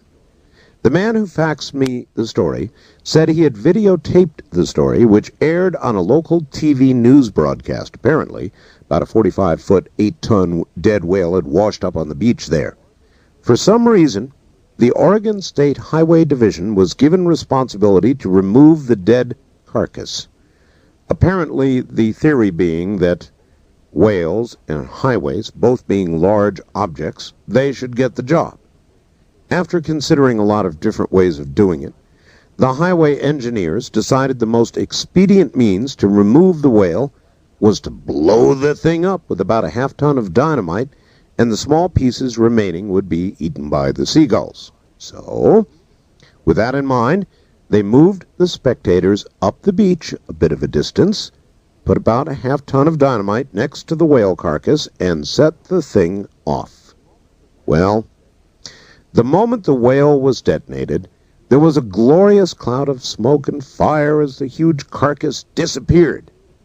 The spectators cheered and whistled and carried on, perhaps in admiration of this feat undertaken with such adeptness by the Oregon State Highway Division. That is, until a huge thud was heard, as giant pieces of whale blubber began to fall from the sky on people. They smelled awful. One big piece of whale blubber came down and crushed the roof of a car about a quarter mile away. Well, this was followed by a shower of whale blubber falling everywhere, hitting, splatting everything, including video camera lens, which was smeared with unseemly substances of various sorts. After the shower settled, one could see several chunks of whale blubber the size of condos, which landed on the beach. There were no seagulls in sight. All the people had scurried off, seeking shelter, presumably including the gulls. The man who sent the fax indicated the video of the event was something that he and his friends enjoyed watching over and over again. He said it was especially good entertainment at parties. He also wondered how much it cost in tax dollars to finally clean up the mess. I wonder about that too. Nonetheless, this was a gross and yet very funny and true story. Throughout the show, listeners called in suggesting alternatives which the Oregon State Highway Division may have used to clean up the whale. Since that time, I actually had the guy whose car was crushed on the show. Fan mail, hate mail, love mail, I get it all. I get a lot of faxes, letters sent to me on a daily basis. Fortunately, the great majority of them are laudatory and complimentary. As a percentage, I'd say about 90% of my faxes and letters are of the good or praising variety. These are obviously my fans, and they want to express appreciation for me and my show. I've got fans from all walks of life and experiences, young, old, some of them famous. Some have fans of their own. A couple of examples. Doris Day used to write me letters just about every week. I think she's still very much a listener to the show when she can. Steve Lawrence and Edie Gourmet are also fans. I immensely appreciate all my fans, no matter who they are. I confess, however, that I only very occasionally read faxes or letters that praise me on my show.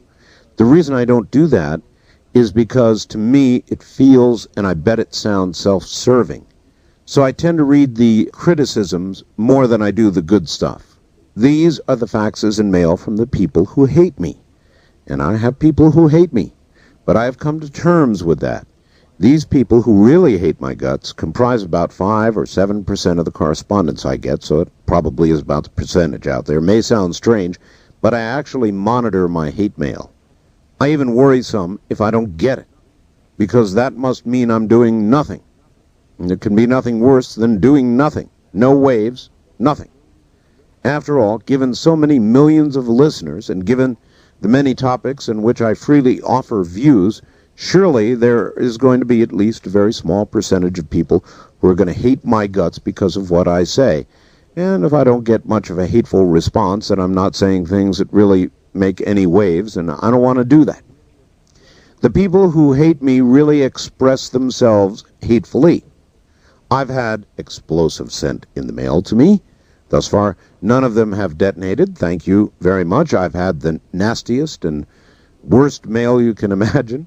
Some people have charged me with being a Nazi. Some people think I'm a tyrannical dictator, which to some degree I am, but only to maintain control of the radio program, and so it works. It is a sort of a controlled anarchy, I believe. I also get love mail.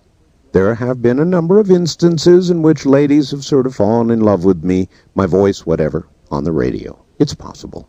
I know that listeners form a bond with talk show hosts. I've always known about this, and I've always frankly worried about this tendency for bonding. Often the bond between listener and talk show host can be strong, really strong, like a family member. So I don't take it lightly. I definitely feel the responsibility of that bond, and every so often a listener will yield to the bond and allow it to translate into love. In some cases, this may evolve into a sort of passionate kind of love, and it's very real to the listener who has the feelings. I understand that. I have some feelings of those kinds for some stars that I know of, Shannon Doherty, for example. So I receive love letters every now and then. Generally, I don't keep them. Or, one might say, I'm not allowed to keep them. I remember one lady down in Arizona who used to send me very serious love letters, very graphic, serious love letters, perfumed.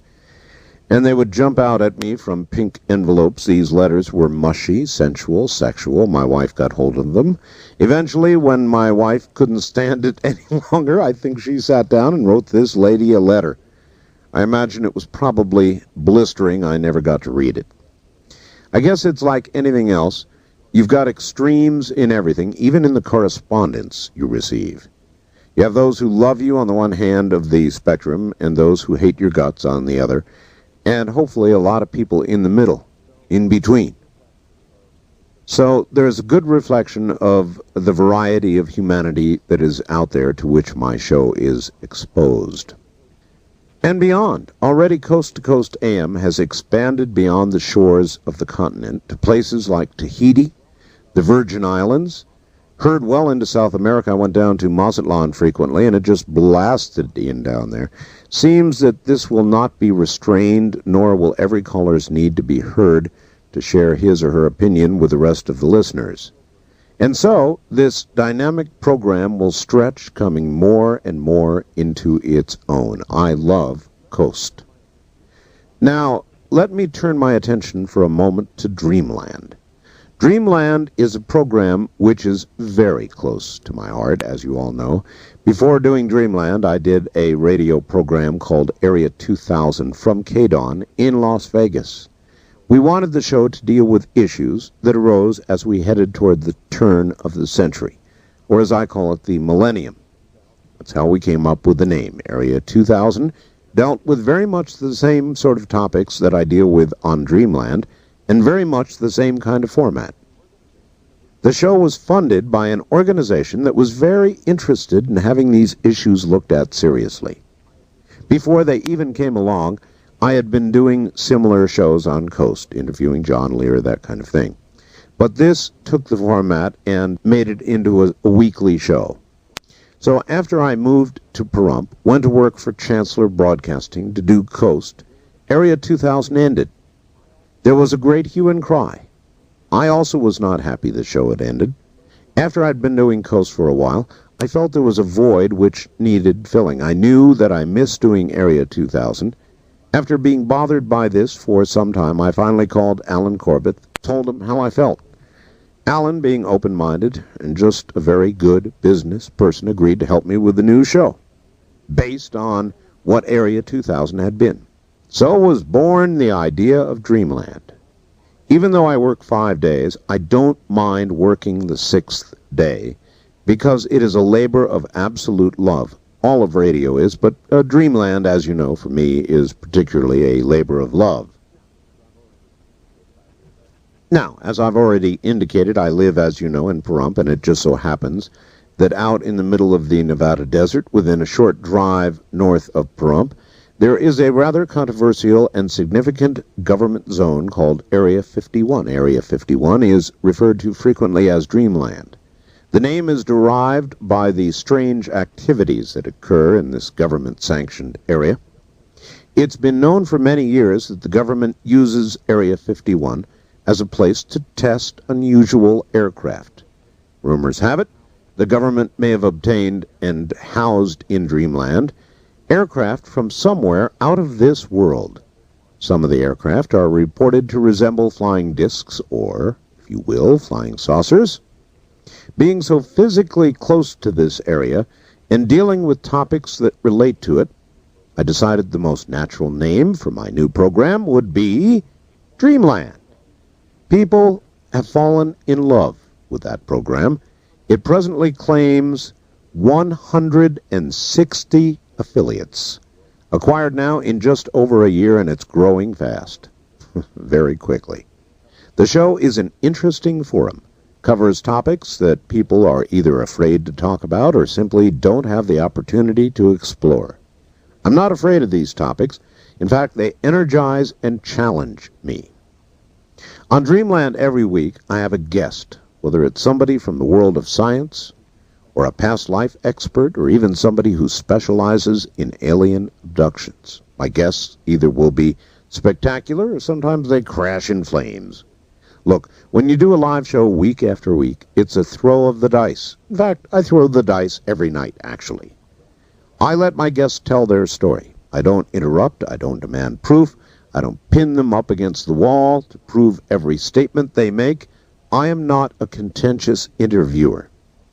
It's kind of like inviting a guest into your house and then getting into a huge argument with them. I don't think that's very good radio. I'd rather let my audience judge whether it sounds real and credible or phony and laughable. The guest will inevitably either dig their own grave or climb their own mountain, as it were. In contrast to Coast, which I can carry for 5 hours, it's important for me to have the specific input of someone who's got expertise in a particular field relating to Dreamland issues. Every week, when we begin Dreamland, Linda Howe starts the program out. She is an investigative reporter as she looks into crop circles, animal mutilations, and related things. Now, one of the very interesting segments that we recently had was when Linda somehow got the sound of what is alleged to be Bigfoot. If you want to hear something that will curl the hair on the back of your neck, listen carefully to the following. This is alleged to be the sound of Bigfoot. Listen to this.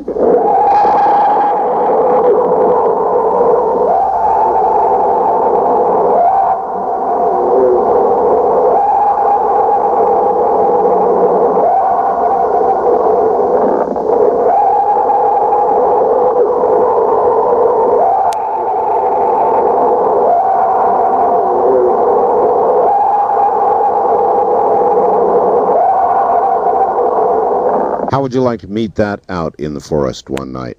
Dreamland covers two main topics, and occasionally we deviate from those. But the topics I cover on Dreamland are things which I have addressed as long as I've been in radio. In short, Dreamland is an official extension of my own interest in the topics of life after death, paranormal, mental telepathy, various spiritually related topics, as well as my interest in learning about whether or not there is intelligent extraterrestrial life. The show features discussions on all of these topics, and the entire controversial unidentified flying object phenomenon, including UFO sightings, the accounts of aliens, accounts of abductions of people by aliens.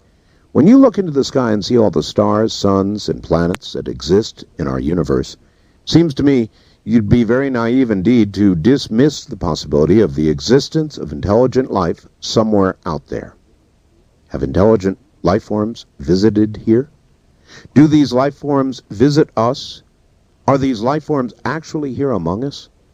I really don't have a conclusive answer to any of it, but I'm sure open to learning about these things. Now, I personally have had a couple of strange experiences which have certainly compelled me to do this radio program in the first place, which compel me to continue the show until I get the answers.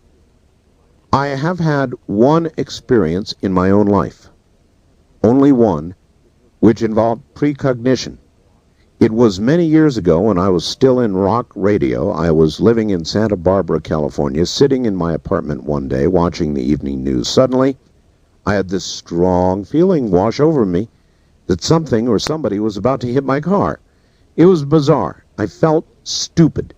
Wave after wave of this feeling would hit me that somebody was going to hit my car. So I couldn't ignore it. I got up, went over to the window, looked out at my car. It was fine. I thought, dumb, huh? Went back, sat down, watched the TV some more. It began again. It came washing over me in wave after wave after wave. And finally, again, feeling stupid, I got up, went over to the window, looked out the window, and going down the walkway away from my apartment building was somebody else who lived there. I watched the man get into his car, which was parked directly in front of my car, throw it into reverse, and I'll be damned if he didn't plow right into my car. It freaked me out so badly, I fell to my knees. For a minute, I couldn't do a thing. And then I had the presence of mind to say, to get up and yell out the window, "Hey, I saw that." He said, okay, I'm stopping, and we exchanged. It was not a big deal. But there's no question about it. That was precognition. No question about it. And I've now had one UFO sighting. I'll never forget it. It actually occurred on the way back from KDWN in Las Vegas, and thankfully, thank God, my wife was with me. So I made her come on the radio and witness what I am about to tell you. It was about 11:25 p.m. We were about a mile away from my home, and my wife was in the passenger seat. I was driving. She turned around. For some reason, I guess saw a light or something and said, "What the hell's that?" I said, "I don't have any idea." I stopped the car. It was so quiet out there, you could hear crickets at a quarter of a mile. That's how quiet it was. Here, coming up from behind us, moving roughly from the east toward the west, was this giant triangular craft. I would estimate 150 feet above us. I would estimate big, about 150 feet from one point of the triangle to the other. It had a strobing red light on the front part of the triangle, two bright white lights on each rear side of the triangle, and it just floated. I say floated. It did not fly aerodynamically, nor did it make a sound, right over our heads. Couldn't have been doing more than 20 miles an hour. Slow, floating. Not a hang glider. This was a craft. It was big. It was deadly silent. And there's no question about what I saw. There was not a full moon, but close to a full moon, and it went right above us. The both of us watched it float out across the Pahrump Valley and disappear. Well, so what did I see? I don't know. A UFO. A close encounter. So there you have it. I saw a government something that we don't even admit we have, or I saw an alien craft. I have no idea. But I guarantee, with my hand on my own book, I swear to you what I have told you is the absolute truth. I do not believe that hundreds of thousands of people all around the world have just imagined these things, made up these reports. Hundreds of thousands even in Mexico. I don't believe, for example, that some UFO sightings that people have are not the real thing. I think some of them are. Thousands of people seeing the same thing cannot all be wrong. Granted, there probably are sightings which can be explained as natural phenomena. Maybe even the majority. But many, too many, that cannot. I believe we have been visited by beings from outside of our world. though I'm quite skeptical that anybody has actually been abducted by such beings, though I continue to air reports of supposed abductions. Of course, I have no way of knowing for sure. Matter of fact, I suppose nobody can know for sure until such beings land on the White House lawn or something. Nonetheless, I believe that our government probably knows about such visits, doesn't want to reveal details lest it induce utter panic in the American populace.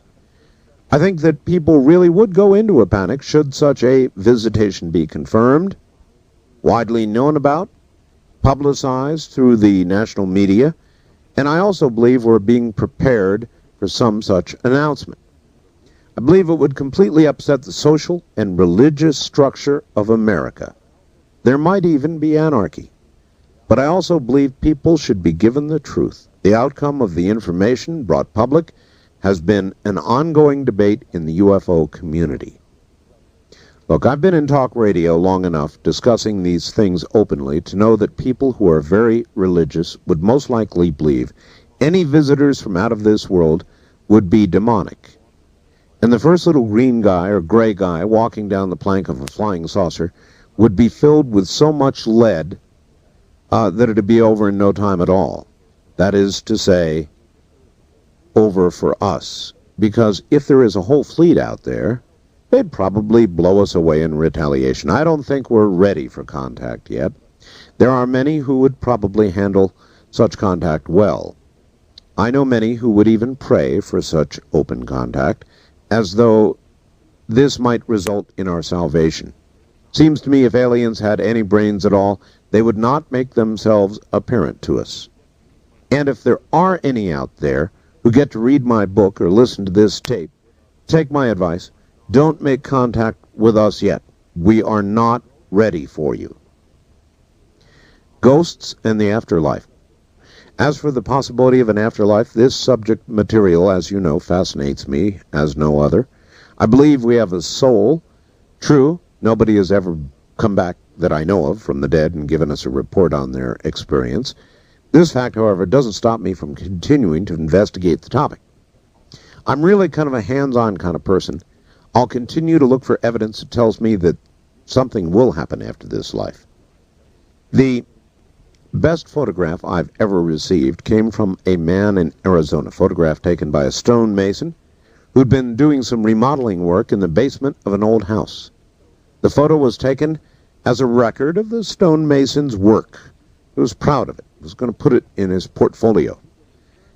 In looking at the photo, you can discern what appears to be the white, cloudy outline of some being hovering in the room where the stonemason had done the work. I believe this is a ghost. I happen to believe ghosts are spirit beings, probably spirits of the dead, somehow trapped here on Earth. They're trapped here for some reason, and I can't tell you why. Apparently, there were at least 2 work crews on the house. They walked off the job.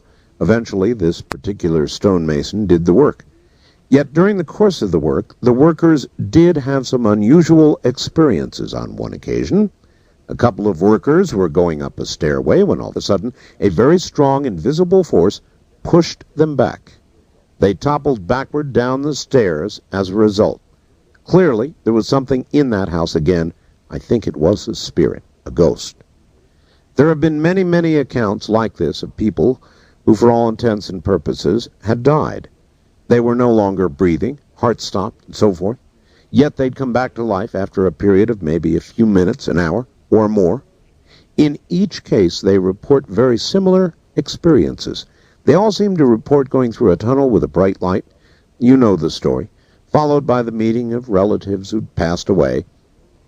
The fast-forward film event of their lives from their youth on. For me, this provides a certain amount of encouragement that when you die, there is some place you go.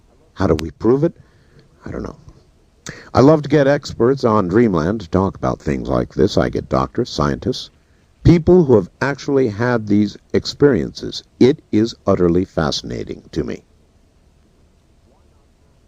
So, why not have an open forum like Dreamland? After all, if we were to discover there's intelligent life out there, it would be the story of the century. if there's proof that there's life after death, this would solve one of the great mysteries that mankind has always had.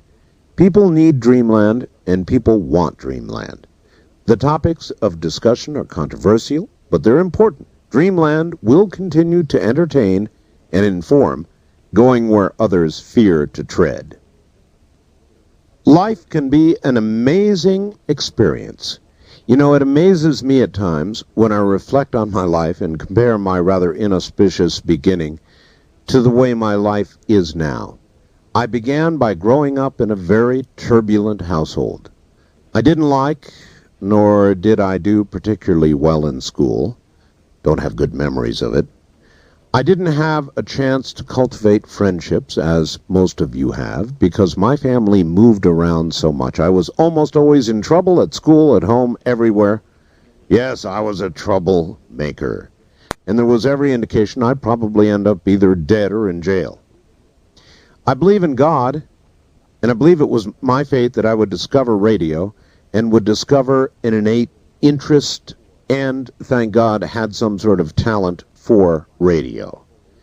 As I consider how my life has unfolded over the years, I can see how everything seemed meant to be. Have you ever felt that way? Well, all this seems as though it was meant to be. And after I've gone through all of this, even the many years of barely subsisting, and I had those, and the many years of moving from one end of the country to the other, I could see it all come together. I now know that I've been specially blessed as not only in the area of becoming I hope a good broadcaster, but very fortunate to excel to a level rarely experienced by most people in the business. My success has been the result of being the right person, I guess at the right place at the right time. I've recognized opportunity and followed through.